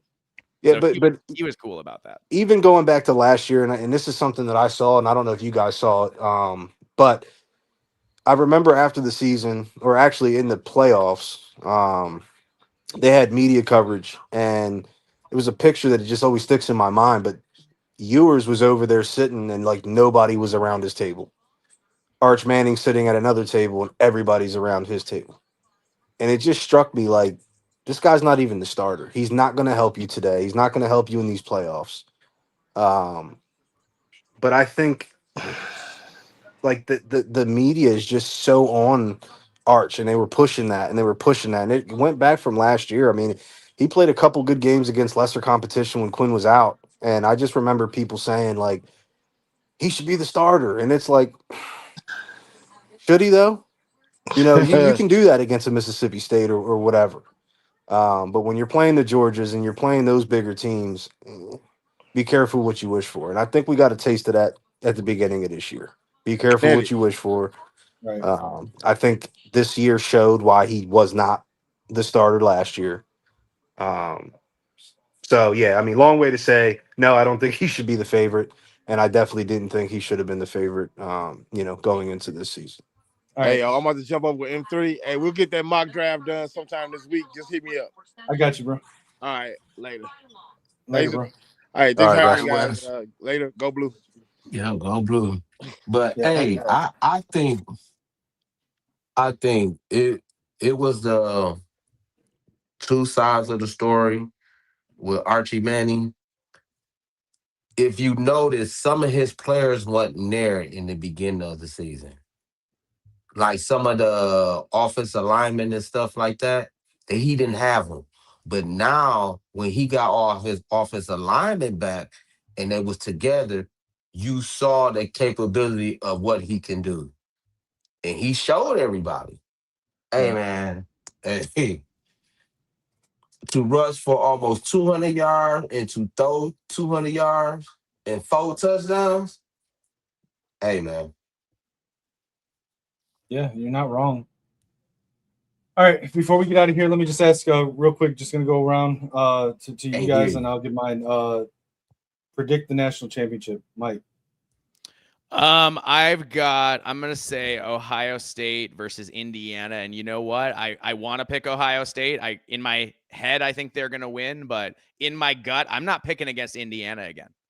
I thought they were gonna lose to Oregon, they beat them. I thought they were gonna lose to Ohio State in the Big Ten title game, they beat them. So I'm not picking against the Hoosiers again. I got Hoosiers over Buckeyes for the title. All right, Cam, what you got? Cam, still there? Okay. I don't have the bracket in front of me, so I can't. I don't know who I think they're going to play, but I'm still going to stick until they're out. I'm going to stick with my preseason pick. I'm going to say Oregon. I'm going to say Oregon's going to come off of the Texas Tech game, and they're just going to roll through the playoffs. So yeah, they get if they beat Texas Tech, they get the winner of Indiana, Alabama, or no? I think they get no. Or is Oregon? Yeah, I think they get the winner of Indiana, Alabama. Okay. Yeah, I'll take Oregon over that. So then it could be a national championship rematch of the Rose Bowl from last year. Right. It could be. I'll take Oregon for regardless. I think we're getting 2 Big Ten teams in the national title game. That's my prediction. That's my prediction. But yeah, I'll go with Oregon. All right, so that's the game, guys. Appreciate everyone that came through and stopped in. Mike, why don't you let everyone know where they can find you, what you got going on? Yeah, absolutely. My podcast covers the entire Big Ten. It's called We Live for Saturday. I do it with my buddy John, Norwegian Gopher on Twitter, and we cover all 18 teams, not just the helmet schools, and we go all off season too. So if you're looking for content, as we, right now, we got stuff up there. I just did a live stream yesterday. So that's up there that you can check out. And then we're going to do another one. We'll do a podcast on not tomorrow, but the next day to recap what we've done so far and to look forward. So Sounds We good. Live for Saturday. Yep, check it out, guys. It's a great channel. I tried to catch the one yesterday, but I didn't see the notification until it was already ended. Yeah. But yeah, so check them out. Really good. I appreciate you coming through, man. And yeah, it's good to see you. Good to kick it. Yeah, anytime I go live, you're always welcome. Just let me know. Appreciate it. Yep. Take her easy. Later, bro. All right, guys, and just to like normal, you can follow me everywhere at Kinetik615 on social media, on X, Discord. Shoot me a message. I'll try to respond. Follow me on YouTube at Kinetik615 and at the Gamer Sideline with our buddy Lichamax. Check out the GoFundMe link in the description of the video. It's also pinned at the top of my X profile. And until next time, guys, for me signing out, it's always Skull Vikes and Go Blue. From joystick dreams to Friday night lights, it's controllers and cleats under podcast mics with Life Max dropping deep like he's throwing a bomb. And Kinetik calling audible, staying calm in the storm. From the field to the sticks, yeah, we bring the heat. With Kinetik and Leash, Max never miss a beat. When the final whistle blows or the credits roll, we're signing off strong, that's how gamers take control. Catch us on the sideline, where legends chill, where the playbooks flip and the passion's real. If you heard the takes, then you know the drill. Till next time, fam, keep it clutch, keep it skill. From the field to the sticks, yeah, we bring the heat. With Kinetik and Lich, Max never miss a beat. When the headset's off and the lights go low, we'll be back next game, y'all already know. We out.